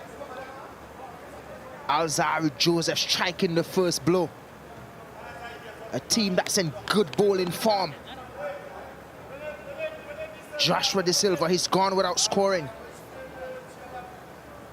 Score 0 for 1.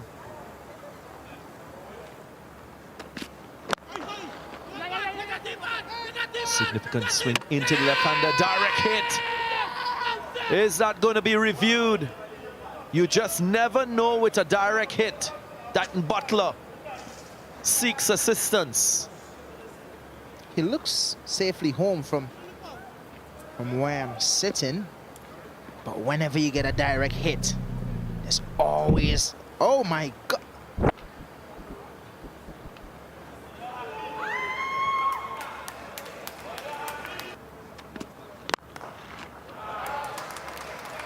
Should be 4, is 4.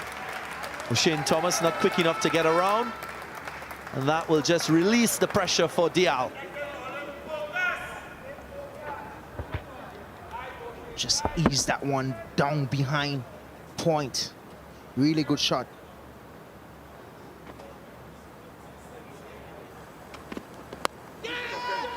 Edge and just away from the second slip. Wasn't there for the drive. Bravo was going to hit it on the up, and he nearly paid a heavy price, that of his wicket. Left hit, there was bat on it, shouldering arms. So soft the dismissal. But you can sense that Alzarri Joseph had the ascendancy with the battle. And he prizes the Red Force captain. I think he said, don't worry there, guys. I'll bring that special delivery to get him again. Lovely celebration there from Alzarri Joseph. Just pinching the edge of the bat there. Darren Bravo gone for 6. The score is now 16 for 2.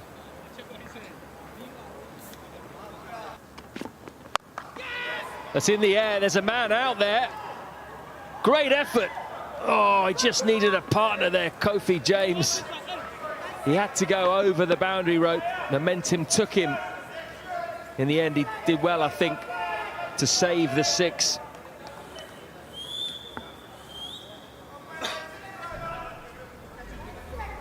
It was a brilliant catch. Good elevation. But did he touch the rope before the ball was released? It looks like he stepped on the boundary ropes while the ball was still in his hand. And that's exactly what the umpires are checking on. Yeah, you can see the soft Toblerone there just moving slightly. But that was a great effort. He spliced that straight up in the air. It's going to be a 3rd wicket. A 3rd wicket for the Leeward Islands. A 3rd for Alzarri Joseph. He's bowling like a captain. He certainly is. No emotions this time. Short delivery. They're trying to repeat that pull shot. Lobbed it up tamely to Kieran Powell at mid-on. Mark Dale is gone for 16. Trinidad and Tobago Red Force in some trouble. 27 for 3.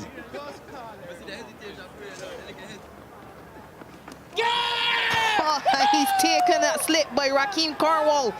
Kofi James gets his first. And they lose another. Trinidad and Tobago Red Force. The build of pressure. Just sensed something would happen. A few half chances for the Hurricanes. And wide of the crease from Kofi James. And Raheem Cornwall doesn't drop too many at slip. And what about the celebration? Seen a few of those in the tournament. Could be trouble for the Red Force. Keon Otley batting at 4 today, gone for 9, 44 for 4.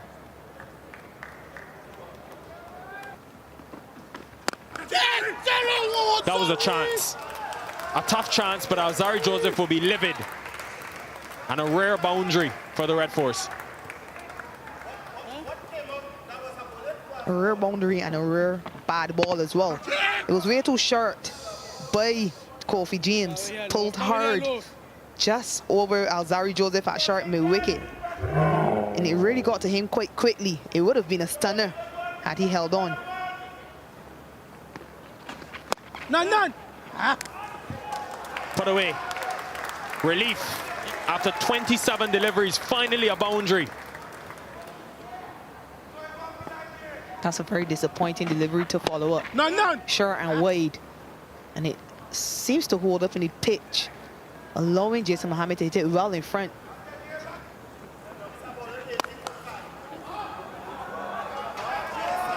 That's 4 more. That's a glorious cover drive from Mohammed. Just beats that fielder at short cover. Beautifully played. The rank half volley was there from Kofi James. And even though there was a fielder plays that long off, he had no chance of cutting that off. Goes to the body straight away, but that's a fine tickle for 4. Not the start he wanted to come off the bat.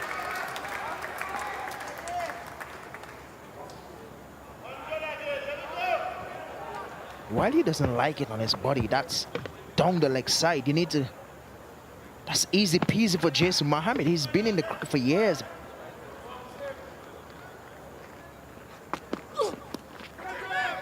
And again, he's targeting that backside. I think it's flicked it again. No, he's giving that as runs. Now, did that come off the glove? Hamilton wasn't too far away from it. Hamilton being a short guy. Definitely glove. Bowled in. They needed that, didn't they?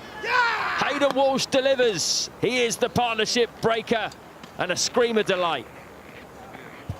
I'm pretty sure that will give the Hurricanes a bit more confidence now. That googly again. So, Jason Mohammed gone for 41. The score is now 109 for 5.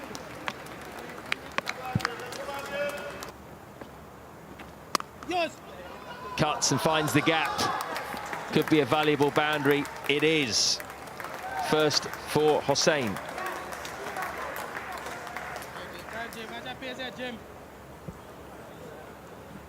Shot. Hussein finding the gap. Not even the Usain Bolt speed of Hayden Walsh can stop that one. That looks close, looks close. And Dighton Butler is convinced. Raises the dreaded finger. And it's Hayden Walsh Jr. who strikes. And it's often an accurate finger from Dighton Butler. Oh, that's dead. Crashing into off stump. Well bowled by Hayden Walsh Jr. Outfoxing the left-hander again with that googly. It bounced and turned, and unfortunately for Akil Hossain, he didn't pick it. He's gone for 8. Trinidad and Tobago right force 120 for 6.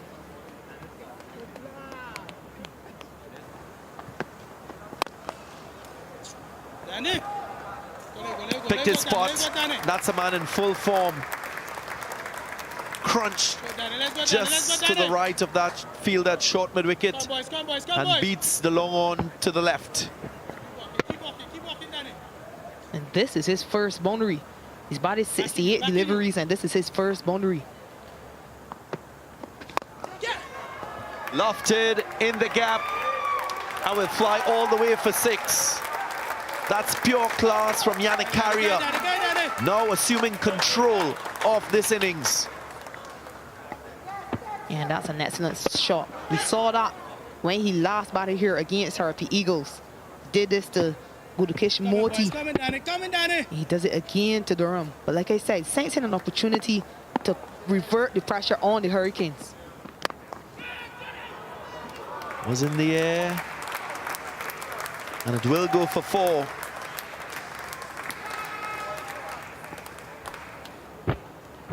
Terrence Sainz set himself early, stepping leg side to open up that offside.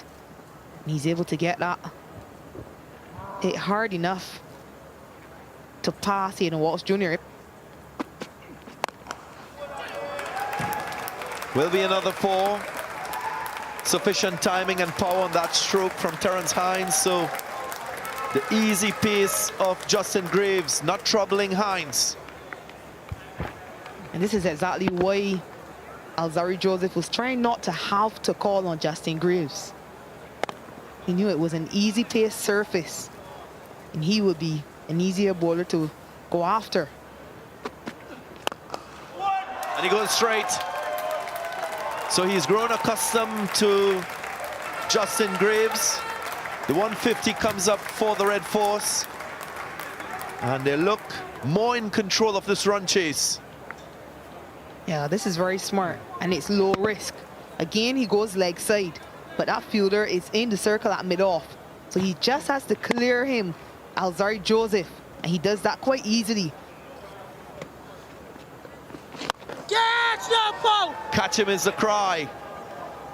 And that he does. So Powell completes the catch, gives Hayden Walsh Jr. another wicket. And things changing a bit, as we've seen throughout the course of this match. Yeah, this happens so often. As soon as you big up a player, they do something like this. We were just talking about good awareness and good calculation by Terrence Sainz. He just got 16 from the previous over. And ill-advised, he decides to take on Hayden Walsh Jr., holds out to the fielder at long off, and he goes for 21 of 17 deliveries, but he goes at a crucial time. Red Forest now 156 for 7.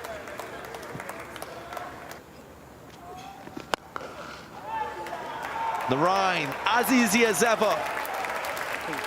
Cool, calm, collected, and banged for 6. He's not going to waste any time in the rain. And he's able to get his hands through that. He easily clears the man at long on.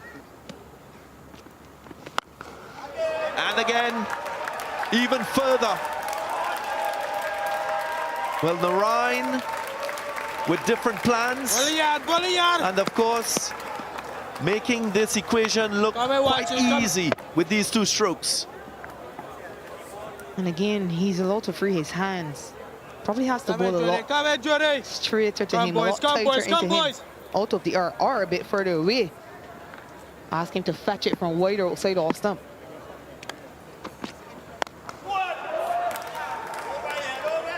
Six of them again. It's the 3rd maximum from Sunny on the Rhine, and it could be the deciding blow.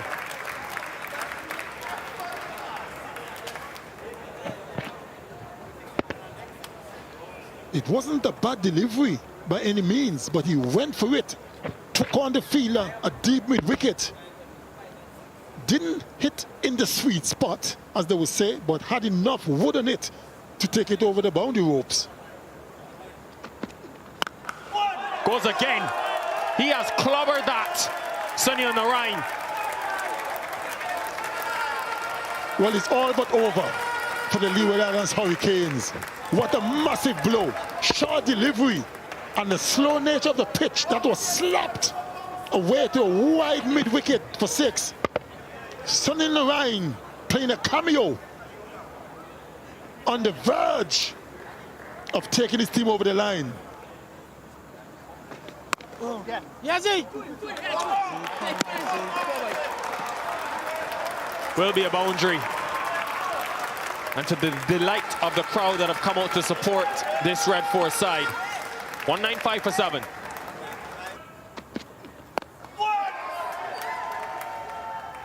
I think Kareem Agor did well enough, but it won't matter. The war of attrition is over. The Red Force, through Sunny on the Rhine's brilliance in the end, but mainly Yannick Carrier, who took 5 wickets and finished with a patient and perseverant 45, wins the game. A crucial game for the Red Force in the qualification terms. This could get them into the semi-finals, but they stay undefeated, the Red Force, and a comprehensive win in the end. Really was a good game of cricket in the end. Hurricanes, though, will be livid that they only got to 198 after Kieran Powell's stunning innings. They were 110 without loss. The spin again, Carrier and Narayan, 8 wickets between the 2. And then new ball burst from Joseph. Hayden Walsh picked up wickets, but Carrier yet to be dismissed in this tournament. Ensured they got over the line by 3 wickets.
fry straight after the Jericho. They're all getting involved. Great adjustment by John, following the batter and hitting the bullseye.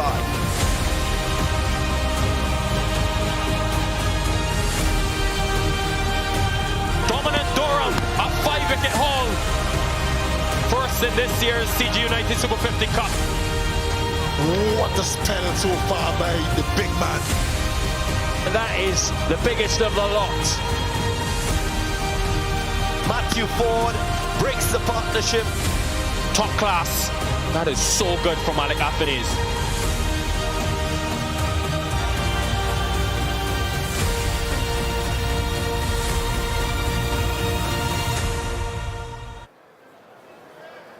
It's been a fantastic tournament so far. We've provided you with a few light-hearted moments as well via our features.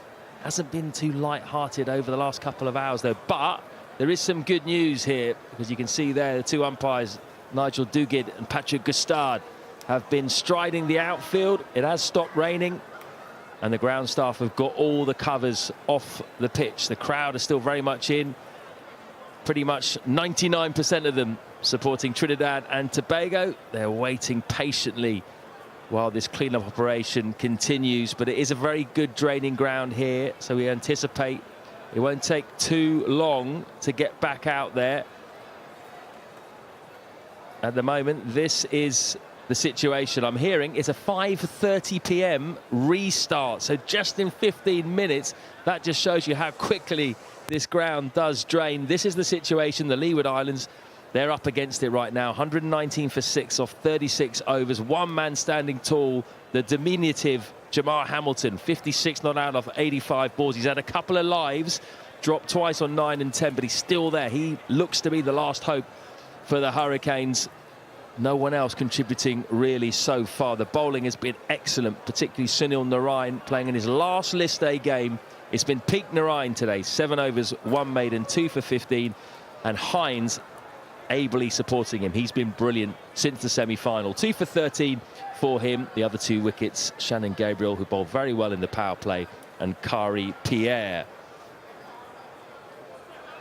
So they'll just get that mattress around the outfield and dry it up a little bit. But the good news is we'll be starting in around about 15 minutes time. While we wait, well, we're going to take you back to earlier in the tournament, and the defending champions, Jamaica Scorpions, wasn't a very good defence for them, was it? They lost every game, every completed game, didn't get anywhere near the semi-finals, but with Jamaica, they always have a little bit of fun along the way. This is Javor Royal and Kirk McKenzie visiting the zoo.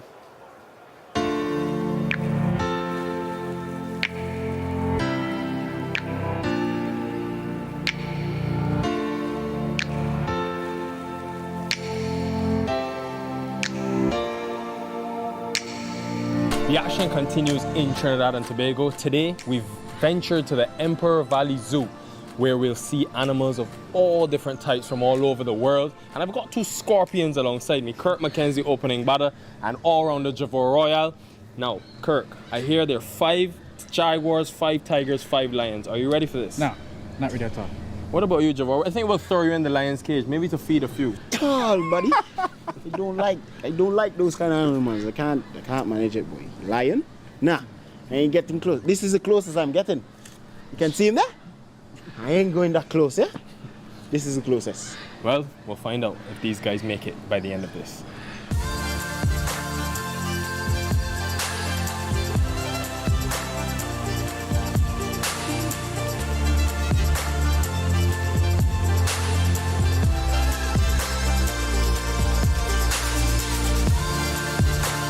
Right, time to see some animals, and to help the guys out, I'm gonna hand them over to these 2 very qualified individuals. We've got Nirmal and Kimberly. Nirmal, thanks for having us. What can we expect? You're most welcome.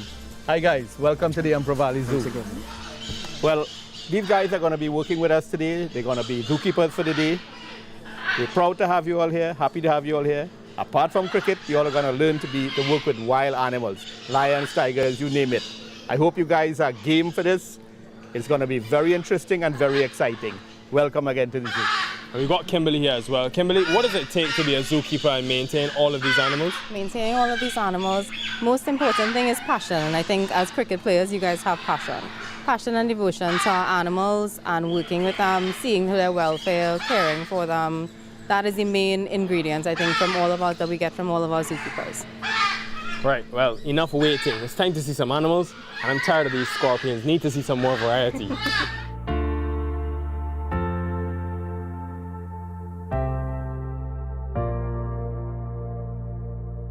So could you tell me more about this snake, please? This is an albino Burmese python. Mustard is his name.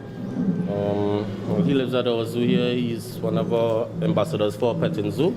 We obtained the snake some years ago to use for educational shows and for Petting Zoo. His diet consists basically of rabbits and chickens. We feed him on a 2-week basis, so that gives him enough time to go through his whole process of digesting and passing feces and changing skin. Does he eat scorpions? No, he doesn't. Does he eat scorpions? Video me dog. Kirk, video me dog. What I do? Yeah, put him on my neck. Yes, come. Just hold the neck, give me general, please. Come on, come on. Please. Come on, come on. After you come to and then come to the rice. Now you turn around and just Just put him by my clothes. Hold the neck, dog. Hold the neck. Kirk, video thing, dog. Rest your hand below here. Rest your hand here. Rest your hand below here. Put the next hand here. Right, you're good to go. Yo, me a general, dog. Me not afraid of this. Please. Just hold your head, me general. Just hold again. How quickly that happened? But he heavy. Very. Yo, take him off now. Take him off. Take off him bum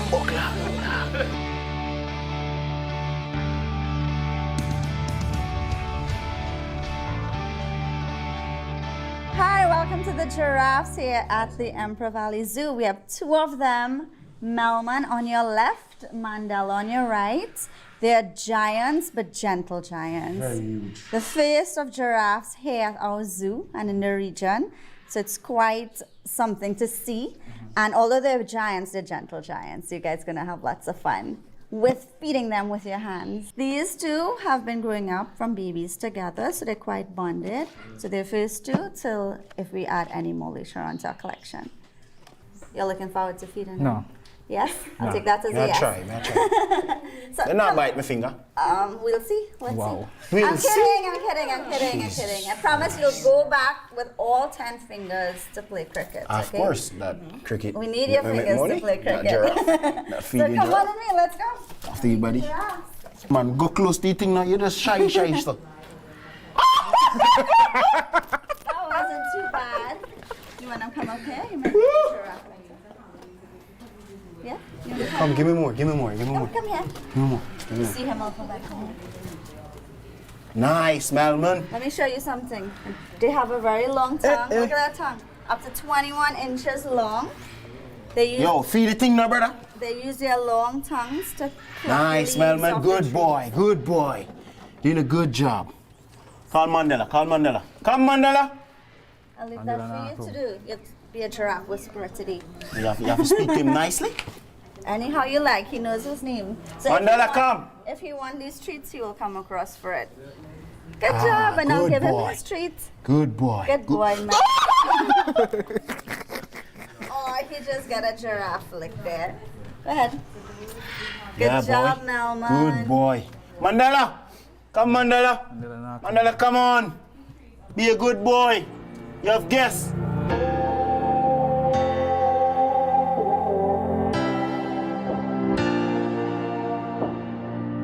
Behind us, the female lions are feeding, and I've got a startled Kurt McKenzie here. He doesn't even look this afraid when he's facing 140 opening the batting. Kurt, when you see that, what's the first thing that comes to your mind? Run. Run. Stay out of their way.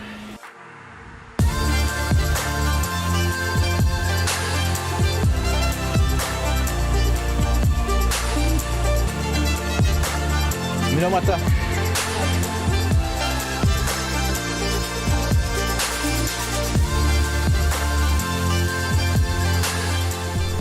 Game day, Scorpions versus Harpy Eagles. I've got one of the Scorpions with me. And fun fact about these Harpy Eagles behind us, they feed on the same prey for up to 1 week. So these Scorpions, it won't be easy for them. Kurt, you look at the size of that. Here it comes, sensing its prey. You think you can take these guys down? Of course. Not afraid of them. Probably the eagle itself, but not the players that are eagles. But just like the bird, Yeah. the harpy eagles can get the ball to fly, you know, maybe swing a bit. Not afraid? Not afraid? Nah, not afraid one bit. Not afraid one bit. You said it, not afraid. Yo, when me? Alright, you play with that then. Go in there. Be like man. Boy, I'm not afraid of you, dog. You're small. Correct. So you see now that we've secured the doors again, they're going to let him back out. Alright, the dog, mad. I'm gonna bring you up. So now he's going to go find a secure corner that he can eat by himself. Selfish Lions don't boy. like to share. Right, we ventured to the lion's den. We've got the lion eating, feeding behind me. Royal's been taking it in. Javor, what is it you think, like, similar to a lion, you can almost take from them and apply it into your cricket? I think the aggression, the determination, I like how they move whenever food is ready. I like that about them, and I think I can take that and add that to my game a little bit more. Out of all the animals we've seen today, are there any that you look at and say, well, you know, you can see similarities or the characteristics that sort of resemble yourself? Yes, I think the giraffe. They were kind, calm, and I think that's kind of Javor. I think the giraffe was the standout one for me. I thought you would have said kangaroo with a little dance, you know, jumping. Maybe, yeah. He's a little up the thing there. Yeah. Maybe, but the giraffe for sure. They were calm, and I like that about myself. Off the field, I'm a calm guy. Not so much on the field. Nah. Right, well, a great day off the field. We've got Kirk and Javor still with us. Somehow, someway, they've managed to survive. Kirk, a day away from the cricket, how has it helped you just refresh, rethink going forward? It's been good, you know, just to relax, get outside the hot circuit after the field and just kind of enjoy Trinidad. Javor, you've done a lot of the zookeeping today in this partnership. What is it like being a zookeeper? How does it compare to being a cricketer? It's a bit easier, less work. On the field, you have more work. Training in the sun. It's not a lot of sun here, you have a lot of trees, so it's a bit easier being a zookeeper. He's only saying that because he hasn't fed the lions. Anyways, guys, you're dismissed. Really well done today. Thank you very much. Thank you, buddy. We'll see you on the field. And now, let's get the real answers from Kimberly. Kimberly, how did they do? Yes. Be very honest. To be very honest, they did all right. It's a first day, it's only one day. You know, a lot of things can happen in one day, but I think they did fairly well. Now, Javor said that it's harder to be a cricketer than a zookeeper. Do you agree? I think he needs to spend more than one day and then I can give me a better opinion on that. Well, look, it's been so much fun here at the Emperor Valley Zoo. Whether it's on the field or at the zoo, it's great to see the scorpions in action. And we look forward to seeing them in action now on the cricket field. Well, we will have action on the cricket field. Great to see some clear blue skies. The Red Force will be happy about this because they can enhance what is a very strong position on the game already. If you missed it or joined us late, 119 for 6 after 36 overs. New playing conditions then. 43 overs per side. 3 bowlers can bowl a maximum of 9 overs. 2 can bowl 8. We've already had the first 2 power plays, so this will be the final power play with 5 fielders allowed outside the circle. Kesrick Williams is alongside me. Kesrick, how does this change the mentality, the mindset for both teams? Well, the good thing about it is that Trinidad is in a commanding position, and the skipper, Dwayne Bravo, will like to keep it that way. Alzari and Hamilton have a hard job to do right now to get their team to a total that they could bowl to later on. Trinidad team looking really confident, getting ready to go out. Leeward Island so far, 119 for 6. Kieran Powell went cheaply. Justin Graves retired hurt on 11. Casey Carty didn't really show much fight, but Hamilton, the one who's still there, showing a bit of fight on 56 during the middle there. They sort of lost there, but Hayden Walsh came in and shot some fight, but he went for 20. Alzari Joseph is there now on 1. Yeah, Narain, it'll be probable that he finishes his spell and bowls that 9. So that's one bowler. They're allowed to have 2 other ones. Possibly Shannon Gabriel if he comes back for another spell with some seam. Terrence Hines has bowled really well today. So Bravo's got options at his disposal. The good thing though for the fans as well who've come out and been patiently waiting, and you can hear the applause, that we will have a resumption of the action. The Red Force are looking for what would be their 14th title in this Super 50 Cup. And you think, Kesrick, that the Leewards will take some optimism from that performance a couple of days ago where they were the first team to get 100 or more runs in the last 10 overs. Hamilton was the man at the crease. So the key will be how Joseph can support him. Does have a list day 50 against these Trinidadians. Justin Graves was padded up in the dugout. Potentially he can come in and contribute if needed as well.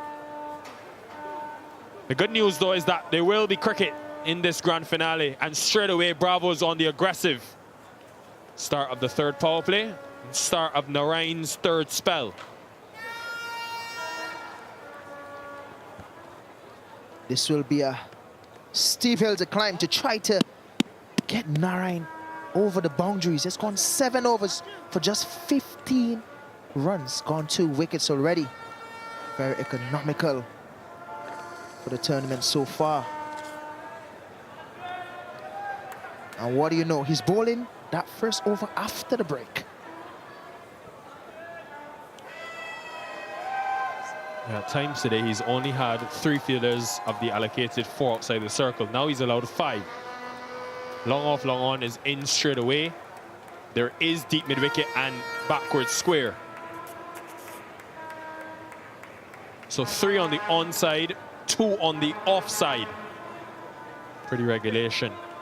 But we are ready for a resumption. Finally, cricket must resume in this grand finale.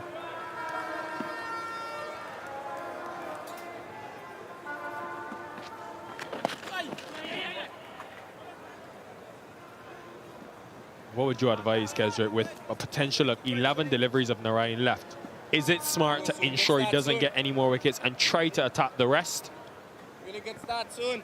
The smart thing to do, Nikhil, is try to not lose a wicket off Narayan deliveries that he has left, but try as much as possible to get as much runs as he can off his balls, but doing it safely, of course. Got to be smart because he's a guy that will take wickets. He's a wicket taker and he's very economical as well. So they have to go about this really smartly, Nikhil.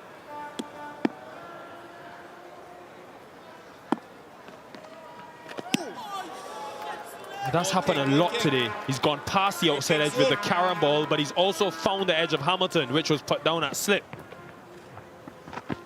It's safe to say that they have to score. But also the other question is, how do you deal with that?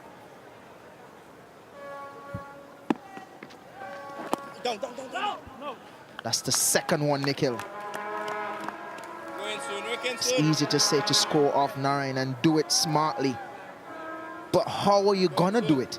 That's the main question here for Hamilton and skipper Alzari.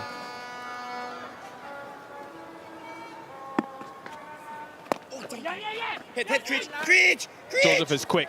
Oh, we Creech. And Carrier was just a touch slow on getting to that, so it's smart running. So far, so good. They'll take this as a win, the Hurricanes. 5 deliveries faced, 2 runs, no wickets. And crucially, Hamilton won't be on strike. He's the main man. How many can he get with his boundary striking prowess?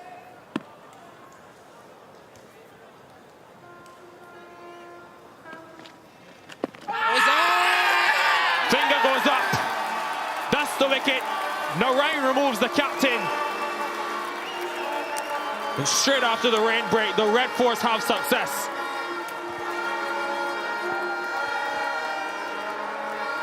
Really good for the Red Force. I would say easy decision. Very easy decision for Gustad. There's no issues there. Sonel Narayan, as usual, in the wickets. Skipper Alzari Joseph have to go for 2. The score is 121 for 7.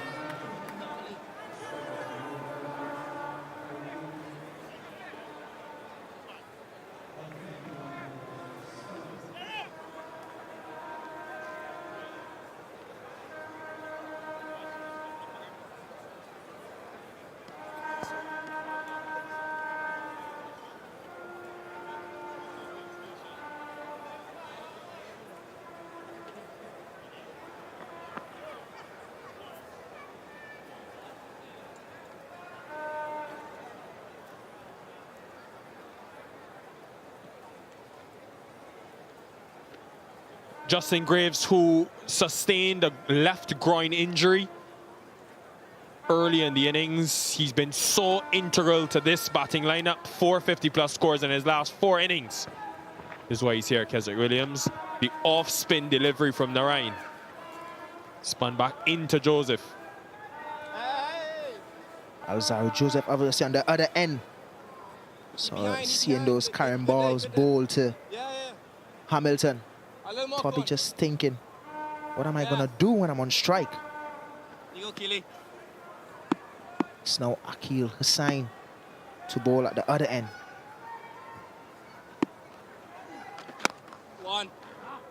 Yeah, what does Graves do now? He just ambles to the other end. And luckily for Bravo as well, the way he's managed his bowlers today, he's got a really good selection in terms of the 3 bowlers, he wants that to bowl 9 and the 2 that can bowl 8. All of them have bowled before that over from Narayan, maximum of 7. You can just play it by the ones that are bowling the best in his estimation. Now, does Graves look to attack or does he look to take this deep?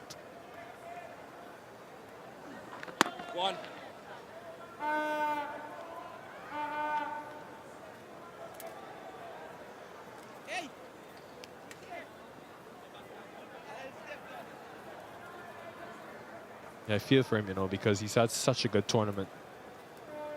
And he's really struggling out there. Really gut-wrenching for him and the Hurricanes. Would have been definitely a different game if he didn't have any injury. Keeper, keeper, keeper! Can hear De Silva through the effects mics saying keeper's end because that's the end that Graves is going to. So far he's run 3 singles, but it's really jogged them. Come on, Q. No mercy for his former teammate Joshua De Silva. Both those guys won the tournament back in 2019 with the emerging players. It goes straight up. This should be taken. Narayan takes it. And a valiant effort from Graves to come back when injured. Unfortunately, doesn't make much difference. Gotta feel it for him, but you have to love the fact that he walks out and make an effort for his team. Couldn't really put enough bat onto that one, just taking the edge straight up in the air to Sunil Narayan. Have to feel it for this young man. He's gone for 12. The score is now 124 for 8.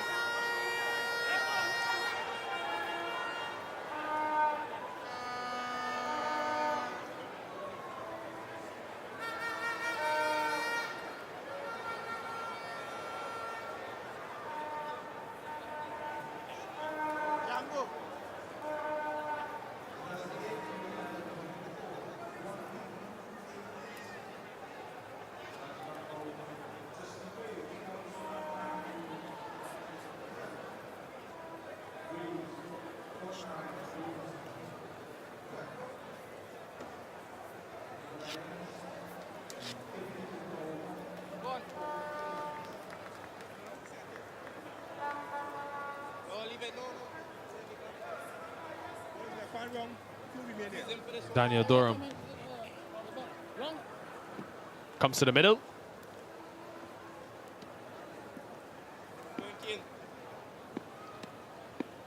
Hussain searching for a second.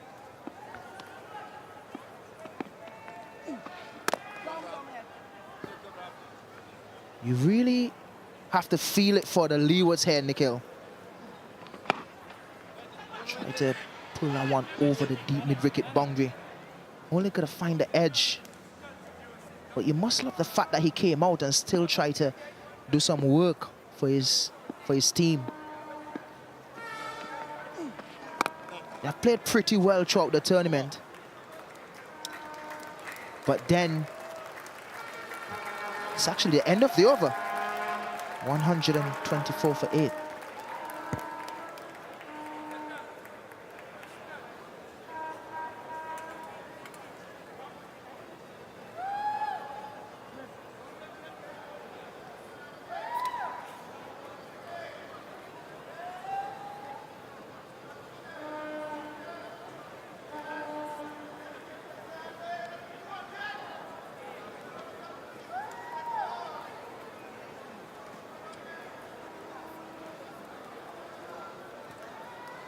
Sunil Narayan at the top of that leaderboard in terms of catches in the tournament.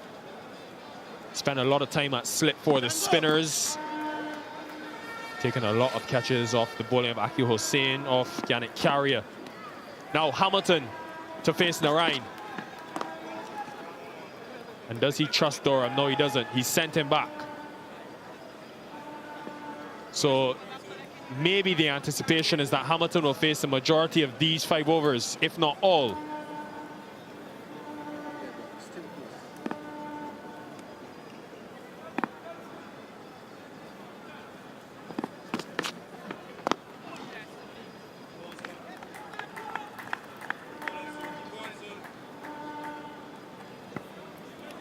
Alzarri Joseph, skipper, the Hurricanes, not looking too happy. Really have to feel it for them, Nikhil. As I mentioned earlier, Graves with that groin injury, and then Hamilton, hamstring in a bit of pain. From since the last game, we saw him limp off before the rain. A bit of injuries into the camp on this special day. And there's a second slip in almost a wide gully position now. Remember, they did have a fielder there when Hamilton was almost caught by Puran. When you think about the injury and the magnitude of it, Kesrick, what impact does that have on Graves if he was to be selected for that England series? Has to be really, really sad, but look at that. Most wickets. Super 50 Cup Palm All with 122. Sunil Narayan, a little bit at the bottom there.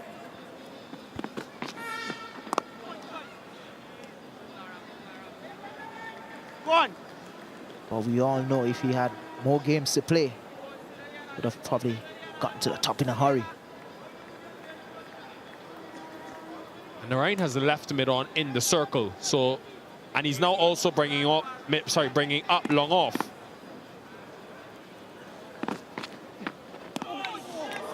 Hamilton still defends. Now, final delivery of the over coming up. Does he look for a single? He needs to retain strike. Now, the last 2 overs that we saw from Sunil Narayan were mainly carrying balls. Not much of the conventional off-break that you would normally see in bowl. I wonder what's going through the mind of Hamilton here. Should I see him off, or should I take a single? Maiden over to finish what will be the final time we'll see Sunil Narayan in list day cricket with ball in hand. 3 for 17 in 9 overs. 1, 2, 4 for 8. And what a servant to Trinidad and Tobago cricket he has been. Illustrious career comes to an end in terms of with ball in hand. Just look at those numbers. Average below 20. 6 for 9. Best figures. 190 wickets.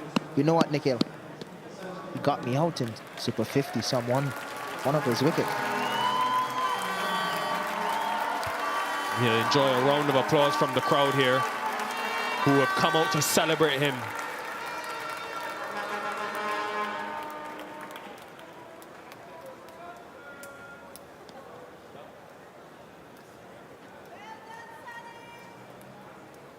Remember, in the new playing conditions, 3 bowlers can bowl a maximum of 9 overs. Narayan is 1, Hossain will be the 2nd.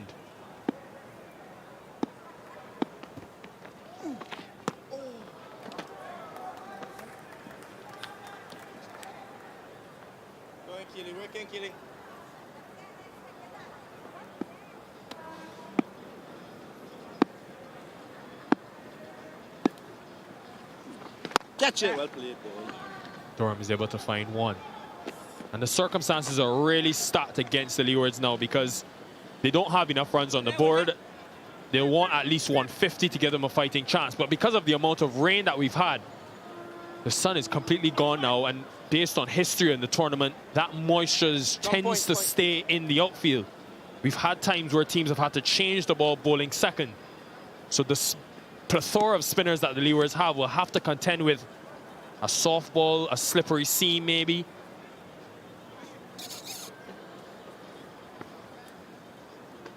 That is something that is not really easy to control. Oh, Akil boy, that's well bowled, huh? Hamilton will be the key here to at least get them to 140 maybe. Give his skipper, Alzari Joseph, something to bowl at. Not really a happy dressing room, the Hurricanes.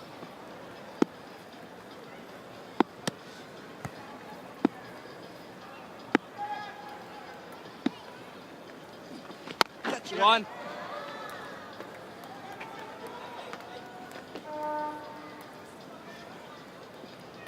Go in, man. Work in, man. And Trinidad and Tobago have earned this position in this game. They've done it all season, undefeated. Go in, Keely. Work in, Keely. And their bowling attack with this spin that they have, the many different variations. Had men step up at different times. Carrier, Narayan, last couple of games it's been Hossein with some crucial strikes. One. Think about that Barbados Pride game in the group stages when he got both the wickets of Mears and McCaskey in the same over. Pride never recovered since. So they've had that all-round contribution from their spinners. Carey Pierre has been economical again today. The main thing, though, is Narayan. Carrier supported him well.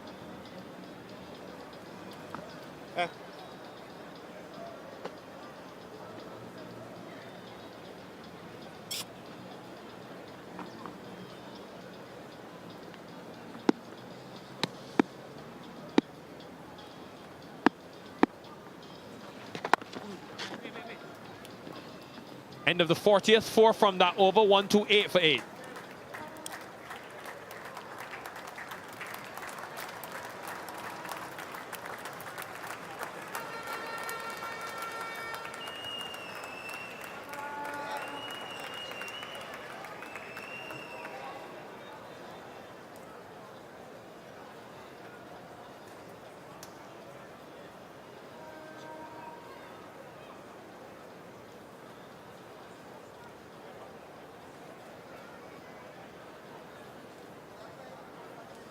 Look at the prizes. Remember, it's added incentive this season. The prize money has been bolstered. $100,000 US for the winner of the tournament. The Red Force have already secured $50,000 for that points table winner in the group stages. And Sunil Narayan is on track to maybe win 2 of the individual awards, most wickets, most catches. And a man, the legend himself, has come out to see Narayan and this Red Force side. Brian Charles Lara in his own stadium. Now time for a bit of seam. Terrence Hines.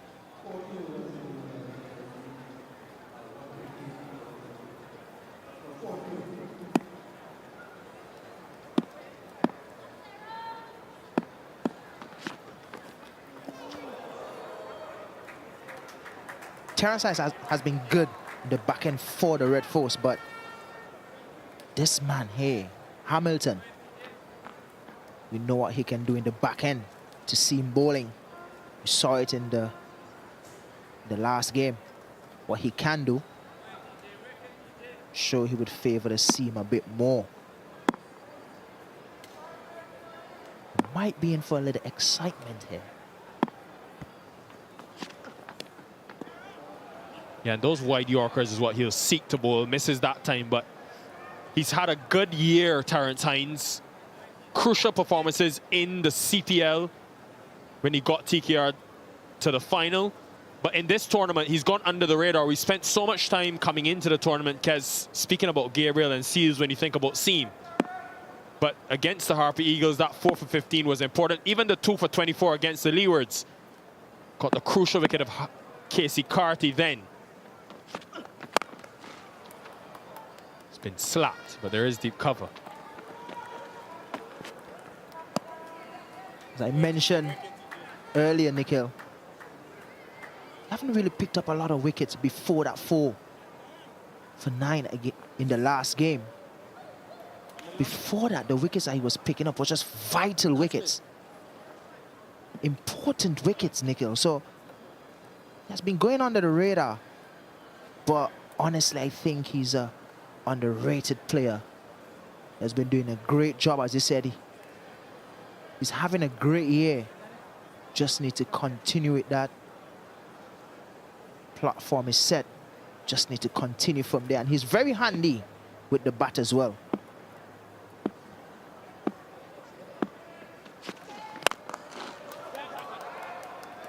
Mid-off does well as Carey Peer. There aren't too many balls that go past that man in the field. Electric, and that's why he's placed that mid-off, because that could have easily gone for 4. Durham does the job, though. Gets Hamilton back on strike.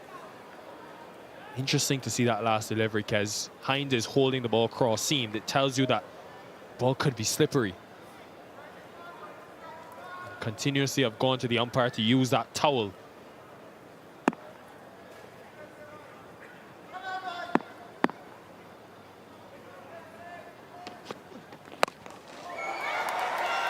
Hasn't quite got it. It's Peer again. And he takes it again. He is something else in the field, you know, Carey Peer, and that could be the most important wicket. The celebration is out. And I love me some celebration from Terrence Hines. Wonderful catch. Carey Peer, you beauty. Slow ball from Terrence Hines. He's a little bit behind. Looks fine from here. That slower delivery to Hamilton. Nothing else but high. Carey Peer, like Superman. He's gone. Well played, 62. 131 for 9.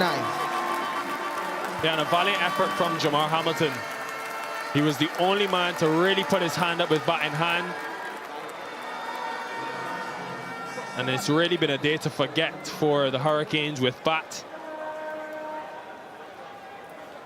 They had their fair share of bad luck with the injury to Graves. But now it will be a scrap. How many runs can they get? These last deliveries. Paced off from Terrence Hines that time, and this is why he's in the team, because of what he provides at the back end. But Carey Peer, what a fielder. Runs all the way from long on to about cow corner. Not an easy catch by any means, into the twilight zone of the sky as well, but made it look so easy. Terrence Hines, what a back end of the tournament he's having. Celebration for where he's come from. 3-4 for him.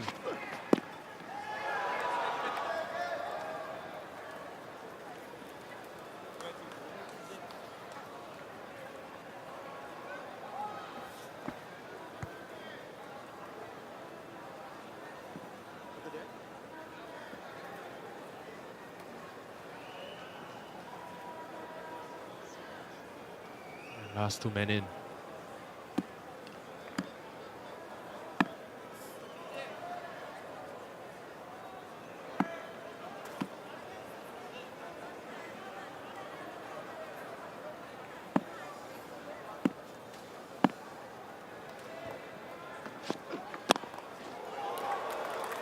Another wicket in the over for Terrence Hines.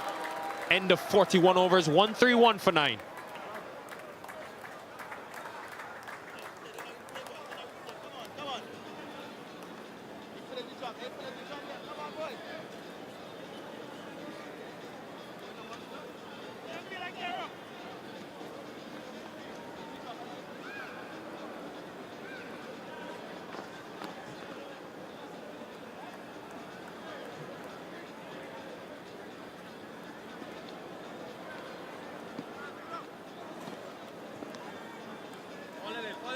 Come on, man.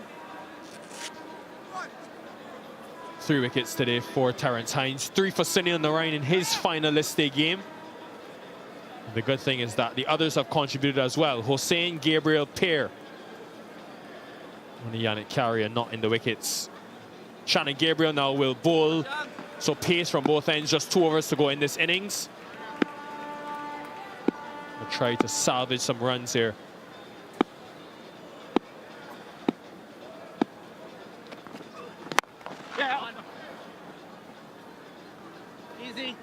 Easy. It's a brave single, you know, Kesrick.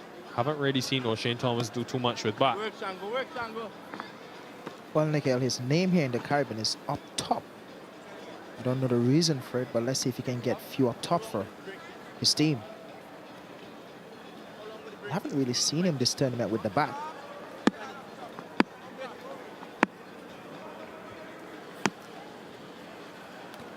Gabriel will be thinking full and straight at the stumps. Produced a beauty to get Powell on target. Can he produce another one?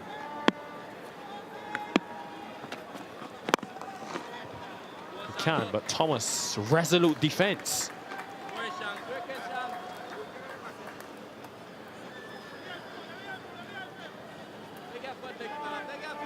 And Leewards will have a lot to reflect on today. And look, their building is still a work in progress. They've got some young talent that we've seen. Karima Gore behind Alzari Joseph. Joel Andrew, who's 17 years old and made his List A debut this season. So Stuart Williams and Wilden Cornwall will want to learn from these situations. Remember, they didn't qualify for the semi-finals last year, so they've gone 2 steps better. But it would have liked a more encouraging showing when it mattered most in the final.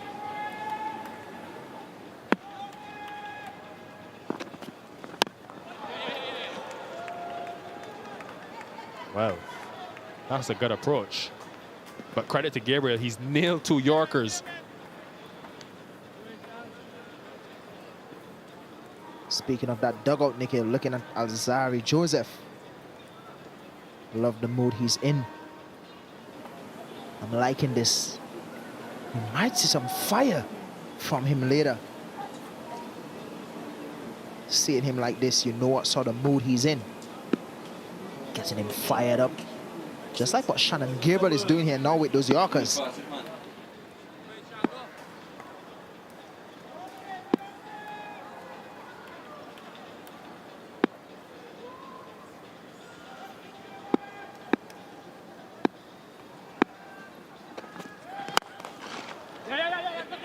I'll have to hurry at the keeper's end.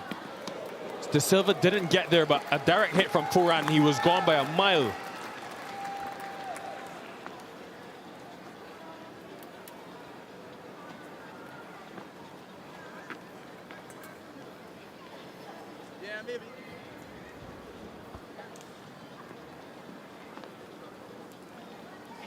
They'll reflect on a few moments today. Try to figure out how can we go that extra step. Last couple of years, it's always been they start well and then have lost their way. Last season won the first 4 games and then still didn't qualify.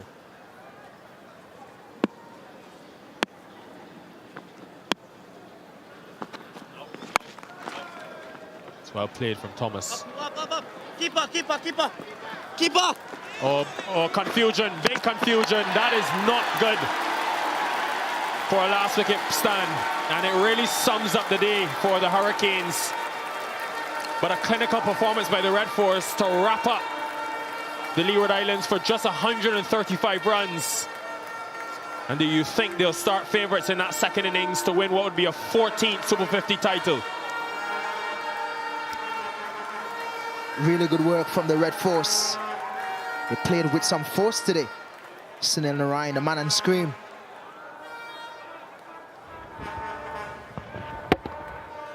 You will always find this indecision, especially when tail-enders are at the crease. Easy work for Joshua. Sunil Narayan picking up 3 wickets today for his team. Well done. Yeah, what a career for Sunil Narayan. 190 List A wickets after his 3 today. What will be the final time he will take the field for the Trinidad and Tobago Red Force? What a career.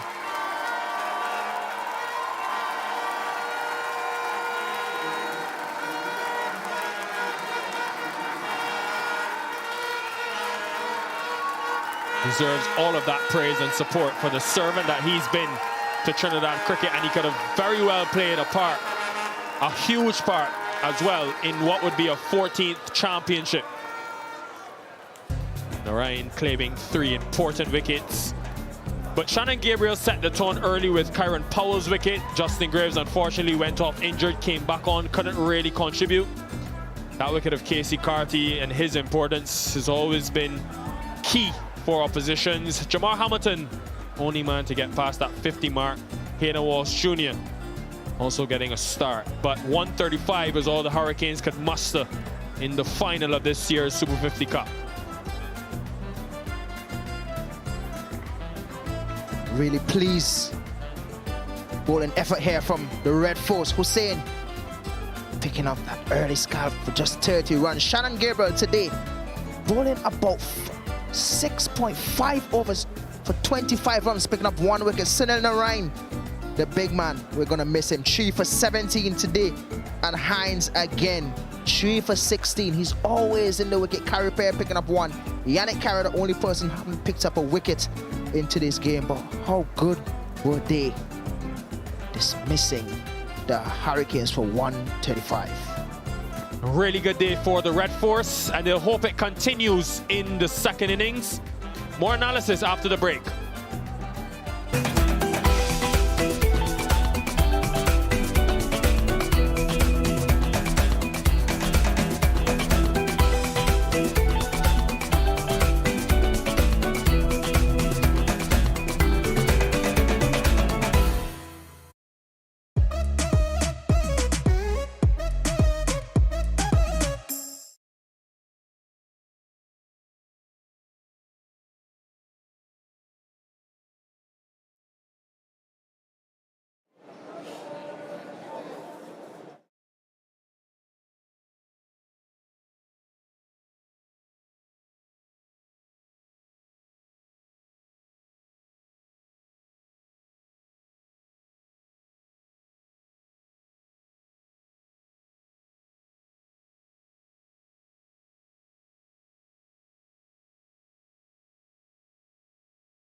Cool.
The Leeward Islands Hurricanes decided to bat first in the final of this CG United Super 50 Cup, and it has backfired. 135 all out in 41.5 overs. Top scorer Jamar Hamilton with 62, but not much else. They were decimated by Sunil Narayan, Terence Hines, and the rest. TNT, we think, will be chasing a target of around about 138 because we've had some rain. 138 confirmed in a 43 overs a side game. As I said, 3 for 17 for Narayan, his final list day game. Brilliant stuff. 3 for 16 for Hines. They have put them very much in the box seat. Shakira Selman alongside me. We've got to start with Sunil Narayan. What a way to bow out with the ball. That was almost vintage Narayan. Yeah, the only thing he will probably be disappointed with is the fact that he didn't get 5 wickets. We joked this morning about him wanting 5 wickets in this game, but he was brilliant. And this was a really good gesture by the right force, guarded honor for him. But they just couldn't pick him. He got Terence Ward quite early, and there were a few drop catches as well. He bowled that Terence ball, which no one seemed to pick. A few didn't go his way as well, and he ended up with 3 for 17. Most importantly, he continued to be economical, just going at under 2 and over. 2 maidens as well, 14 maidens in a season. That's ridiculous. That is ridiculous, isn't it? He's treated all these fans who came here to watch his final game. How about Terence Hines? You know, he's not celebrated a name, but he's really come to the fore since the semi-final. He's got a knack of getting wickets at key times. Yeah, he got the big wicket of Casey Carty as well. And I think what they didn't, no one seemed to have planned for him. There was lots of talk about Shannon Gabriel, Jaden Seals with the pace. There was a lot of talk of the spinners as well, but you never expected him to take these wickets and also be so miserly. He got 3 crucial wickets, and he's so clever with his bowling as well. It was excellent, Terence, and it's all tournament. What did you make of Leeward Islands batting? What went wrong there? I think you have to feel for them, the fact that they lost Justin Graves so early. They didn't expect him to get hurt. He is a crucial wicket. He has carried the weight of the behind throughout the tournament, leading run scorer before this game. So you have to feel for them. You have to be impressed with the way Jamar Hamilton stepped up, but they needed more people to step up. They got 20 from Hayden Walsh Jr., a partnership of 40-odd, but they needed more batters to step up, especially those ones that came before Jamar Hamilton and the ones that came before Hayden Walsh Jr. They would have wanted more from Rakeem Carwell. He hasn't done anything with the bat the entire tournament. Terence Ward played today and he didn't do anything again. Kofi James struggled with the bat once more. So they wanted more from that middle order, losing Justin Graves, but they'll hope that they can defend this. Yeah. Well, in about 10 seconds, can they? I mean, they've got the best bowling attack in the competition, but that is a very low score. Yeah, they have to get early wickets. Simple as that. Alzari Joseph and O'Shane Thomas have to get early wickets in this power play, get into this middle order early, and maybe this could be a blistering game. It would be one of the greatest wins of all time if they can pull this one off, Alzari Joseph and co. Now, Darren Sammy would have been very impressed with the aggressive bowling that he saw from Trinidad and Tobago. Sunil Narayan, of course, no longer available to him, but plenty of others are. Stand by for a fascinating interview with the West Indies white ball head coach.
Darren, good to see you.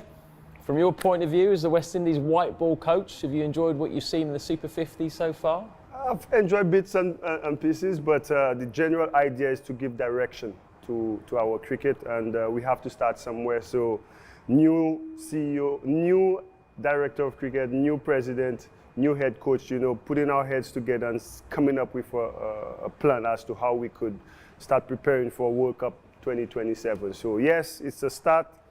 It won't all go right, but I think it's a start in the right direction. It's obviously great to see the CCC and the Academy doing really well, but how important also is it that the experienced international players play in this competition? We've just seen England on the verge of getting knocked out of the World Cup. Their players haven't played much domestic 50 over cricket in the last couple of years. Look, the transition is always important, you know, to have the experience mixing with the youth. You know, the countries who do it well, when you know the experience is on the way out, to start blending the youngsters, to get that last bit to welcome to international cricket from the senior guys. And I thought India has done it quite well when they remove Sachin and Virat, Sachin, Sehwag, you know, Laxman. You breed in Kohli, the Rainers and the Rohit Sharmas. You know, so the countries with that system where they get it right, you know, it gives the newcomers a wealth of knowledge that they can't get from any coaching, but they get it from the senior players as well. Would you like to see the overall age profile of some of these squads come down a bit? Because some of them are quite experienced, let's put it that way. Yeah, driving upon landing here in Trinidad, the taxi man, first thing he said to me, why Trinidad got all these older guys playing? And I said to him, you need the experience. But yeah, ideally it shows growth and development. If the lower the age average is in the team, it shows that the youngsters are coming through. They're doing enough to, you know, to push through a spot in the team. Ideally, that's what you'd want. But you know, you have to create a system that allows that, and that's what I think myself, the director, Kishore, that's all the areas we got to target to make West Indies cricket better, so we could, you know, keep on producing guys at a faster pace that, you know, and again, in my mind, talking about ODI cricket, building towards 2027. We've seen some great performances already, individual performances. Come on, give me some names. Which young players have caught your eye? Durham. The way he bowled, you know, reminded me of Suleiman Ben. Yeah. You know, the youngsters, Otley, Alec Atanez, he's been quality. Jeremiah, all these guys are performing, and that's what you want. You know, with us trying to implement this system, you know, I know we'll talk about the bonus point system and giving direction to our cricket. We need guys to step up, and we need guys with the hunger and the passion. That want to play for West Indies, you know, and buying into not what we are trying to put in place, but what world cricket and the standard of cricket which is required in order for us to perform on the world stage. Yeah. So, yeah, it's good to see these youngsters coming through. So you've talked about this new attacking brand and the bonus points system. Why do you feel it's necessary? Do you feel that West Indies white ball cricket has fallen behind from the modern game? Yeah, well, when you say attacking brand, I like to say a positive approach, you know, because when we came up with this system, and to be fair, it's all about giving guidance to the cricket, different stages of the game from a batting point of view. You got the power play, you got the middle overs, and then you have the last 10. A lot of research went into what we did. You know, we will not get it right all the time, but you know, myself, our analyst, the director, we looked at first List A cricket in England, India, Australia, South Africa, the top 5 teams in the world. What are they doing at the List A level? How are they playing compared to what we are doing over the last 4 or 5 years? And we noticed where we were coming short. By this bonus point system, it creates a certain brand of players. It gives you direction. Now, 3, 4, 5 understands their role.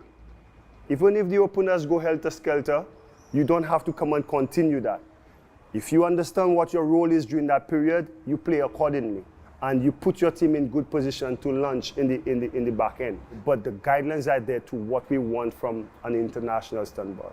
And I want what I'm demanding from my players at the top to filter down in the bottom. And when I say the bottom, I mean our regional cricketers, because this is where the future really is. What we produce from here affects how we play at the top. And we've seen it. We're not in the World Cup because we do the same thing we do in List A cricket at the top. And at what it's not good enough for international cricket. Do you think we're at a really critical point in the history of West Indies white ball cricket over the next couple of years? For ODI, yeah, very critical. Because, I mean, you hear the talks. West Indies not in a white ball tournament, that's like, it's a dagger to the heart. And it's upon us, the guys in leadership, to start creating ways and putting measures in place. For us not to just say, man, this is how we play, this is what we are. No, we have to be able to shift the needle. And I think with Miles Bascom, you know, the knowledge he brings of what he wants to do, meshed with what I'm looking to do, the mandate the president has put in place. But again, I will say it takes on our franchise system. Things has to change. Yes, we need better pitches. Yes, we need better facilities. Yes, we need a better fitness level. And demanding all these things from the players. We from the top now have to put systems in place in order for the development and the growth of our players to continue. You know, but we have to start somewhere. And I think where we could control is putting guidelines in place first of how we want the cricket to be played. And now it's up to the bosses now to make sure when we come to Trinidad at the Queen's Park Oval, the wicket is good. The groundsmen need to be able to prepare these surfaces that allows the brand and style of cricket that we want. And that slowly, hopefully, we could get. Not slowly, but quicker. Yeah. Next up, of course, it's England in December. 3 ODIs, 5 T20s. Is that going to be a real marker of where your sides are at the moment? But is it also a good time to play England in ODIs? Listen, you know, you don't want any team to, you know, especially as defending champions, you want to go out there and perform and try to hold on to your title as long as possible. But it shows that any team, anytime, you know, if you don't do the basics and you don't stick to the plans and you don't have the confidence built in from the players, because right now England lacks a lot of confidence. If you don't have that, you'll find yourself giving out performances like that. So we want to build that confidence. You know, again, England will be coming on there very hungry and motivated because they've just had a bad showing in the World Cup, and their first tournament out after that is us. So we have to be prepared and we have to be ready. And that's why come 18th of November, all my guys will be in camp getting ready for that. And again is direction, you know, and it will be good to see what comes out of this Super 50. I've seen some excellent talent that we could pick from and who will buy into what we're trying to do. And the 5 T20s would be a good test, you know, to fine-tuning our squad for the World Cup. We just had the CPL, those who've performed there, and going into England. Then we have Australia in January, and probably South Africa just before the World Cup. So that period is crucial for us from a T20 standpoint, and we are looking forward to it. Then, of course, you've got the small matter of a T20 World Cup right here in the Caribbean. I mean, how big an opportunity is that to get West Indies T20 white ball cricket back in the spotlight with a big performance? It's a massive opportunity. You know, like I said, and I'm smiling about it because I know what we could do. I have a strong belief that, you know, the last 2 World Cups, what has been displayed is not a true reflection of what our T20 team could do. You know, we have youngsters coming through, we have some of the best sought after players, and with the collective effort from the different players that we have, I'm excited about it, man. I can't wait for June to come through and we start our opener, you know. But again, structure, planning, you know, execution, you know, these are the things that will allow us, you know, being very tactically sound. You know, Rovman Powell as a T20 captain, you know, he's been sharp. You know, somehow when T20 come in, he just transformed, you know, and with my experience at that level, with the experience in that team, you know, I feel we on course to, you know, get back there. You know, we've not come out of the first round in the last two. The last time I was part of a T20 setup, you know, we won a cup. So I'm also motivated as a coach to go out there and do well and represent, you know, the region. So I'm looking forward to that. So new coach, new brand. Come on, we've got to give it a name. Bazball's gone. What about Dazball? No, I think Dario should said our way. Is that what he said? Our way. Our way. West Indies way. You know, it's whatever they call it. I just want it to be effective, and that's what I'm looking for. Results. When I leave this position, I want to be able to know that, you know, I played a part in shifting the needle forward, and I believe we would do so. With all hands on deck, I believe we could do so.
Welcome back to the grand finale, the Super 50 Cup 2023. Trinidad Tobago Red Force need 138 for victory. Another title within their grasp. Utley will be opening the batting, opening the bowling for the Hurricanes. Alzarri Joseph, he's been exceptional throughout the season with the new ball. Best of 134 for Utley, 294 runs. Alongside him, Joshua Da Silva. He's one of the changes made by the Red Force for this game. Replaces Tian Webster at the top of the innings. Yeah, just look at that from Alzarri Joseph, the most impressive of all the fast bowlers. Has taken most of his wickets in power play 1 with this new ball. And so he poses a tremendous threat to the Red Force. And they'll need early wickets if they are to stay in contention in this final.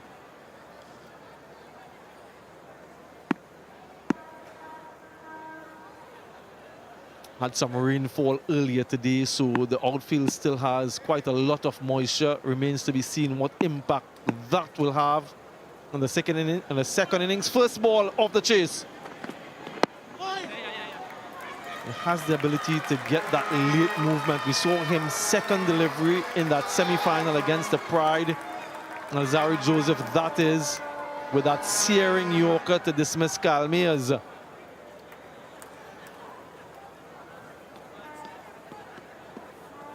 And not the best of seasons for Joshua Da Silva. He played in that emerging players team in 2019 that won the tournament.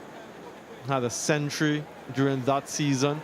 But he gets an opportunity at the big stage. It's the final. This is why you play this tournament, to be here in this moment.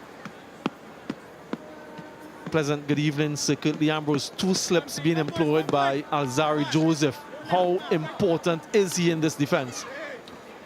Good evening, young Badgering. Wickets are going to be key, obviously.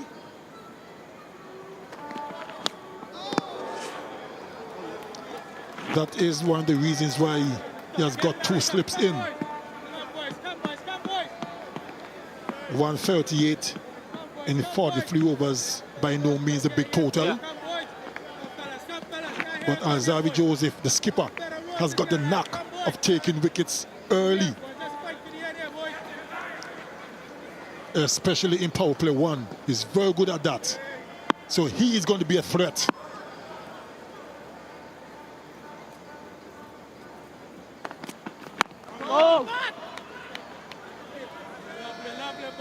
Very well played by Joshua Da Silva. I'll tell you why.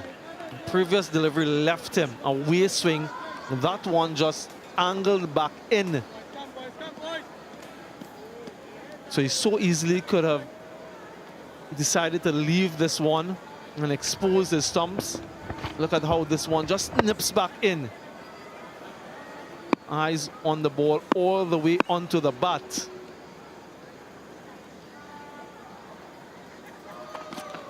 No.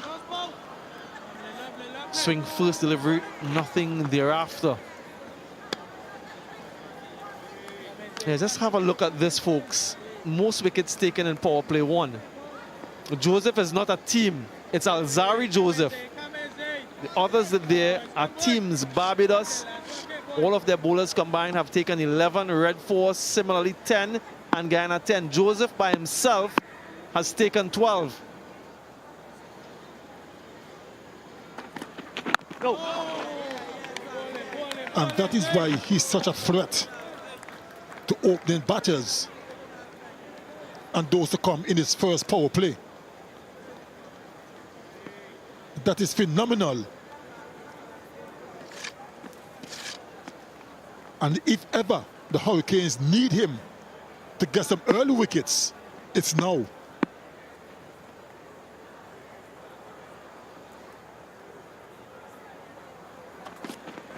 Yeah. Pull away in front of square will be at least a couple. If they run well, they should think about 3. And they do run well. Off the mark, Joshua Da Silva, and 4 without loss.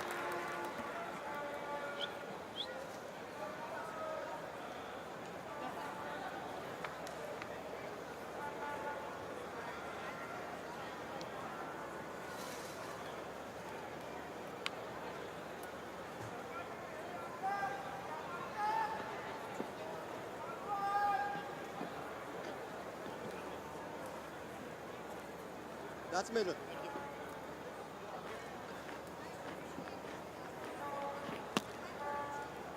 Yeah, because of the rain, a truncated affair, revised playing conditions, 43 overs aside, revised the target 138. 3 bowlers can bowl 9, 2 can bowl 8. Power play 1, overs 1 to 9. 10 to 35 and then 36 to 43. Power plays 2 and 3 respectively. Ocean Thomas, he remains with only 2 wickets this season. But from all accounts, he has bowled much better than that. Today is the day he needs to increase that tally. 2 slips in waiting.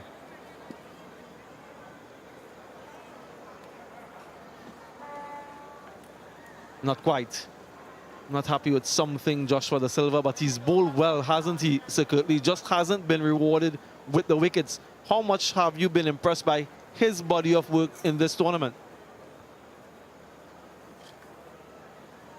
He looks to be in better condition than the last time I saw him, which means he has done some work.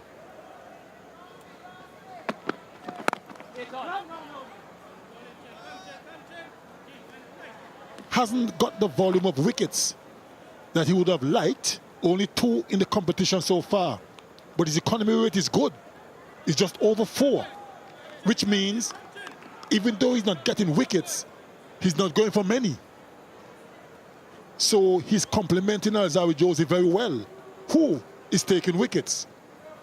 And that's what it's all about, partnerships.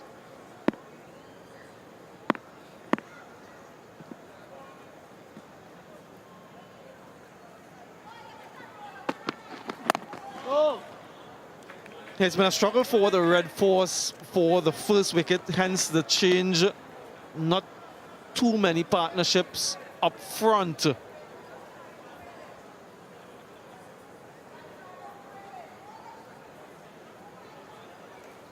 Very strong middle order. And Bravo has been sublime. Unbeaten century, unbeaten half century.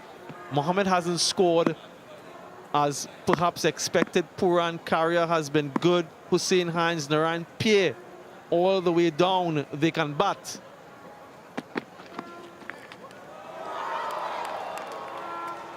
Very well taken by Jamal Hamilton. High pace, but just staying in line.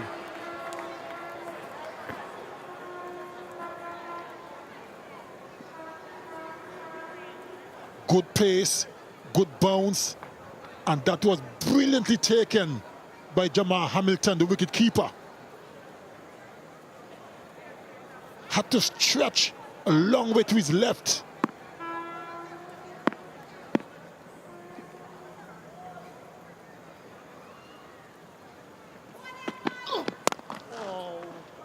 He finds the fielder. Only the 6th time that Joshua Da Silva is opening the batting in Super 50 cricket. Averages just a shade over 26 with 1 half century. Opened the last time these 2 teams met secretly, and it was a first ball duck that he scored. That's at the top of the order. Has a good technique.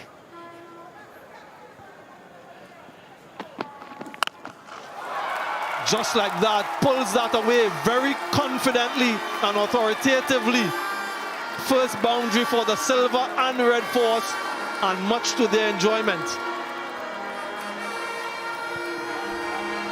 Quickly got into position. Joshua Da Silva. Not much pace that time. And struck it well. Well in front of square, which tells you the slow nature of the surface.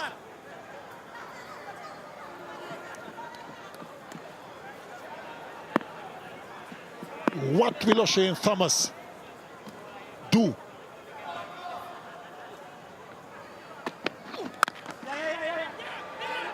Direct hit needed, just slipped in the outfield. Think he would have gotten there anyway. Keon Otley. This is what they need to do well. The running between the wickets, the communication. So 4 of the previous delivery, perhaps anticipated the length being a little bit fuller. Yeah, he's good to go now, Alzari Joseph. That could have been a lot worse than it ended. Mentioned the rainfall earlier, the moisture on the surface. We already saw Justin Graves suffering an injury to the groin whilst running.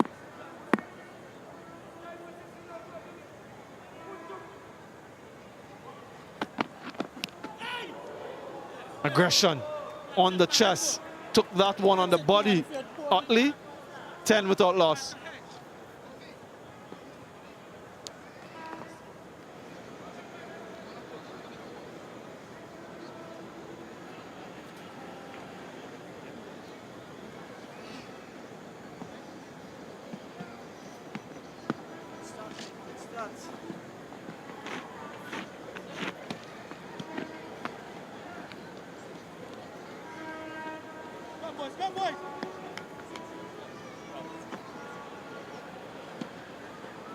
Leeward Islands Hurricanes defended 139 the last time they got their hands on the trophy. That game was tied. Today, they have to defend 138.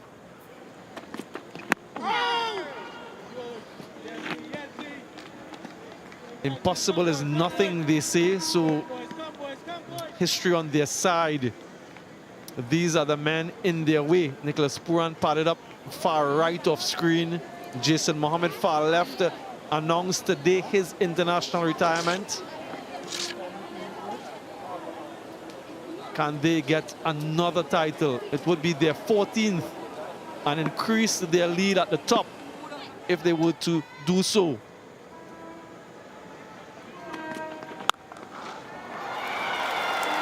Another confident pull from the silver. Well, seems like he had to delay his stroke for a split second. That was well played. Didn't bounce as much.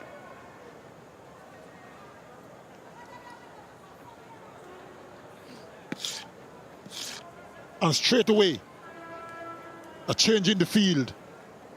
Fine leg is now into the circle. And there's a deep backward square on the boundary.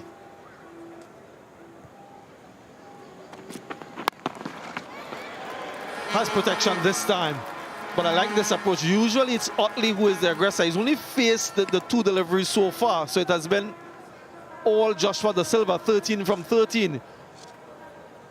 Sometimes when you're chasing a low total, you tend to be a little bit tentative. I always believed in the positive approach. Try to get as many as you can with this new ball in power play. One, to set things up, a good partnership up front, and then the game is all but over. It deflates the fielding team.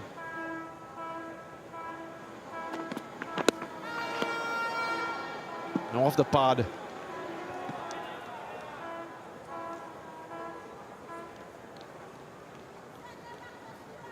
And that's exactly the way you have to play. Because sometimes when a team is chasing a small total, they tend to go into a shell. Okay, you know, it's a small total. Let's take our time and grab things out. And then they lose a couple of wickets and then start to panic. It's always good to be positive, whether it's a huge total or a small one.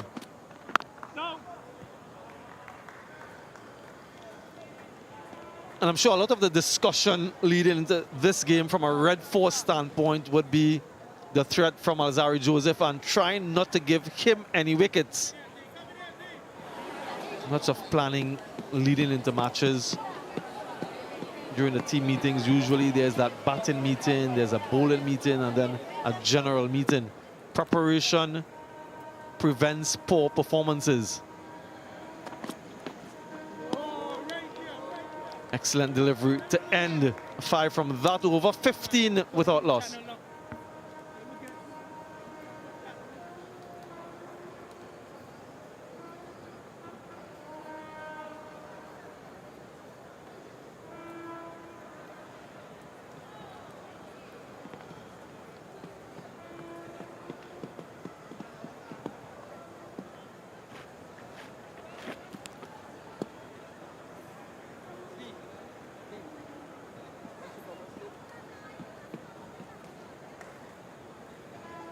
Yeah, Red Force need 123 of 40 overs, all wickets in hand.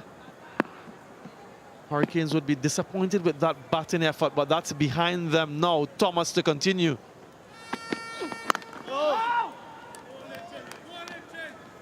Can they find that first wicket?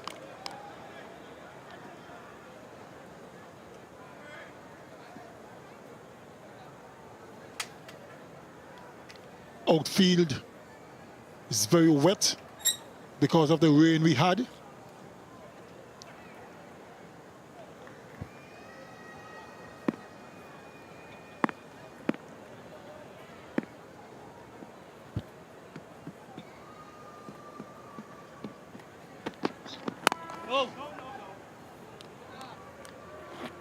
Looking at the approach of O'Shane Thomas, young Badri, I'm just wondering if his coach can't just try to straighten out his approach a little bit. He's starting off good, but as he gets closer to the stumps, his strides are getting a little bit shorter. And that is where he's looking to accelerate.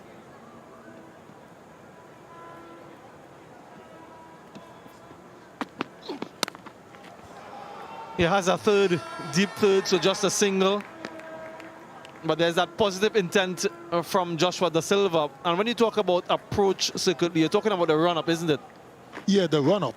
You know, he's starting off really well, but as he approaches the stumps, the crease, his strides are getting shorter. All here is very good. Good stride, and then as he gets closer, slowing down, his strides are getting a bit shorter, which means you could lose pace.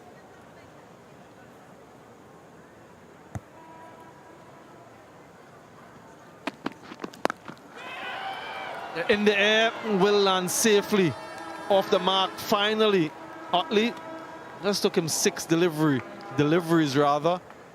Hasn't had too much opportunity with the strike. So you want to see that increase towards the stump, short delivery once again, as opposed to slowing down as he gets closer. That's correct. So even if he starts a little bit slower, that's fine, and build up, because they're looking for momentum. So as you elevate and you gather, you get maximum out of your action.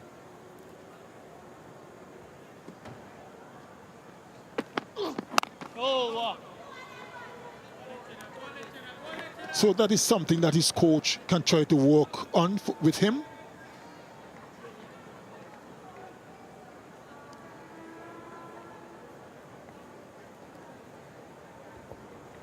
Let's have a look at him again, Badri.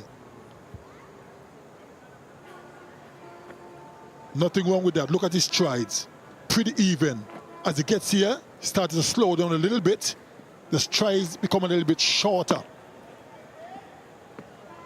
which shouldn't be.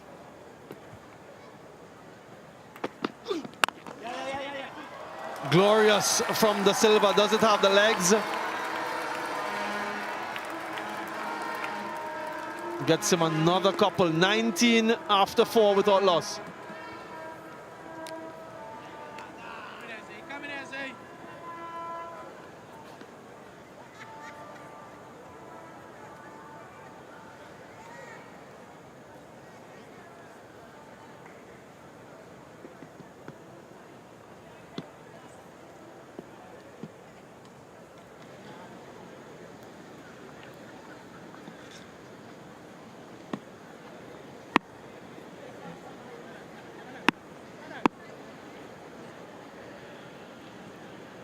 Nice little start here from the Red Force, 19 after 4. Joseph continues from the southern end.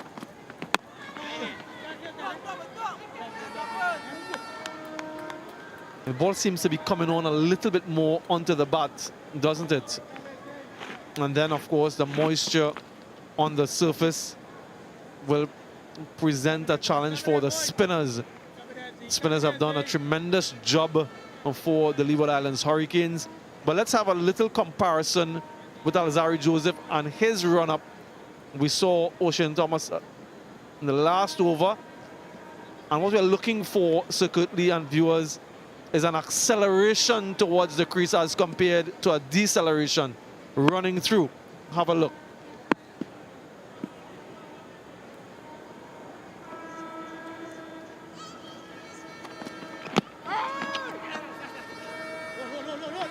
Yeah, there's that consistency in the stride length all the way to the crease.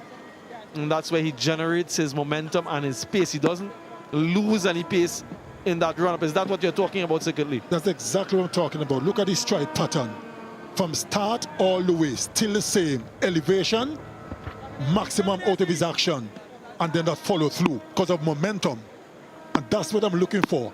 It's not a criticism of O'Shane Thomas, but it's just something that he can work on to exact a little more pace.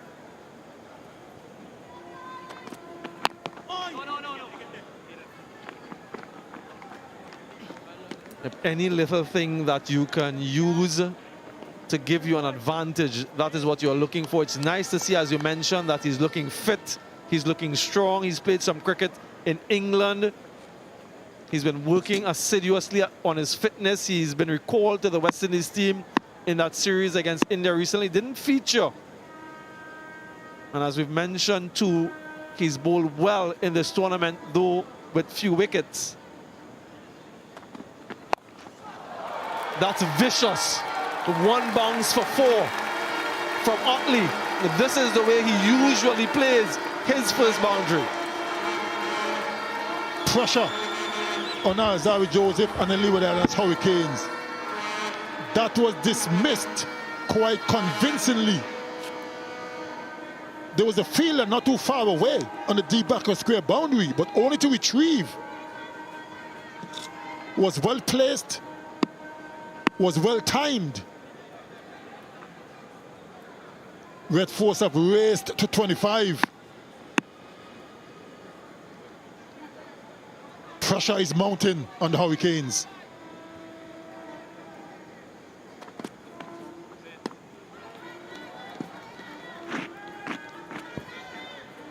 Hurricanes versus the Red Force. So 2 forces, young Badri. Which one will blow the strongest? Well, it's a gale force win from the red team so far. And just a gentle breeze from the Hurricanes at this point. Gentle breeze. No arguments here.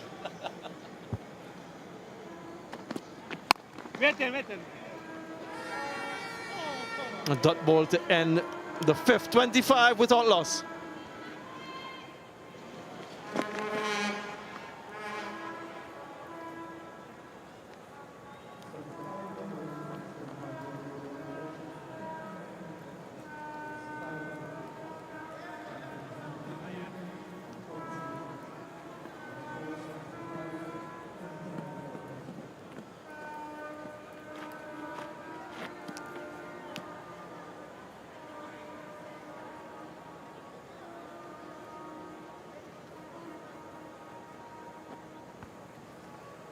Not the start that the Leeward Islands Hurricanes needed.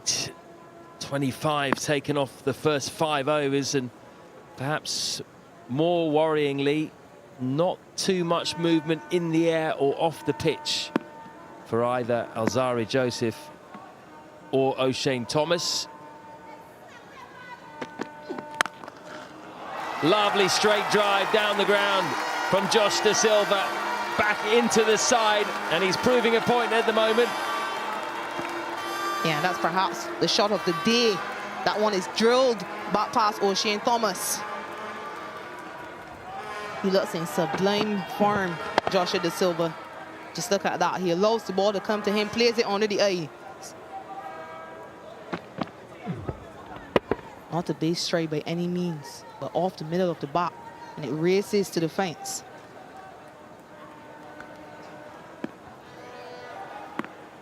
Have been fairly short so far, the 2 opening bowlers.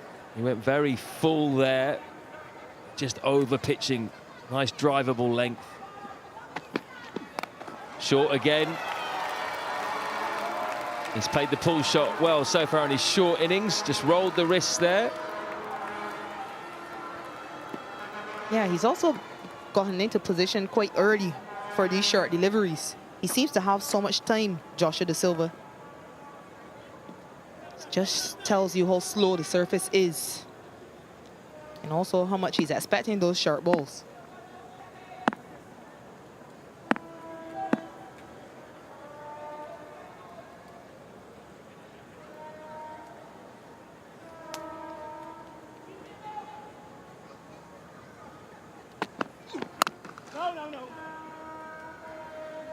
Question is, Shakira, have they bowled too short so far, even without much movement in the air?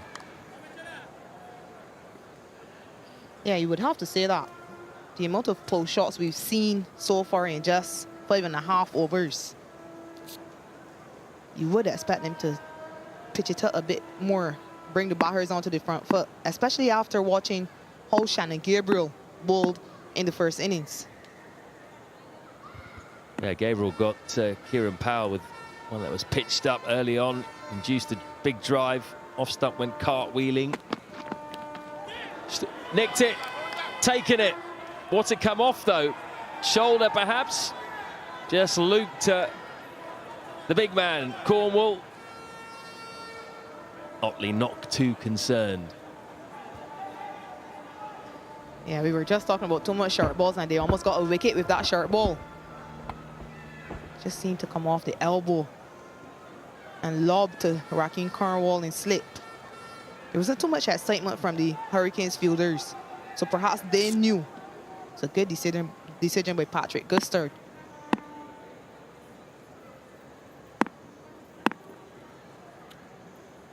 Something to hold on to though for O'Shane Thomas for the Leewards. He beat him for pace there. Goes even shorter. Big grunt as he dug that into the pitch. It was too short. And they're really persisting with this short ball, the Hurricanes. I'm surprised he repeated that one though. I thought he would have gone for the fuller delivery, hoping to catch Otley on the crease.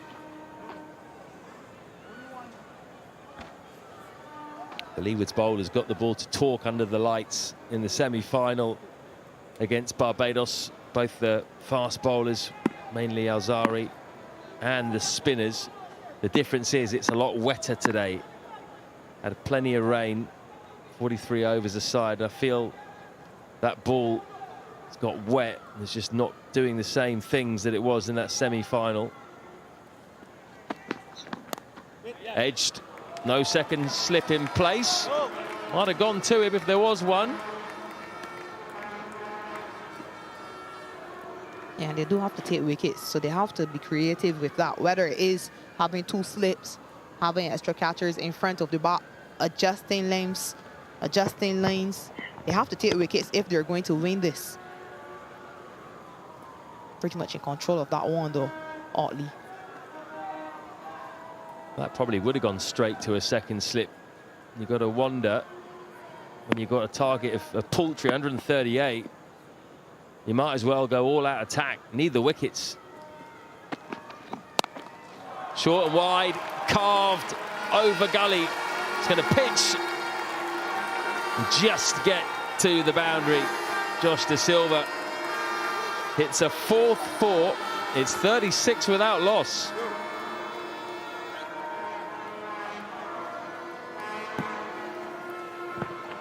Yeah, he just has so much time, Joshua Da Silva. Just look at the way he gets into his position and wait on that. Eventually just trickles to the boundary. But because it's so wide, he's able to just free the arms, just to flay over backward point for his another boundary.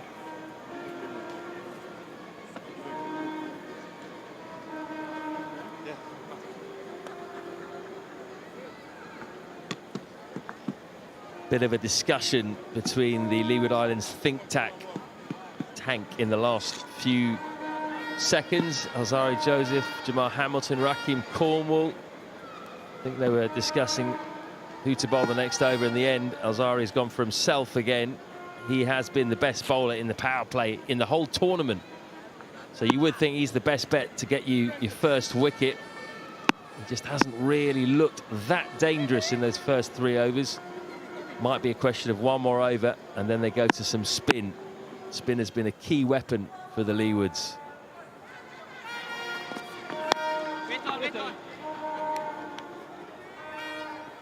Yeah, I don't think it will be too long before we see some spin. The question, though, would be which spinner do they go to first? They have the option of Daniel Durham, who you would like to see, wouldn't you? I'm a big fan of Big Danny Durham. Maybe not right now, though. I think I might be tempted to go with Kofi James, actually. Bowled well against the right-handers in the semi-final. Very well. Really attacking line. He rags the ball. He spins the ball a lot more than Durham. Be tempted to go with him, and obviously he's got a good chance of getting the left-hander out as well. Should be 2 here. They push. It's another 2 off the runs required. Target now exactly 100. Yeah, good running by these two. Again, no one in the circle at sharp mid wicket. So it's lots of work for the fielder at deep backward square to do. It's interesting. He's bowling around the wicket, and he was bowling without that sharp mid wicket. He's now put someone in there.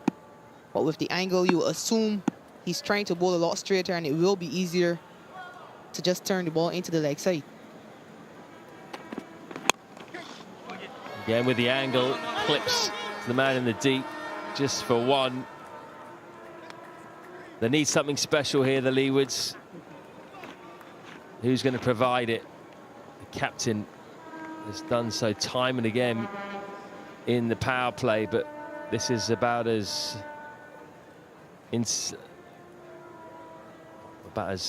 tame as he's looked really so far in the first few overs. I think a lot of it has to do with the ball and how wet it is. Pitch is a bit slow. Keeps changing the field. Brings a man over to the leg side. Looks like Jeremiah Louis, who's on the field as a 12th man.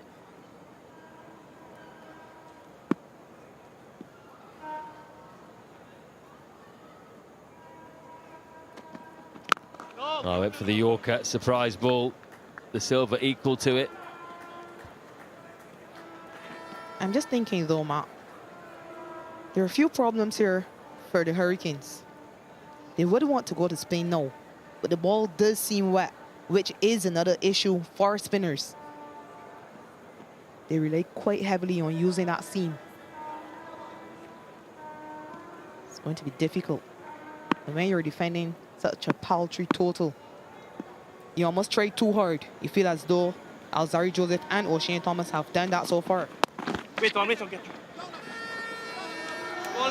Well fielded, Daniel Durham. O'Shane Thomas, rather.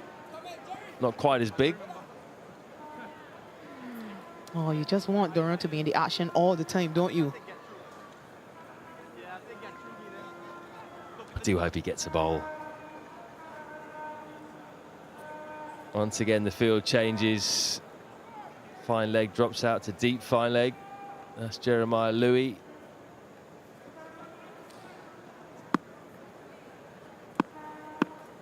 Aidan Walsh comes into gully line on the ring. Now he's taking slip out. Raheem Cornwall's coming out of slip. You need a wicket. Just under 100 to go, and you take slip out. Looks like he's going to leg slip.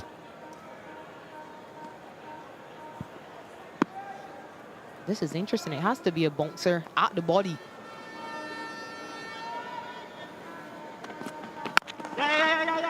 Double bluff. Eased through the covers by De Silva. 2 more for him. His strike rate still above 100. Really good start by TNT. 41 without loss.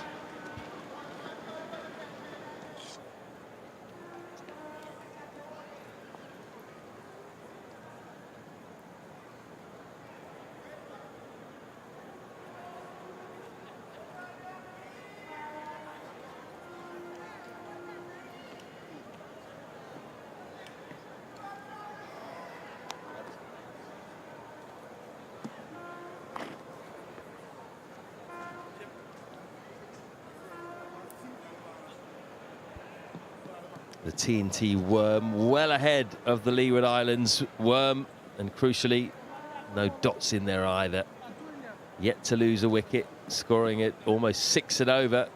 They don't need to go anywhere near that. Required rate is just 2.69 from here. It's going to be kill or be killed. Leeward Islands have to bowl them out, and that's why they've gone to spin. Big Daniel Dorham, who's having a superb tournament. 16 wickets, average 11, economy just 3.23. What can he do? 7 for in his first game. Good start. They need another 7 for Shakira. Yeah, they surely do. They just need one, though. They have to get one to get some confidence into this side.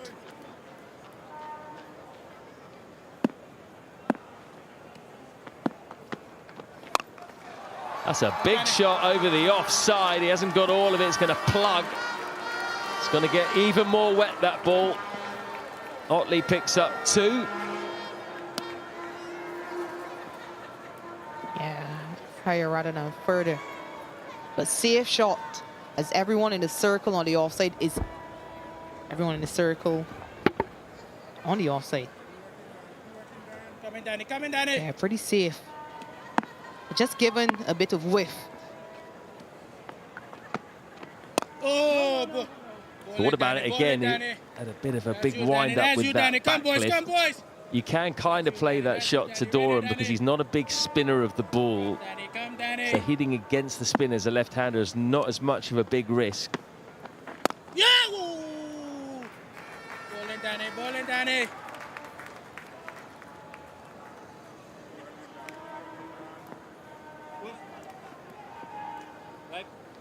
I think he'd much rather bowl at the right-handed De Silva. We saw him really zero in on the stumps against Jamaica in their first group game when he took that 7-wicket haul. He got a number of right-handers out. Particularly, I'm thinking Andre McCarthy, who he trapped LBW, just pushing forward. Gets lovely drift into the right-hander. That day he did turn the odd ball as well. He got Roverman Powell stumped. I'm not sure he's going to find the same turn out there. Yeah, and I'm actually thinking about that sweep shot. Joshua De Silva does like to sweep. And in that first game he played, I think it was against CCC, he was out sweeping. Oh, tell you what, it beat him in the flight there, didn't he? Trapped him on the back foot. Bowling, Danny.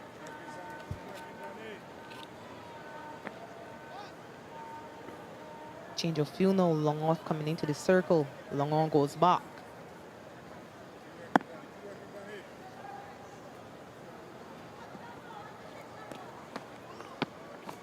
Oh!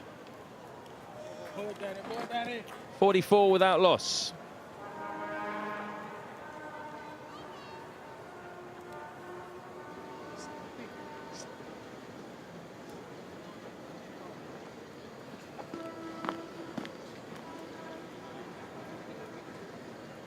It's been a very solid start by the TNT openers. Otley's been becalmed, 13 off 21. He's just got into Silva's slipstream. He's got off to a lightning quick start, 28 off 27. We've got 1 over left in the power play.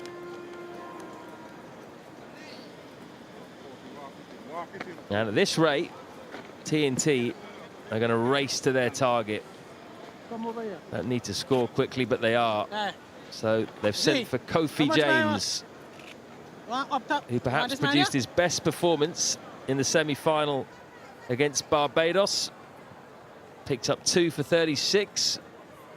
Wickets of Craig Brathwaite and Shamar Brooks turned the ball viciously in that game, and he bowled a really nice line to the right-handers. Let's see if there's any spin out there for him. Come love.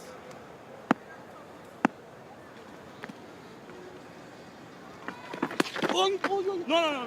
Oh, the thigh padding came back. Cornwall just left it.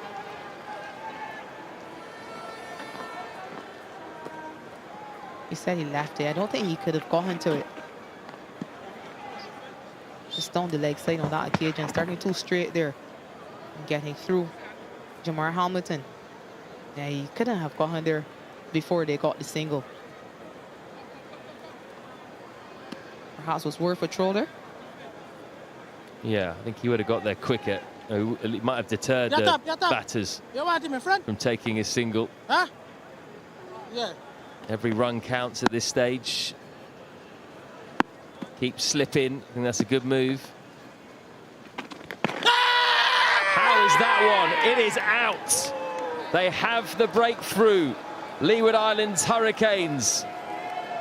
Kofi James gives us the aeroplane.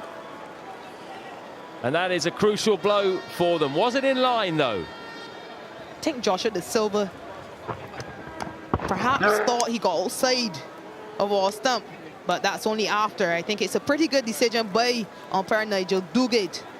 Kofi James with the golden arm, taking a big wicket. It's the man who's been scoring the runs. Joshua De Silva gets the start. A handy 28 after run the ball. But Red Force now 45 for 1.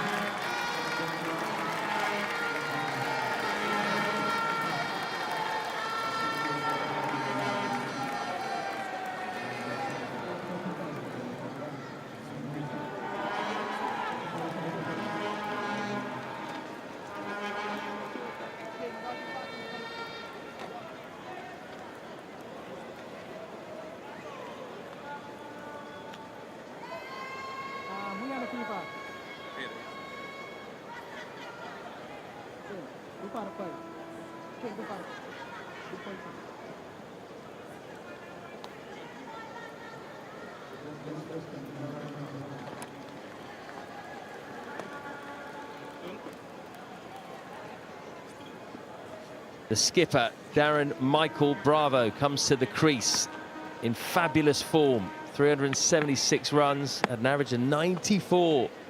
Also his best score of 139 not out this season. And he's playing his 200th List A match. Big moment for him.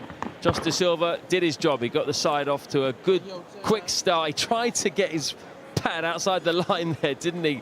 Quite obviously to try and deter Nigel Duguid.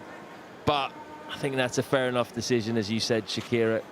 Looked like it probably hit him in line. It was turning in, definitely hitting the stumps.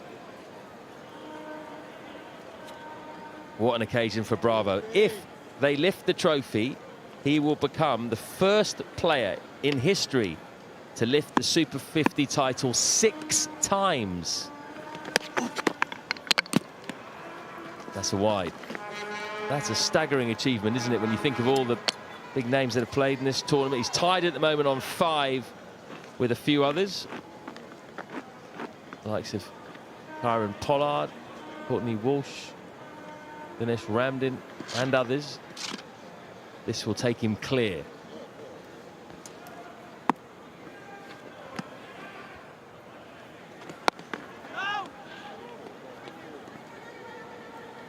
Yeah, remarkable achievement if he is to lead his team to this cup.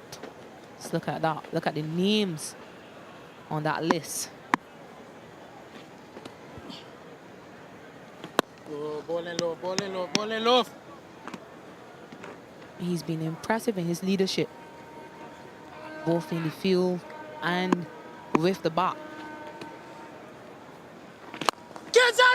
That's it hard.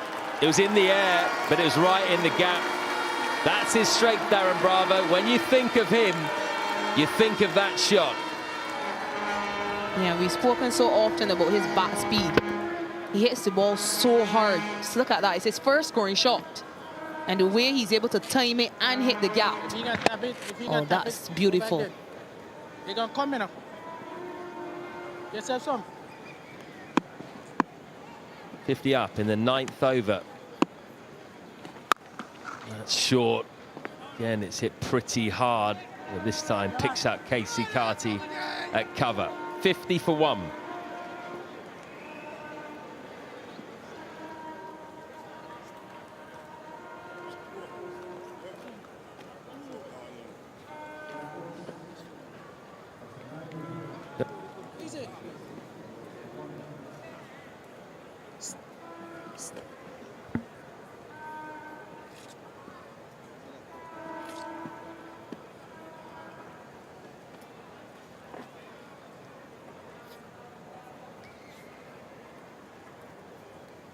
Kofi James has finally got the Leeward Islands on the board by dismissing Josh De Silva.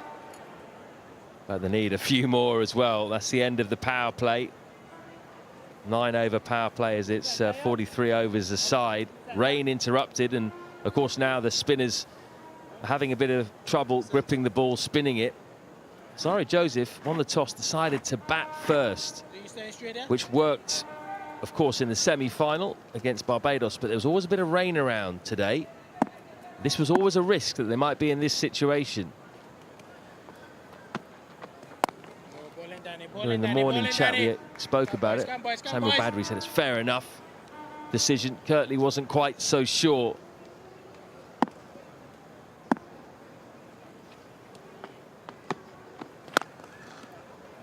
What are your thoughts on that decision now, Shakira? Are you saying no? Remember, we do have the privilege of seeing the match as it is now. When he won the toss and chose to bat, I think I understood why. You just came off a semi-final where you dominated. You won comprehensively, batting first. And he did say he felt as though had they made another 20 or 30 against the right force in that initial game, he felt they could have won. They did take the game really close, 198, and almost defended it.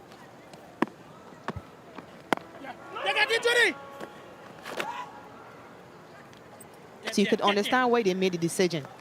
They weren't able to execute the way they would have planned. Missed the mark by almost 100. They wanted 230 or 240. Also wouldn't have hope. Justin Greaves. That's a fantastic strike. That's gone a long way, almost into the crowd. It's an underrated ability of Darren Bravo. He's got real effortless power. Just over pitching on this occasion, Daniel Durham. And Darren Bravo needs absolutely no invitation.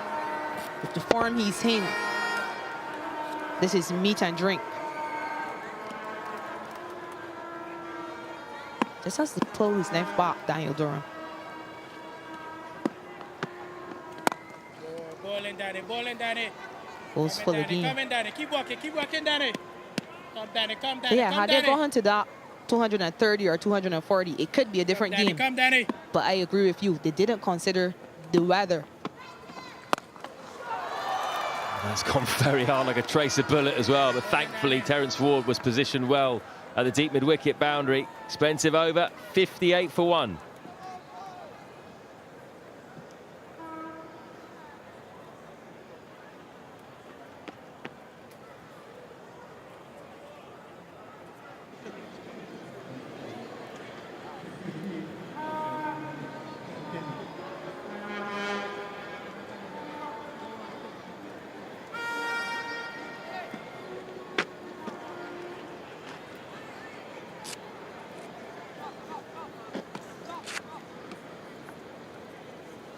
TNT need 80 more runs, and they've got loads of time. 33 overs. That's not going to be an issue. Just hope the rains stay away and we can complete this game, which has already been reduced to 43 overs aside. Darren Bravo looks in the mood to finish it off quickly. Yeah, he is in the form of his life, Darren Bravo. I just think, though, is it worth Alzarri Joseph coming back now for perhaps 1 over?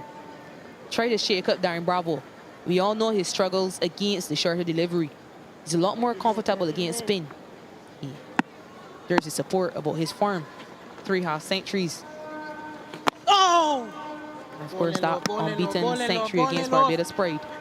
I think it may be worth it. The only way Hurricanes will win this game is if they take wickets. This is the guy in form. You need him out.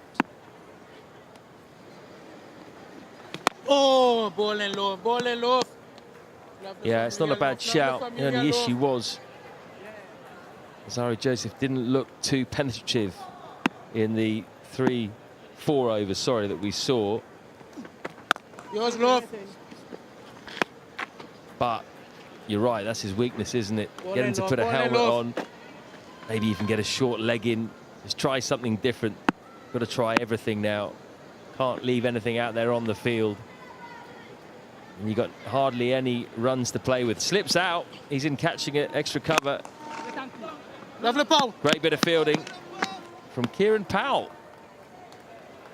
You say that as though you're surprised. No, not at all. You know.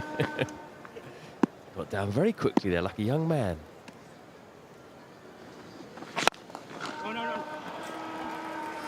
Should be 2 more.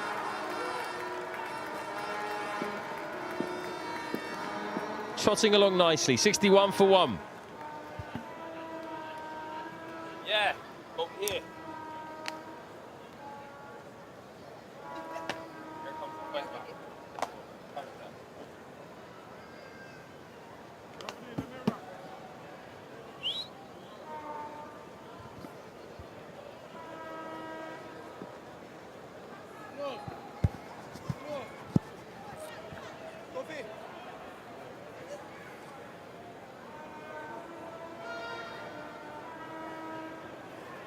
The Red Force marching their way to victory. What would be a 14th title for them. 4 options used for the Hurricanes. You will now see a 5th. Raheem Cornwall has had a below par tournament with both bat and ball by his standards. And they need a miracle here, the Leeward Islands. Trying to spin the ball away from the 2 left-handers. Kesrick Williams is here in the commentary box. Hello, Kesrick. Come in, Jim. Come in, Jim. Hello, Nikhil, and hello to all our viewers. Ball in, Jim. Ball in, Trinidad Jim. obviously looking very comfortable at the moment. I'm very comfortable myself from where I'm at. Raheem Cornwall, haven't seen him much this season. Come in, Jim. Come in, Jim. Obviously with 2 left-handers at the crease. Would like him to create that opportunity for his skipper. I heard Shakira Salmon last over talk about Alzari Joseph. Is there any way that the Leewards can try to fight? You can see Cornwall working his way up on that most wickets for the Leewards list. Is there any way back into this game for the Leewards, Kesrick?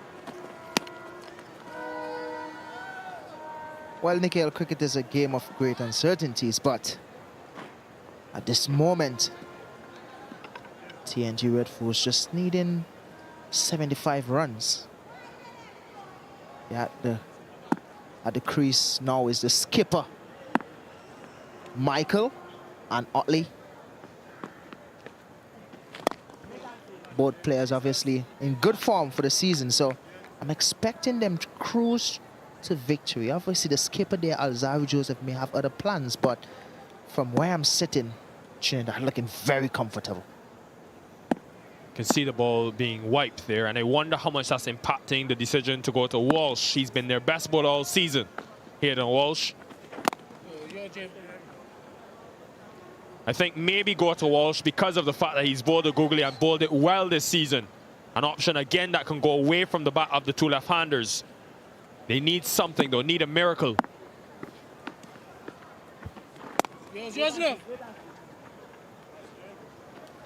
Raheem Cornwall just finishing that over there. Finishing of 12 or 60, 3 for 1.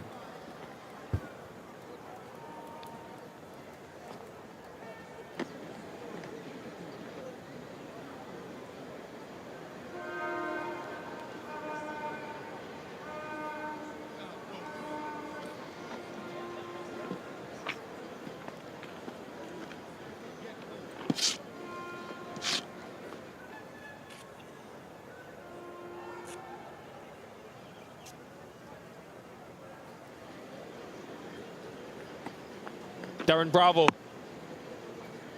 captain. It's just looked so easy out there in the middle for him. Keon Otley's quietly had a good season as well, Kesrick. 100 against the Windwards. 134 it was, a 50. He followed it up with. And then he's been in the runs. The convergence continues to be an area of development for him. But it's been encouraging the way he's gone about things at the top of the order. Oh, he spoke about a lot after last season, wanting to convert more of those starts. But 6 30-plus totals, only twice he went on to get a 50. This season, he's rectified that.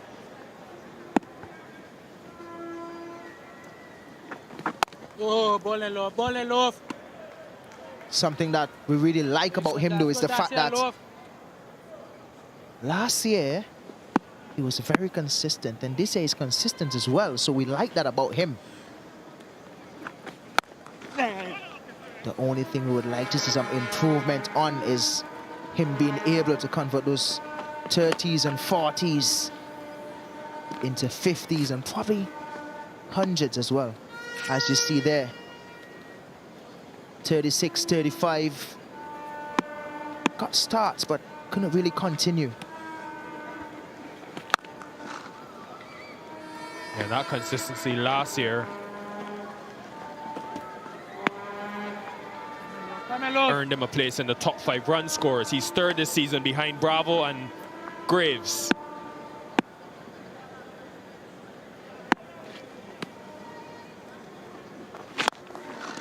Good to see competition for places as well with that opening spot in the West Indies. Graves and Otley both have had good campaigns. End of 13, 67 for 1.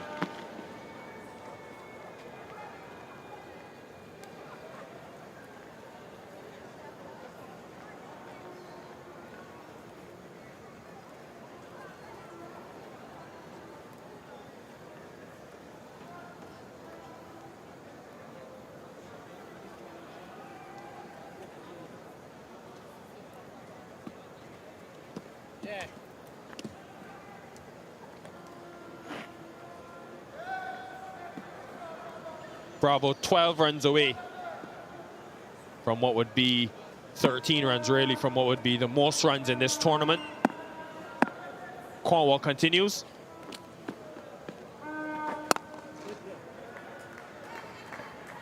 As easy as they come. Hartley just coming back on the back foot and punching that one down to long off. As I mentioned, Trinidad looks in good control. Skipper Bravo in good form. Also to Kijon Otley. Both players look very good throughout the tournament.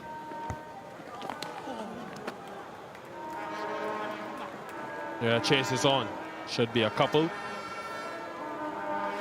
Yeah, and about Otley's partner, they have a decision to make on terms of Darren Bravo, those selectors, because Bravo, yes, he's 34 years old, but Come in, Jim. expecting that he does go above Graves in that most runs list. He'll be following up a good season last year where he averaged 48 with 350s. Now, he's enhanced that even further. There's a few important series right around the corner for the West Indies, and do they believe the selectors that he's the man? With all of his experience, his 122 one-day internationals, hasn't played since February 2022. Is it time for his return? We'll find out soon, probably within the next week or so.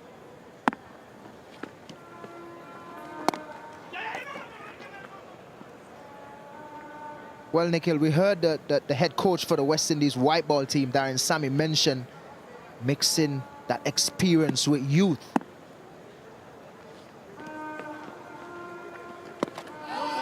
Darren Bravo, with all the experience he possessed over the years, or he gathered over the years, we would want him to probably be around the youths to give them some experience, let them learn from what he gained over the years.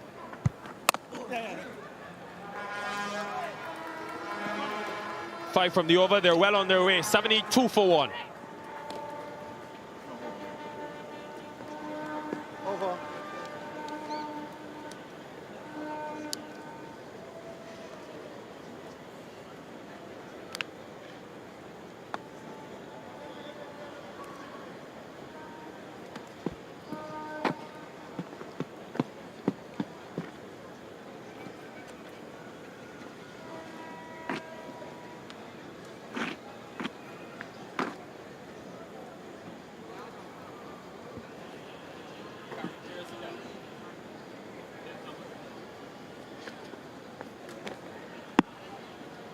Kofi James, the only man in the wicket so far. They need them quickly, the Leeward Islands Hurricanes, or they could come up short. Come. Yeah. Yet again.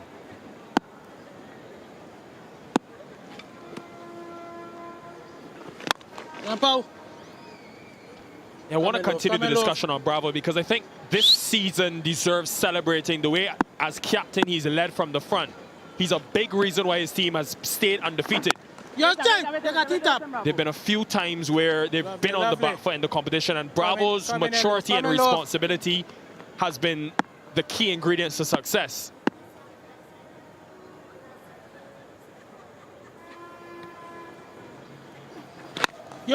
And the key thing as well, the strike rotation has been well improved. It's his highest strike rate of his career in Super 50 cricket. It's over 90 this season. And that's what Sammy and Shea Hope have called out for. Rotation of strike against spin and in the middle. To strengthen that point, Nikhil, for the season. Bravo actually against seam, striking it over 100. And against the spin, he's striking it over 81. Which means he's rotating the strike, he's getting his boundaries. Speaking of boundaries, you only see this shot from a man in form. As easy as it looks, Dwayne, you would be happy for the shot from Darren. They just waited on it, anticipating the pace and used it into what is a vacant square-like area. Just one deep fielder at mid-wicket. Square on the leg side, so Bravo can just manipulate given the length. It's really timed the ball well this tournament. 79 for 1.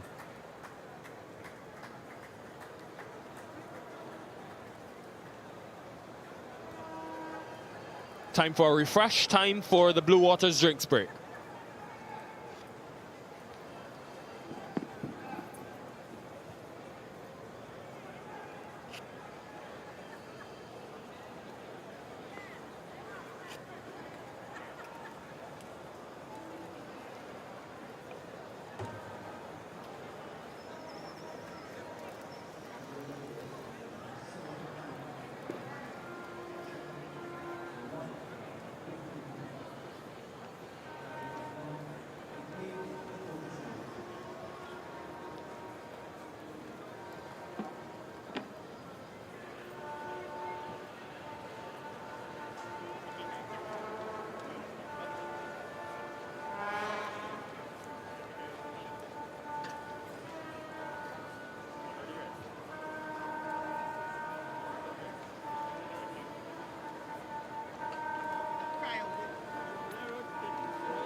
It's going to be a merry cricket Christmas as the West Indies take on England in 3 CG United one-day internationals and 5 T20 internationals from December the 3rd to the 21st. You can catch the action live in Antigua, then Barbados, Grenada, and Trinidad. For tickets, fixtures, and more info, visit windiescricket.com. Enjoy savings when you buy online. We home for Christmas. Don't miss the action.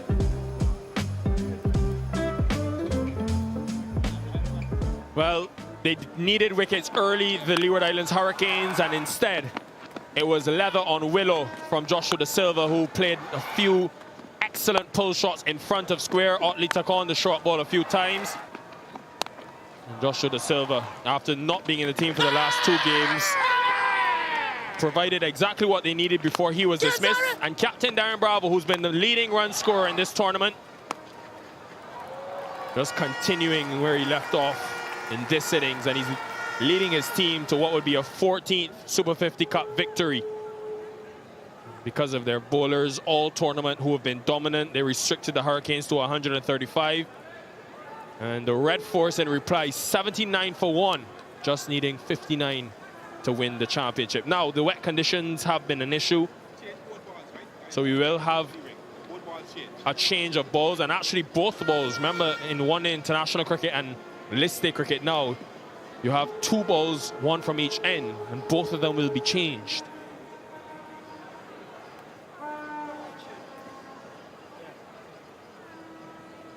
Five options used, no real success for the Hurricanes, whose bowling attack has been one of the best in the tournament, mainly because of the early wickets from Joseph and Thomas. Haven't seen Hayden Walsh Jr. yet, and you anticipate the wet conditions are playing a part. Always tough to grip for a wrist spinner.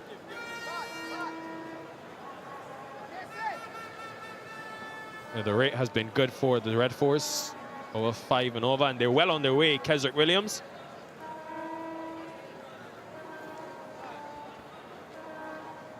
As you mentioned, Nikhil, the wet ball may be the reason why we're not seeing Hayden Walsh being introduced as yet. Something that I've learned over the years as well, Nikhil, is from the CCC days is when you're around someone like Sir Kirtley and Floyd Reefer, you learn how to bowl the wet ball. They will have balls in buckets, and you'll pick one and you'll bowl with it. So when that time comes, and you have to use that wet ball, you would be accustomed to bowling a wet ball. So those are some things that I've learned around Sir Kirtley and Floyd Reefer.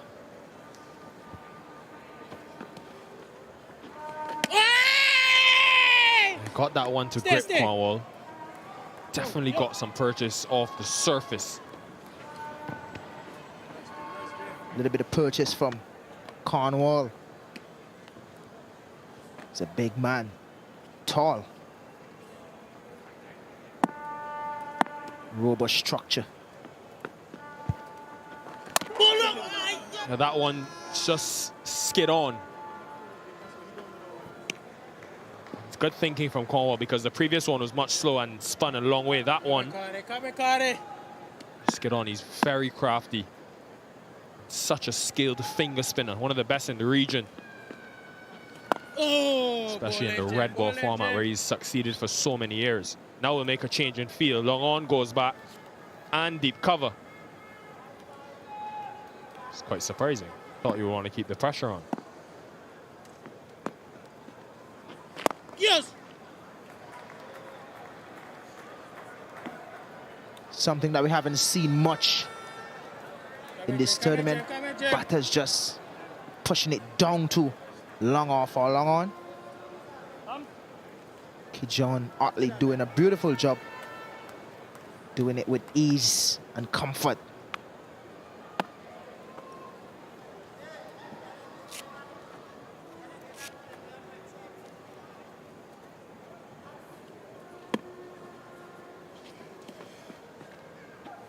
No!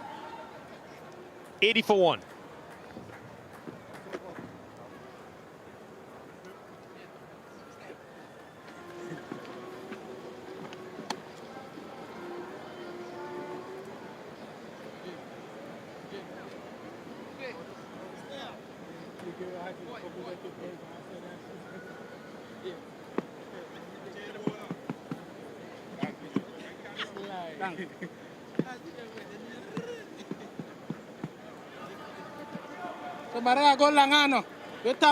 Darren Bravo crossing that 400-run mark and only 3 runs away now from equaling Justin Graves at the top of the list.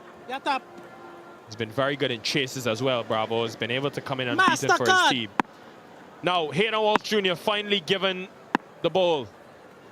A dry ball, remember, after the balls were changed from that end as well. And it could be because at the end of an era for this Trinidad team, who obviously guys like Shannon Gabriel and Sunil Narayan have contributed to so many championships. Jason Mohammed left of screen is 37. We probably could see the last season for him. But they've really achieved so much, and now we'll be hoping guys on the fringes, like maybe Anderson Phillip, who wasn't in the team this year. Some other younger talents can come through and continue to enhance the legacy that they have left.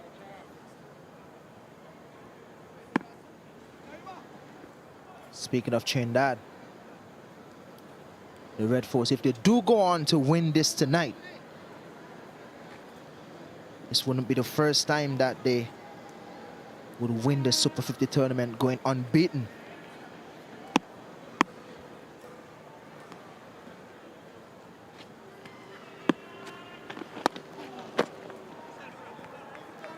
Could get two here. Get there comfortably. So it's mentioning it's not the first time that they would win a tournament unbeaten if they do go on to win this. This could be the 6th time for Trinidad and Tobago. Saw earlier, Bravo would be a 6-time champion. More than anyone. Everyone else has got 5 as the most. And on the other side of things for the Leeward Islands, they will take solace in knowing that, look, they've had some really good performances in this tournament. Some gutsy wins. And they've also got quite a young core when you look at Casey Carties, who's 26 years old. Kofi James, 25. Durham, who they've unearthed as a young talent, is 25 as well.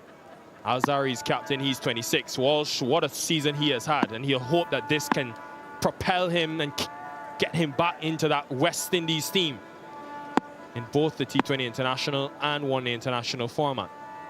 Look at the difference in numbers this year compared to his career.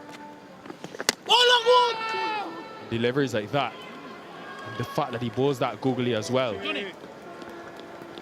It's a consistency in which he bowled this year. We've seen a lot more googlies from him. Something that we didn't see in the starting of his international career. Now we're seeing it. That's the wicket. Just short, and it may have just held up in the surface. Hayden Walsh, first over, gets reward for Alzari Joseph and the Leewards. You can see the effort in which he put in that ball. Just a bit short, kept low as well. Slide on. Kijon Utley's gone for 23. The score is now 84 for 2.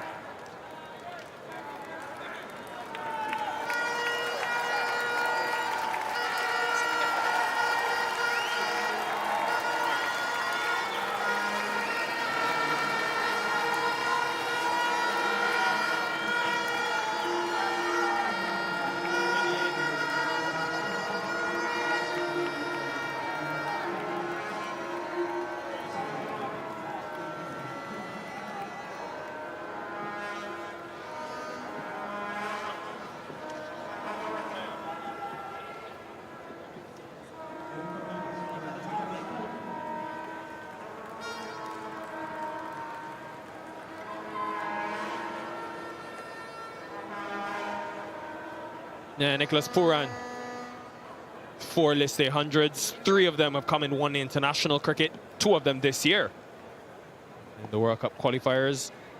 And he'll hope to finish the job for his team. Hayden Walsh Jr. into the attack. Immediate results. Just stayed low. Very low. And that has helped him work his way up the most wickets table. He'll be hoping for 2 more to get him to 21. Right now he's 1 behind Sunil Narain.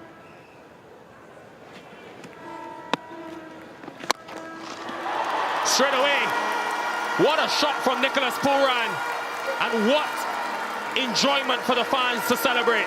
90 for 2 after 17.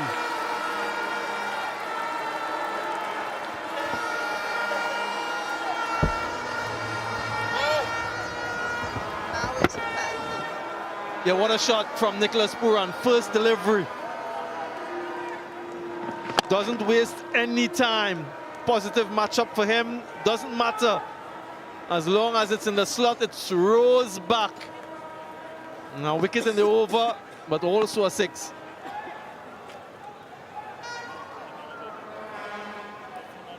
Most wickets in the tournament this season. Look who's at the top. Sunil Narain. Remember, it's his last list A game. He's done after this. What a way to sign off Hayden Walsh Jr. on 19, Carrier 18, Durham on 16. Those four featured tonight. Cornwall will continue from the northern end, and they need wickets, Shakira Salman. There's no sense in just thinking you can bowl 43 overs to win this game. What must they do to get those wickets? But if they want one thing right, they finally got the man on their side who has the most wickets into the attack. And it immediately paid dividends. It looks to be another boundary by Darren Bravo. Everything coming from the middle of that bar.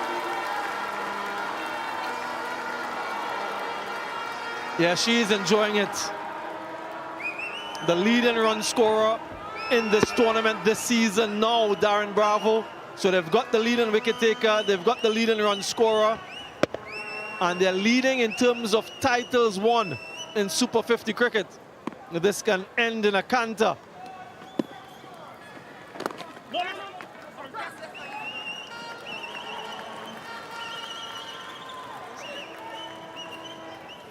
Yeah, Darren Bravo has been excellent this season.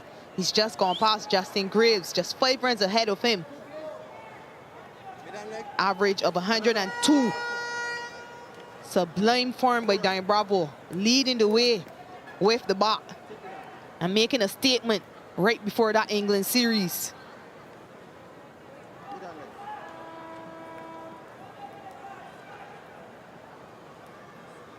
The small matter of $100,000 up for grabs as well. Red Force already earned $50,000 for placing first in the league stage. Add 100 more to that if they go on to win. Handsome payday. Exponential increase in the prize money just to add some little more incentive. This one will race away for 4. What timing? No, it doesn't. I thought it was getting there. Very quick too is Hayden Walsh Jr. Nicholas Puran has come out with an intention, a clear intention. And he's just faced 3 deliveries, Nicholas Puran, but he's shown a lot of his class in those deliveries. Hit a 6 to get off the mark, and then a deft touch, almost going to the boundary.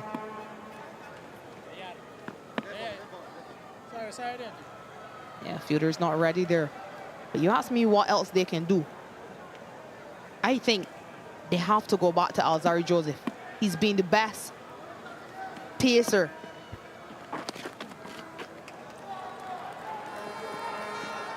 He's been so good with the ball, and he's been especially good with his X factor, with his pace. I think it's worth doing that. They have to get wickets. It's almost impossible now to win the game, but he has to get wickets, Alzari Joseph. He may not have had the best of starts today, but he has to find a way to put that behind him and bat himself to get a wicket, especially with Nicholas Puran now coming to the crease, and Darren Bravo, who we know struggles with shorter deliveries. You can see there how the spinners are struggling. Raheem Cornwall just really trying to dry that. No, 99 for 2, 18 overs gone.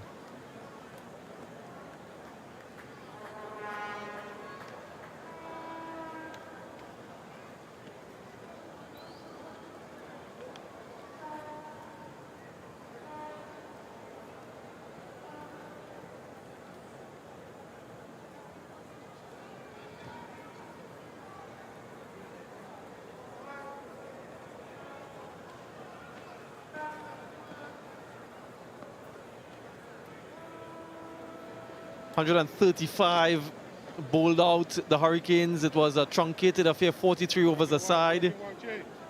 Hamilton, another half century for him, has been really consistent in this tournament, but so too has this man. You're looking to finish things off in a hurry.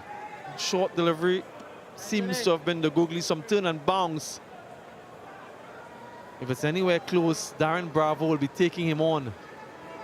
Has a slip in position, which is good.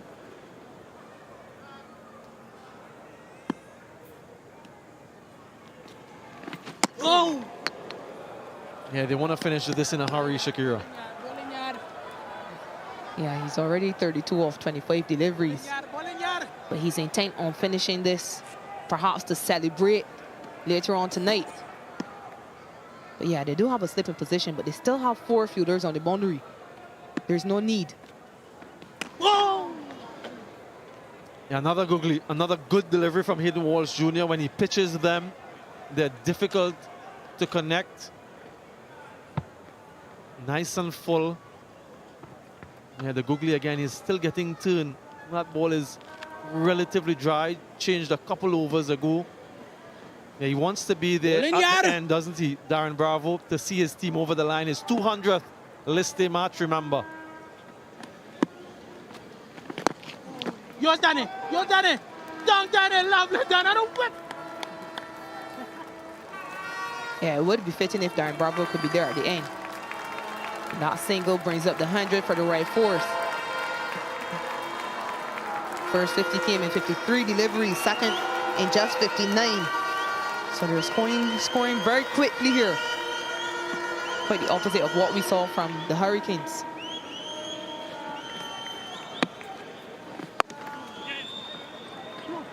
They're very well negotiated. Picked it off the surface more than anything else and just adjusted his hand.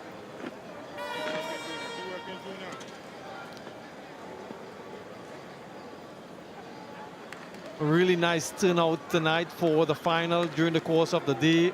These fans have come out in their numbers. Really heartening to see this. The interest is still there. They are the heartbeat of our cricket.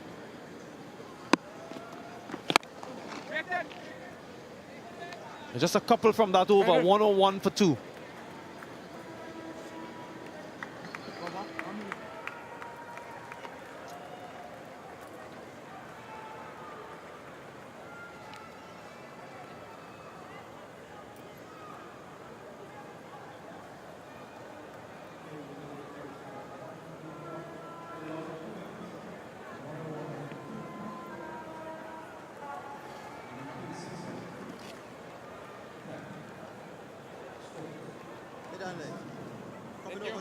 Everyone in the Trinidad Tobago Red Force getting a start. Good opening partnership for them. 45 it was.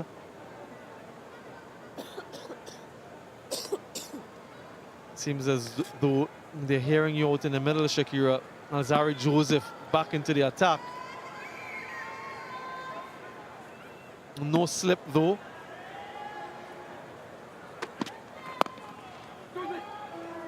Puran wants to, Bravo doesn't, just 1. Yeah, I'm really happy to see him back, Alzari Joseph. I must say though, no promises it will work. He may go for runs, but it's well worth the risk. With his extra pace, perhaps he can get a wicket. But this could be interesting. Alzari Joseph to Darren Bravo. Man at deep backward square and deep fine leg.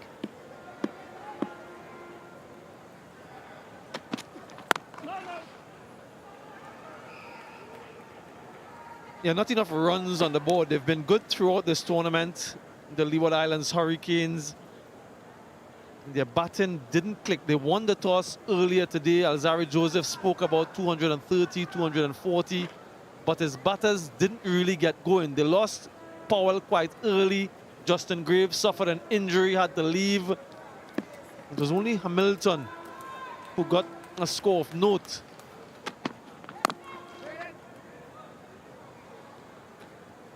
And in a final, this is when you want your top players to stand up and perform. He's been performing consistently. Part of the team that last laid their hand on the trophy in 2010. Jamal Hamilton, so he has that experience of being a champion, joint though it may be with the Barbados Pride.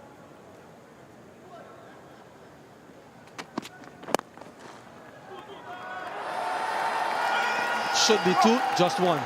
Very good fielding.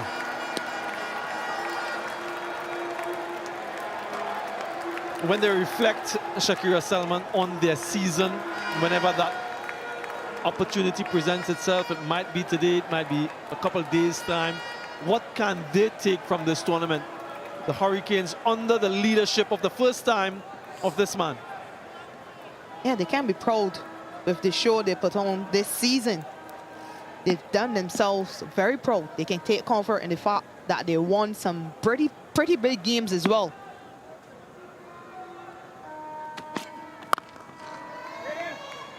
Alzarri Joseph has led admirably in his first season. Daniel Durham, he's been excellent with the ball. 7 for in his first game. Kieran Powell also had a pretty good season. Unfortunately, he didn't come to the party today. Hayden Walsh Jr., second on that list of highest wicket takers. So there's lots to smile about. They would have wanted to go all the way, but they have impressed. Ball is for 2. This time they should be able to get them. 20 overs gone, 105 for 2.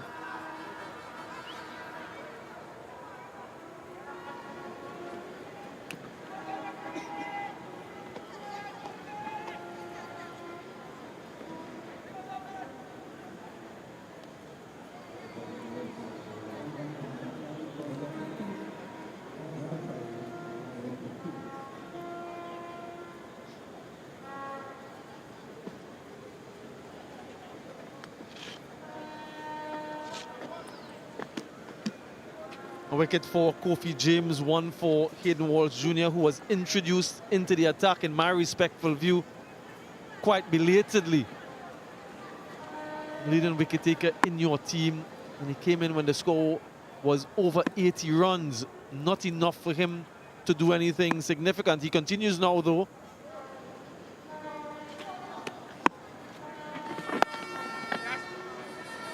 I've been really impressed with his control of that delivery. They'll get a 2. A slip in the outfield allows for Bravo to retain the strike. He's bowled it with regularity against the left-handers in particular, but he pitches it more often than not. We've seen quite a few of his dismissal coming from that delivery, the googly. Something that he's obviously worked on a lot. And now he seems to have a very good grasp of it.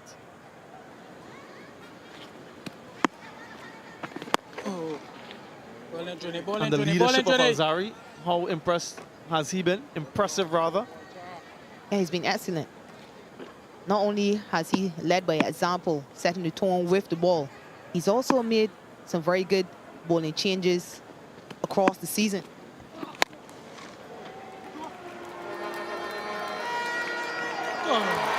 Yeah, gets to the boundary, beats the man, despairing dive. Might have been a low full toss down the leg side. Bravo pushes on to 40. Look at the desperation. They should have done better diving over that one. 27 needed now for the Red Force.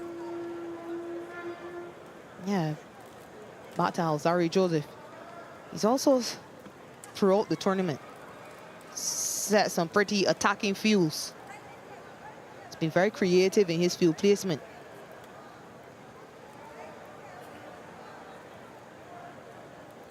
Just perhaps checking to see if that seam is too wet once more. Remember, the ball was changed a few overs ago.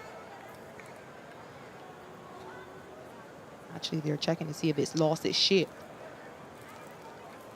Umpires deciding it's still good. But yeah, I think Alzarri can be proud of his efforts. You heard Sheho say last game that he too had been impressed with the way that Alzarri has led.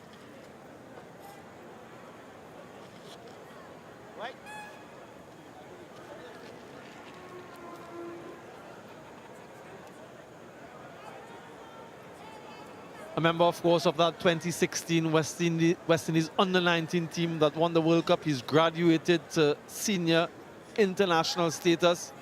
has been one of the leading wicket takers for the West Indies in ODI cricket. Come in, Johnny. Come in, Johnny. And certainly the lead fast bowler in the region. Has just augmented his reputation in this tournament. Clean up. What a delivery. He's not entirely sure, Darren Bravo. Just wants confirmation. But another googly from Hayden Walsh Jr. The umpires are conferring just to make sure. But it beat Darren Bravo. All ends up playing for the ball, perhaps to come back into him. Just held its line. Another exceptional delivery from Walsh Jr. And we'll need confirmation of the dismissal.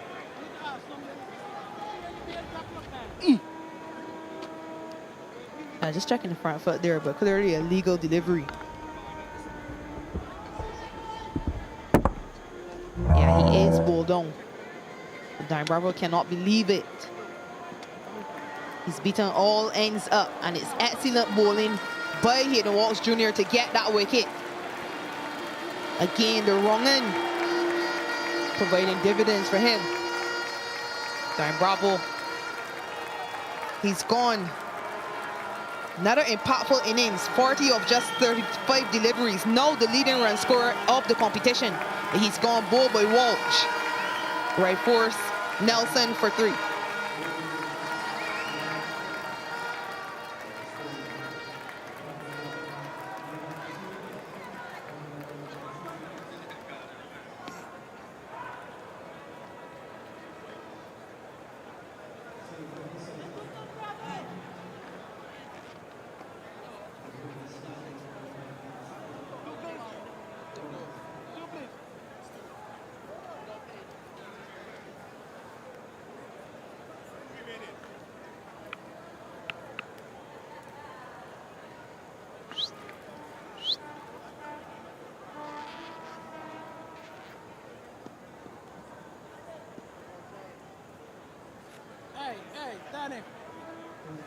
Jason Mohammed, the new batter for the Red Force,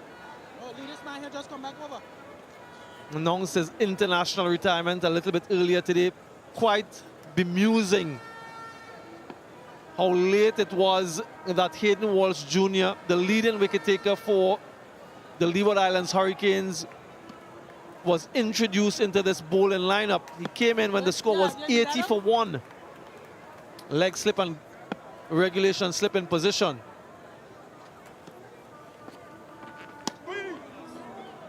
"16 overs before we first saw a sign of Hayden Walsh Jr. And these are the types of deliveries he can produce. Yeah, that's beautiful. It's really good, and it shows his control once more of that googly.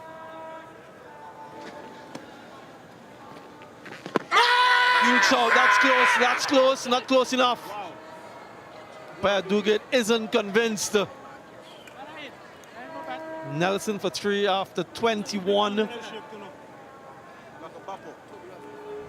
Very confident appeal from Walsh Jr. and the Hurricanes. Might just have been doing a little bit too much. There is an element of doubt in the umpire's mind. No doubt for Walsh Jr. No luck either. Yeah. And with that wicket, you know, Walsh Jr. has joined Sunil Narain at the top of the leading wicket takers. 20 wickets. But look at the difference in the economy rate. Sunil Narain, 2.5. You know, Walsh Jr. doubling that. 5 runs and over. Remember, Sunil Narain bowled 14 maidens in this competition alone. 2 today.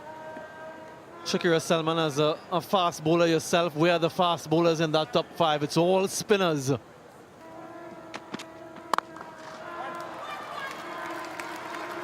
Spinners have dominated this tournament, and quite rightly so. Spinners are the match winners in your team. Don't forget, one pacer has more wickets in the power play than any other team. But these wickets have been conducive to spin bowling. That is middle. Mid and leg. The spinners have been excellent, especially the wrist spinners. I'm really happy to see wrist spinners in those in that leading wicket takers list. And I'm sure you're happy as well, Yannick Carrier and Hayden Walsh Jr. And I'm sure that other young spinners in the region will be inspired by what they've done in this tournament. And I'm hoping to see teams trying to unearth a few more as we go forward in their respective franchises in the first-class season.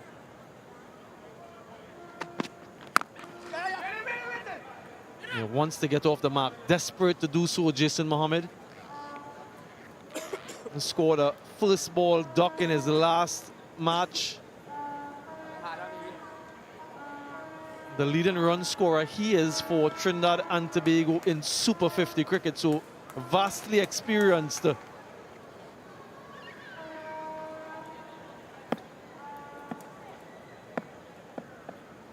Haven't seen the bouncers yet. Come on, where's the sharp ball? He's off the mark. Adds to his tally at the top of the pile for Trinidad and Tobago in this tournament. Darren Bravo, 2,222. Jason Mohammed, 2,444. Brian Lara, Darren Ganga, Lindell Simmons complete the top 5. All notable names in regional cricket, but very distinctive names in Trinidad and Tobago cricket folklore.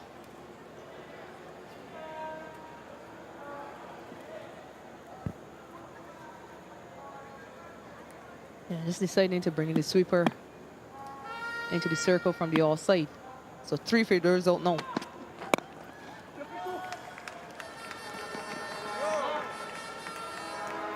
Just a single. Needs to have another fielder, I think, in a catching position, looking to take a wicket and utilize that short delivery. Haven't seen any since he's come back.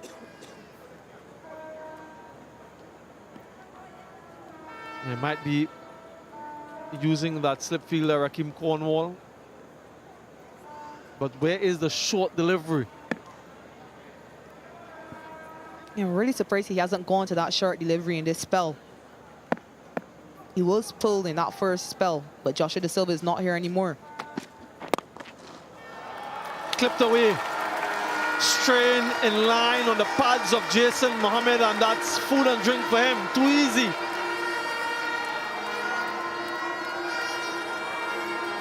And Jason Mohammed will be saying, thank you, Alzari. Whenever you wanted the ball to get into a bit of rhythm, it would be that. Half volley on the pads and no fielder on the deep in front of square on the leg side. That's easy pickings. Now, Brian Lara, of course, is in attendance at this game, and so he's looking on at the action quite intently. We are, of course, in his facility, the facility named after him. Dot to end the over 7 from it, 118 for 3.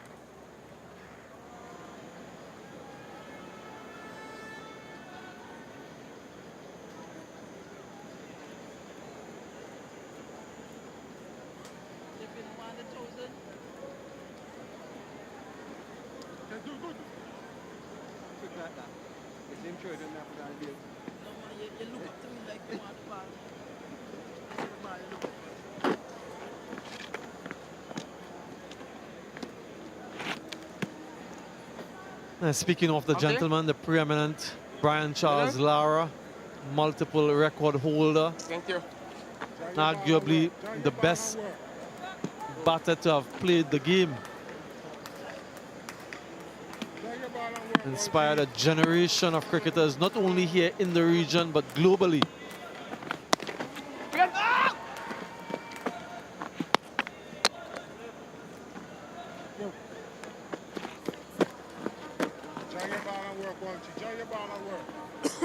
This magnificent facility named in his honor, the Brian Lara Cricket Academy.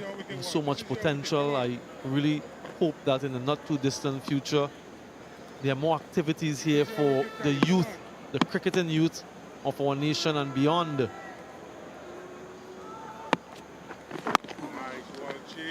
has been good from Hayden Walsh Jr., you know, despite the moisture on the ball, picking up 2 wickets and sort of getting his team back in the game. He needs some more. If he can get another 2 quite quickly, you never can tell. Yeah, he continues to show lots of control here in Walsh Jr. Yours, Johnny. Bowling, Johnny. Bowling, Johnny. Bowling, Johnny. To have come into this tournament with a lot of confidence. Previous tournaments, he just seemed to struggle with that confidence. But from the first game, he seemed very confident. Yeah, that's the delivery. Now, googly again, Nicholas Pooran maybe not picking it, trying to go for a maximum, very expansive. He has the slip in position in Raheem Cornwall. They so easily could have taken the outside edge. And that angle from around the wicket to get that ball to grip and turn, it's really good. Yeah, he certainly didn't pick it. You can tell by where his front foot goes.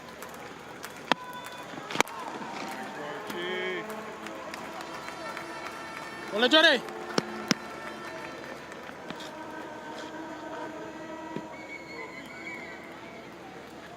I think Alzari Joseph's captaincy prior to this game also helped with the confidence of Walsh Jr. He bowled him quite early in that first game, you know. He bowled him quite early, even when left-handers were at the crease. So he supported his wrist spinner and given him that confidence. Oh, bowling, Johnny. Bowling, Johnny. Yeah, did well to get bat on that one, Jason Mohammed. 119 for 3.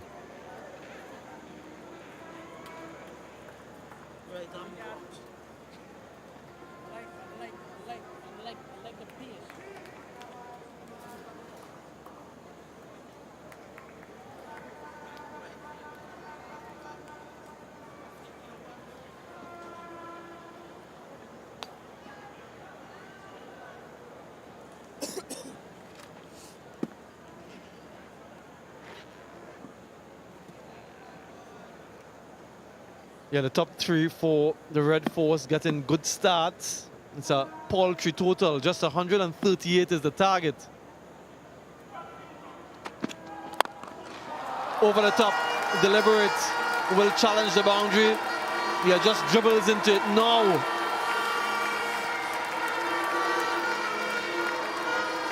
Yeah, I just cannot understand this length from Alzari Joseph. He seems so reluctant to bowl the short delivery over pitches on this occasion, and it's just outside off stump. So it's a free hit for Nicholas Pooran rather. Just allows the hands to flow through. Remember, mid-off is in the circle. 50 needed. A ring on the offside, in the circle. Flicked away. That is vintage Nicholas Pooran. He's played this shot so often, uses the pace of Alzari Joseph, and they're on their feet. Yeah, it's a shot he plays so often when he's in form, Nicholas Pooran. It's the first time we've seen it this season. But just look at that, he just helps it over the leg side boundary. It's the way he uses his wrist. And just look at that, he collapses that back foot to get under it. Takes it all the way for a maximum. 10 from the first 2 balls. He could finish in this over, just 9 more runs required.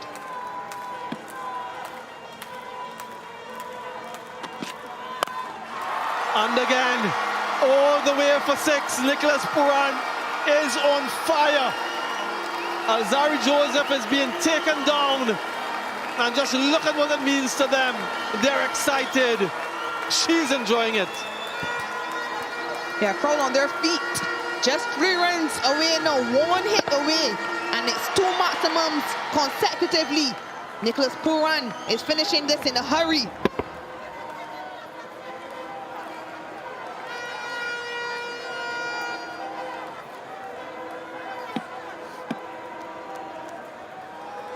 And Nicholas Pooran, 33 from 19 deliveries, 3 needed.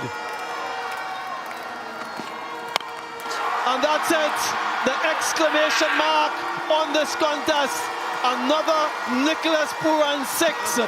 And the Trinidad and Tobago Red Force, they claim their 14th Super 50 title, winning this one quite handsomely by 7 wickets, claiming the top prize, $100,000 US.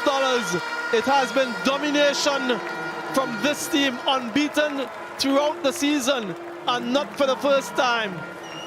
The captain Darren Bravo registers his 6th Super 50 title, the most of any player, and it's the 4th title in 9 seasons for the Red Force. They have been in sublime form. Look at the smiles, celebrations all around. You must feel for Alzari Joseph and his men, though. They fought valiantly throughout the season. They've been one of the leading teams in terms of bonus points, in terms of their style of play, but just wasn't to be tonight. What a send-off too for Sunil Narain. Yeah, fitting ending for Sunil Narain. He has been a master, a genius of the game, and he gets his 2nd Super 50 title. Sunil Narain finish sealed with the bat of Nicholas Pooran. What a day to come to the party. 39 from just 20 deliveries. Nicholas Pooran just joined the team the last few games, replacing the injured Evan Lewis. Boy, what a day. Red Force team, they have been clinical all tournament, not just today. Spirit talk for this Leeward Islands team. They too have been really good throughout the tournament. Unfortunate to come 2nd on this occasion. But the Red Force have just been too good.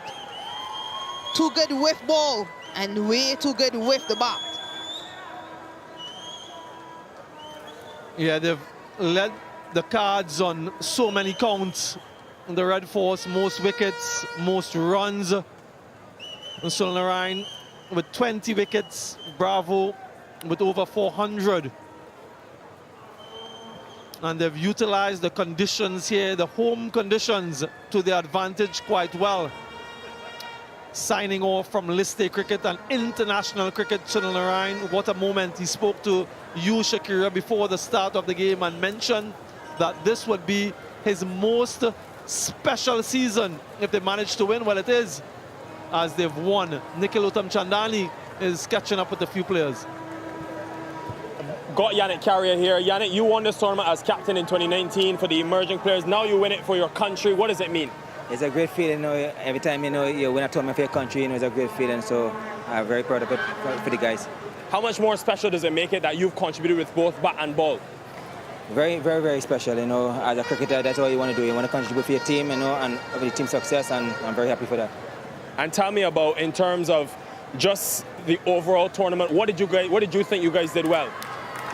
Trust our processes and backing our skills, and the camaraderie was fantastic in the camp, and that's it. All right, well done today. One of a handful of players to ever score 150 plus and take 15 plus wickets in a season. Pooran, well, he finished it off in style, unbeaten, 39 from 20 deliveries. Starts for all of the top 4 for the Red Force. A small total. And the Leeward Islands Hurricanes needed wickets, needed early wickets. And they weren't able to do that. In just 23.4 deliveries, they chased this total in. Nikhil Chandani is quite busy down on the field. Yeah, I've got 2 of the younger members of this Red Force team. I'll start with you, Josh. Out for the last 2 games, how much motivation was in today to do well for your team? A lot. For me personally, it was just what I could get done for the team and just get a result and to win the final, and that's what happened, and got a good start for the team. Unlucky, probably not the right shot at the right time, but helped the team get off to a good start. And you won in 2019. What does this one mean? It's sweet. It's sweet. Ultimate reject, as we call ourselves back then, was really nice, but I think this one could be up there as well, undefeated.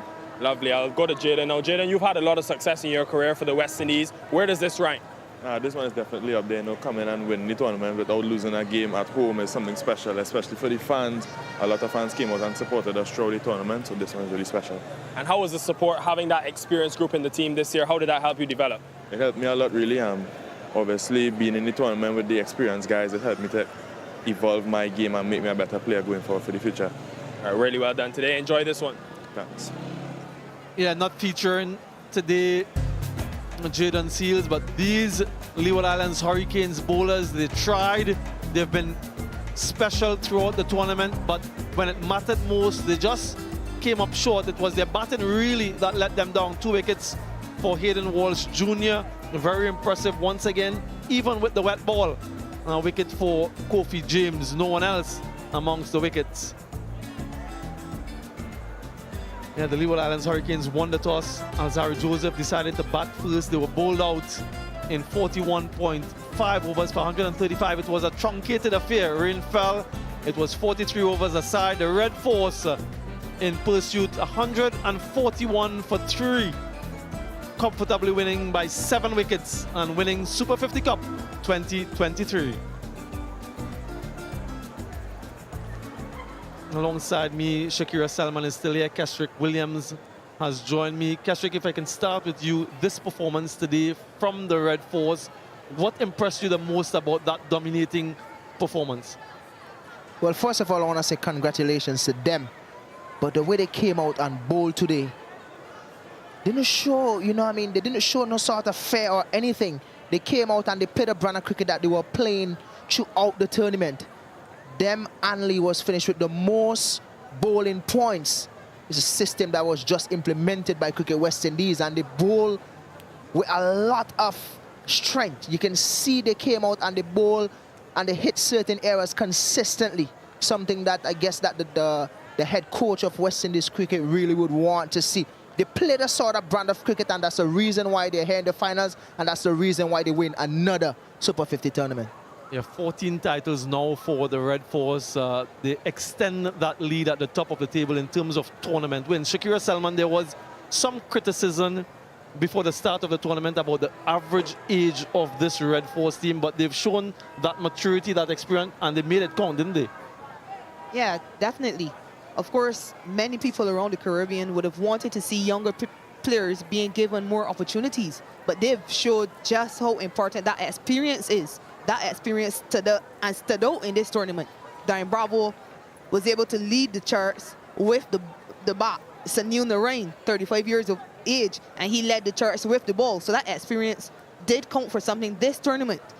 So perhaps we may see a few more younger players getting the opportunity next year. But I don't think we'll see too many of those senior players missing out, because they understand just how much winning this tournament means to Trinidad and Tobago, but they also understand the impact that they can have on younger players. We just heard Jaden Seals talking about sharing a dressing room with experienced players, so it counts.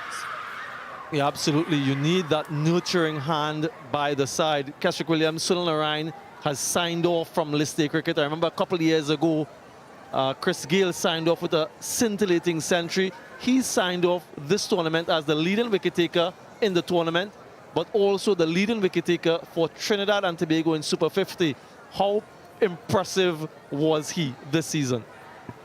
Well, Baji, I think he missed one thing. I think he picked up the most catches as well. Surprisingly, someone would say. But really, really good. I've played some cricket with Sunil Narain myself. And to be honest with you, he did such a wonderful job this year for the Red Force. And I didn't expect anything less. How fitting it is for him to finish as champion. Really good. A lot of players in their career did not really get that luxury to sign off as champion. But what he has shown in this tournament shows what he has done over his career.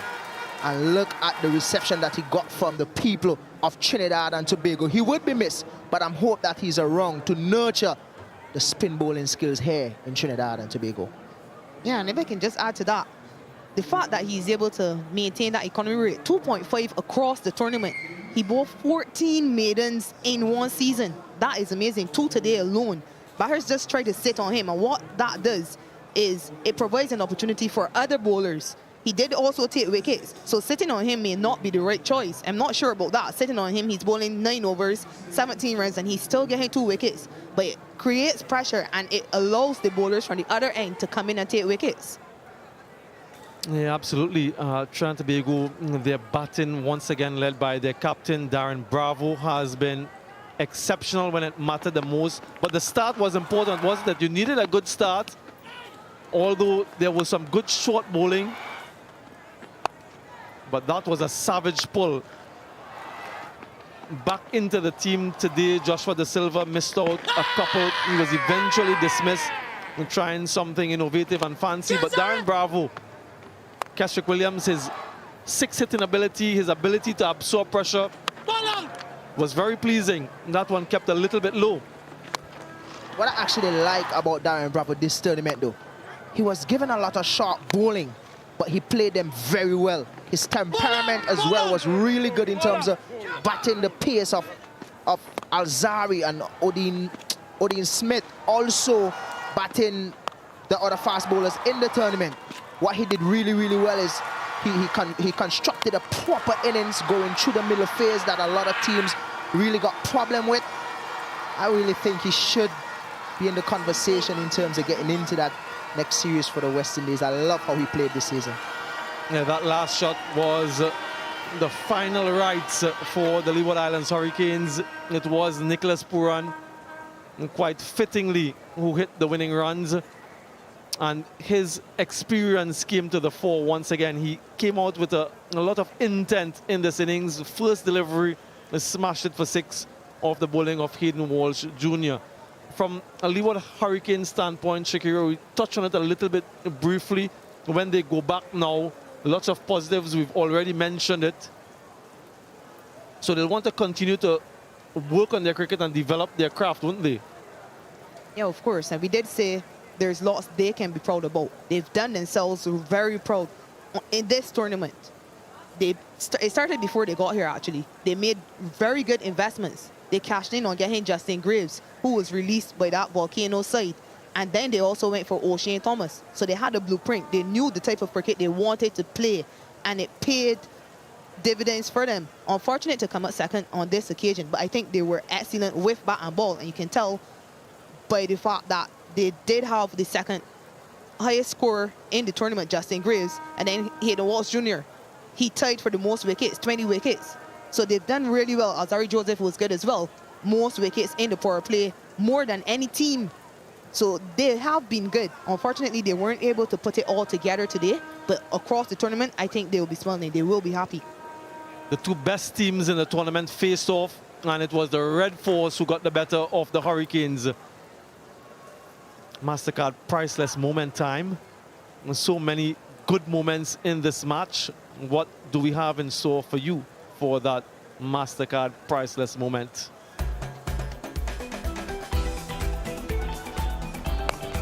Well, it was this carry pair on the boundary, making a lot of distance and claiming that scalp. A difficult catch, even in the day, but more so at night. And the way he slides at the end, MasterCard priceless moment to carry pair. Yeah, we'll take a short break, and on the other side, we'll have the end of match presentation, the end of tournament presentation, so do stay with us.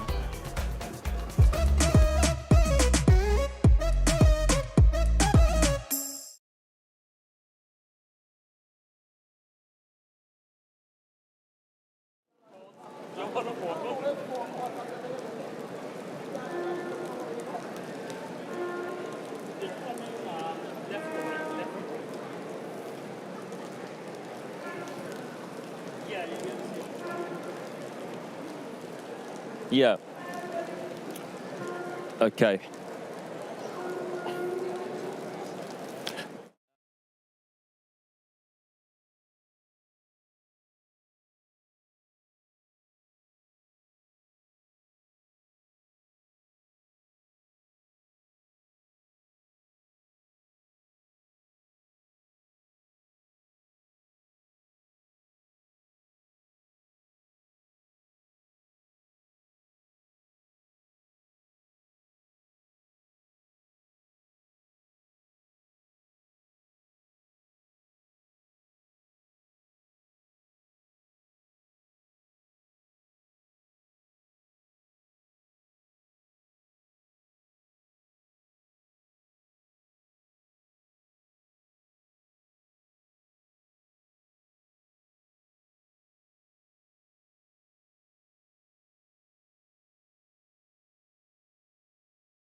Welcome back to the Brian Lara Cricket Academy. We've just witnessed the final, the grand final of the Super 50 Cup 2023.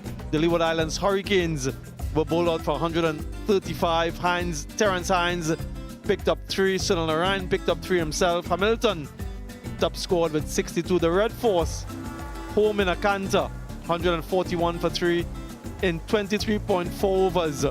Bravo led the way with 40. Puran 39, unbeaten from 20 deliveries. Red Force winning by 7 wickets and taking the Super 50 Cup 2023. Matt Floyd is downstairs for the end of match presentation ceremony. Welcome along to the end of series presentation for the CG United Super 50 Cup 2023. And what a season it's been. The fastest scoring season in Super 50 Cup history. And of course, TNT Red Force come out of it with a record 14th, I should say, including the shared ones, title. Right, we're going to get right into this. First, we're going to thank our title sponsors, of course, CG United. We've also got to thank MasterCard, Dafabet, Blue Waters, and Visit Trinidad. We're going to start with the CG United Player of the Match. It's going to be presented by Risha Ray Jennings, Motor Claims Technician at CG United. A few contenders today, but it had to go to one man playing in his final List A match, 3 for 17 with the ball. It is, of course, Sunil Narayan.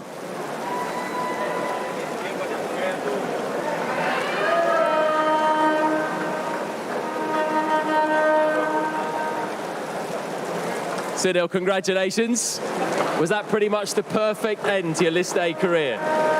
Genuinely, I don't think I could ask for a better ending. I think the way the boys played the entire season and actually dominating the last 2 games, which are the semi-final and final, genuinely couldn't ask for more. And you even managed to finish before the rains came as well. It was perfect. How have you felt in this tournament? Because you've looked like you've been close to your best with the ball. Yeah, it's been a very good tournament. I think putting in some work just before. So I think, as I said, hard work genuinely pay off. So I think that's contributing. Are you sure you want to retire? It's better retiring on a high than people wanting you to retire. So at the end of the day, I made a decision, sticking by it. I've enjoyed the tournament for the last time, and winning it, I couldn't ask for much more. What was the plan today then? You got 3 LBWs, all right-handers.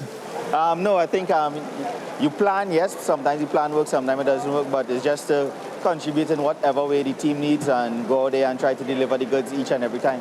What's next for you then? When can the West Indies cricket fans next see you in action? Probably in the next lifetime. Oh, but you're going to continue playing T20 though, aren't you? Yeah, I'll continue playing franchise cricket, but it is the end for me. I've enjoyed it. I've had success, I've had ups and downs, but at the end of the day, it is what it is, and couldn't ask for more. Final word on this Trinidad and Tobago team of yours. You've been so successful, not just this year, but over the last few years in white ball cricket. What makes this team so special? I think the bunch of guys playing together. I think we have a lot of senior guys, old guys, which go there and perform day in, day out. So I think the old heads are continuously performing, so that's very good.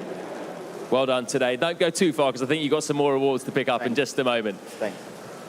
So Sunil Narayan there, player of the match in his final List A game. Would you believe it? He's going to pick up a few more awards now. But we're going to, next up, hand over some match official awards, also presented by Risha Ray Jennings, Motor Claims Technician at CG United. And we're going to start with the on-field umpires, Nigel Duguid and Patrick Gustard. Sterling work today, gentlemen.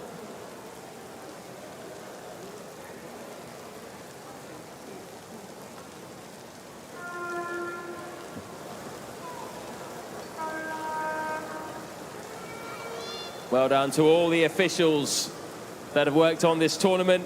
TV umpire Leslie Reefer. Not too busy today, Leslie. And of course, fourth umpire, Dighton Butler.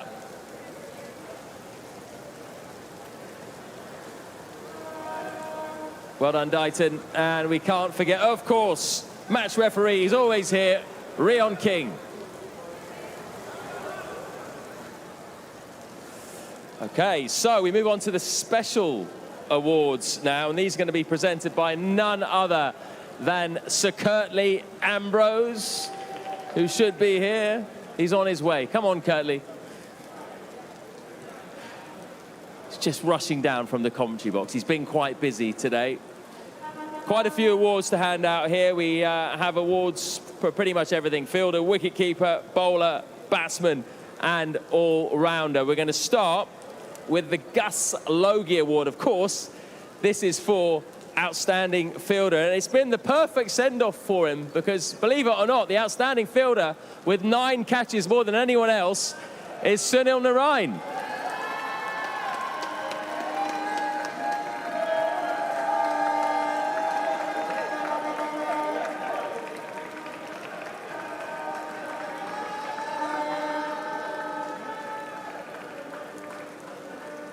It's definitely one of those.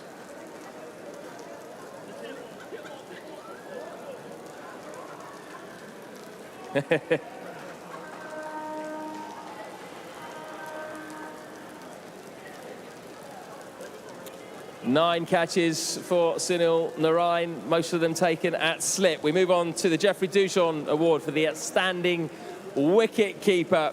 Outstanding wicket-keeper goes to Shea Hope, who took 10 catches this season. He is not here right now. Barbados knocked out, of course, at the semi-final stage. So we'll move on to the Sir Curtly Ambrose Award, dished out by the man himself for the outstanding bowler of the tournament. And this is actually shared by 2 spinners, Sunil Narine and Hayden Walsh Jr., who both took 20 wickets in this season's CG United Super 50 Cup. Well done, both of you.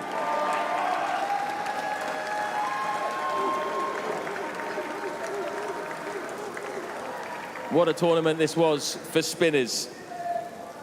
Right up there with the top wicket takers, and the top 2 were Sunil Narine and Hayden Walsh Jr. We move on to the Sir Richie Richardson Award for the best batsman in the competition. And he overtook his competitor, Justin Graves, right at the end. It is the TNT captain, Darren Bravo. 416 runs at an average of 83, including 3 50s and 100. His highest score ever in List A cricket, 139 not out.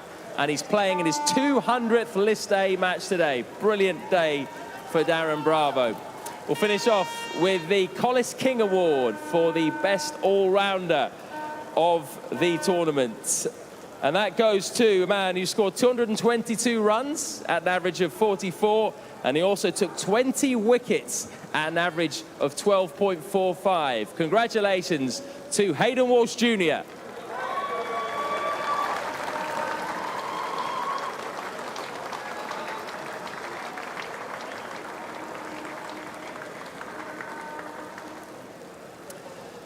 Right, that concludes our special awards. I'd like to now invite up for a chat the losing captain from the Leeward Islands Hurricanes, Alzarri Joseph.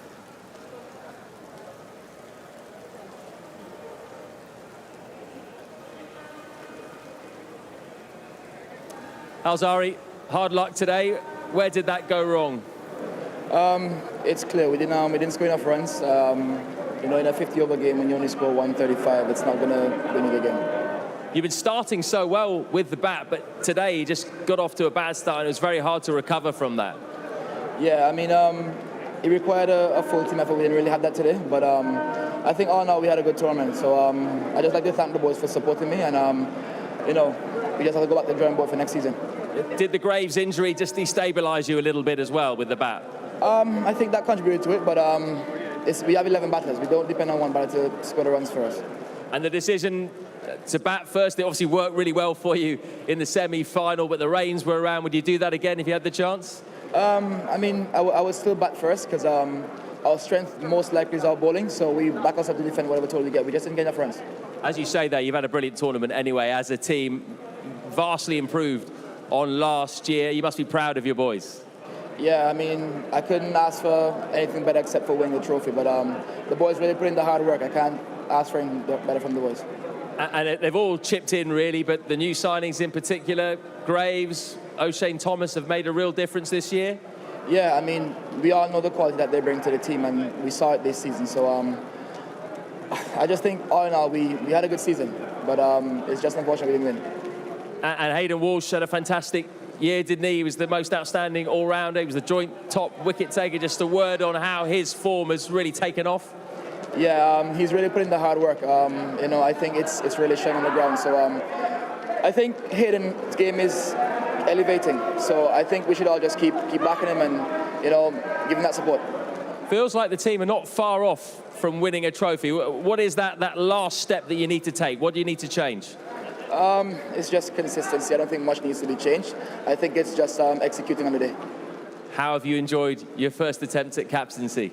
I mean, it's been good. I've had a lot of support, so it wasn't very difficult for me. I've had a lot of backroom guys, the coaches, all the players, they all believe in me, so it was really good for me this time. You've been quite animated there. You've had a smile on your face quite a lot of the way through it. Yeah, we really enjoyed this season. So, you know, when you get the opportunity to play with, you know, a lot of guys you grew up with, it's you really have to enjoy it. So, yeah, it was fun, but we have some things that we need to go back and do for next season. Listen, hard luck today, but we've really enjoyed the cricket that you've played all through the tournament. Well done. Thank you. So Alzari Joseph there, losing captain today with the Leeward Islands Hurricanes. It's now time to speak to the winning captain. That is, of course, Darren Bravo of the Trinidad and Tobago Red Force.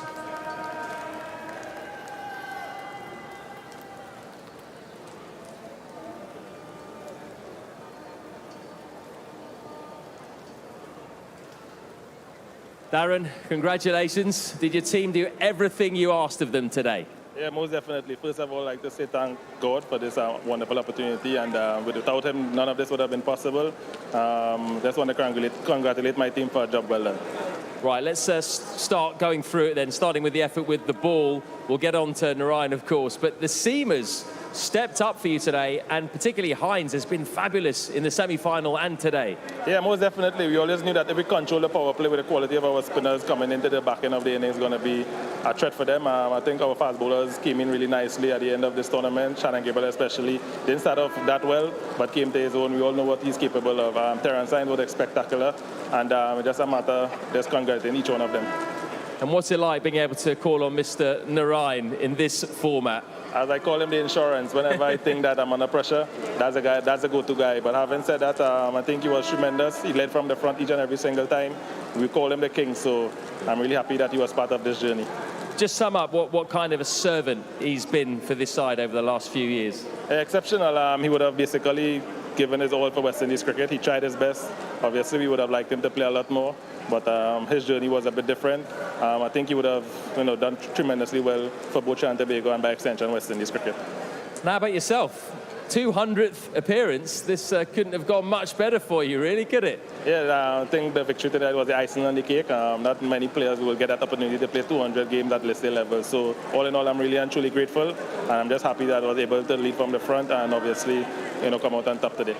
How about your batting? I mean, you hit your personal best in list A cricket in this tournament. You're 34 years old. You feel you're maturing like a fine wine? I'm just enjoying my cricket at this point in time. For me, it's a matter of taking responsibility each and every single time I get the opportunity. I think I was able to do that, and must say thanks very much to each and every member of the team for also giving me that support. 6 titles for you. You've lifted the trophy 6 times. No one else in history has lifted it more. That must make you feel very proud. Yeah, I didn't know, I wasn't aware of that, but I'm grateful, yeah, thank you. And a final word, we've had a good turnout today. There's still plenty of fans around. The locals have come out and supported you. Just a word on them. Yeah, thanks very much to each and every single person who came out to support the Red Force. Really and truly appreciate it, and we're happy that we're able to put a smile on you guys' faces, and thanks very much. Well, Darren, congratulations. There's just one more thing for you to do. That is to go and lift that trophy for us. Thank you, champ.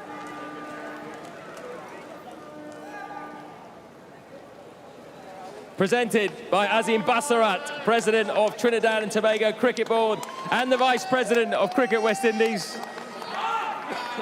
Trinidad and Tobago are the champions, a record 14th title. No other side has won more than 9. Darren Bravo will go and celebrate with his team. They have been the dominant force this season, unbeaten all year, the only side to be unbeaten. Darren Bravo gets his hands on that trophy for a staggering 6th time. No one else has lifted it as many times. They dominated the semi-final against Guyana. They dominated the final against the Leeward Islands. It's been the perfect send-off for Sunil Narain, playing in his final List A match. And the celebrations now can begin. And they will go long into the night, I'm sure. What a brilliant team, what a brilliant performance. In truth, not many sides tested them in this competition. As I said, they were the only side that were unbeaten come the end of it. And that performance in the final, well, that was just about perfect. It's been all about Trinidad and Tobago. Thank you very much for watching this CG United Super 50 Cup. 14 titles for the Red Force.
Take it off, Sunil.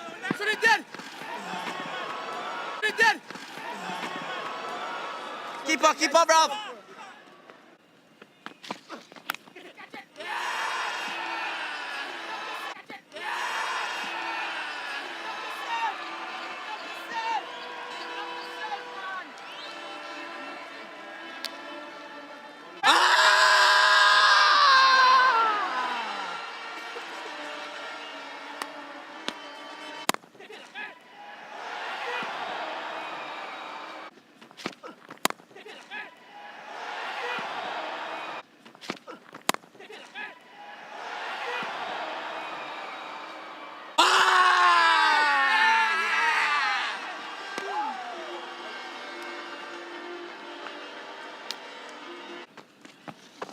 Oh yes, man! Oh yes, man! Oh yes, man!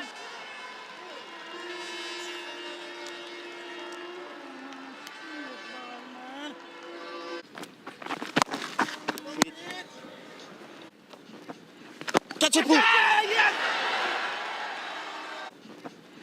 Catch it, Pooh! Yeah!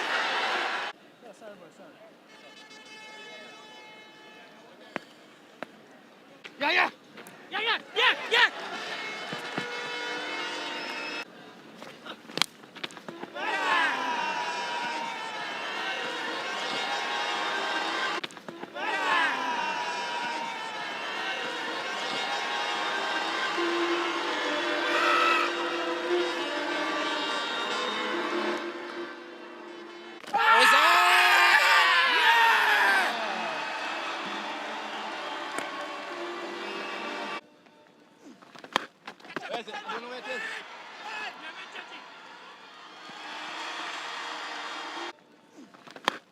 Where's it? I don't know where it is.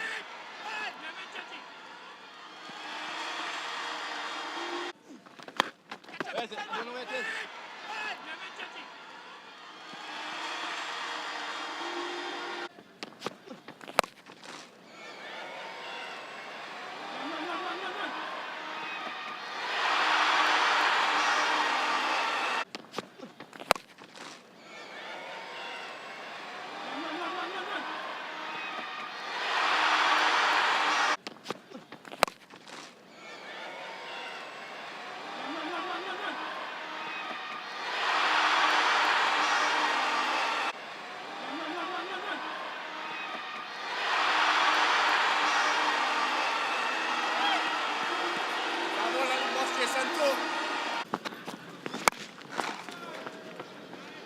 Up, up, up, up. Keeper, keeper, keeper. Keeper.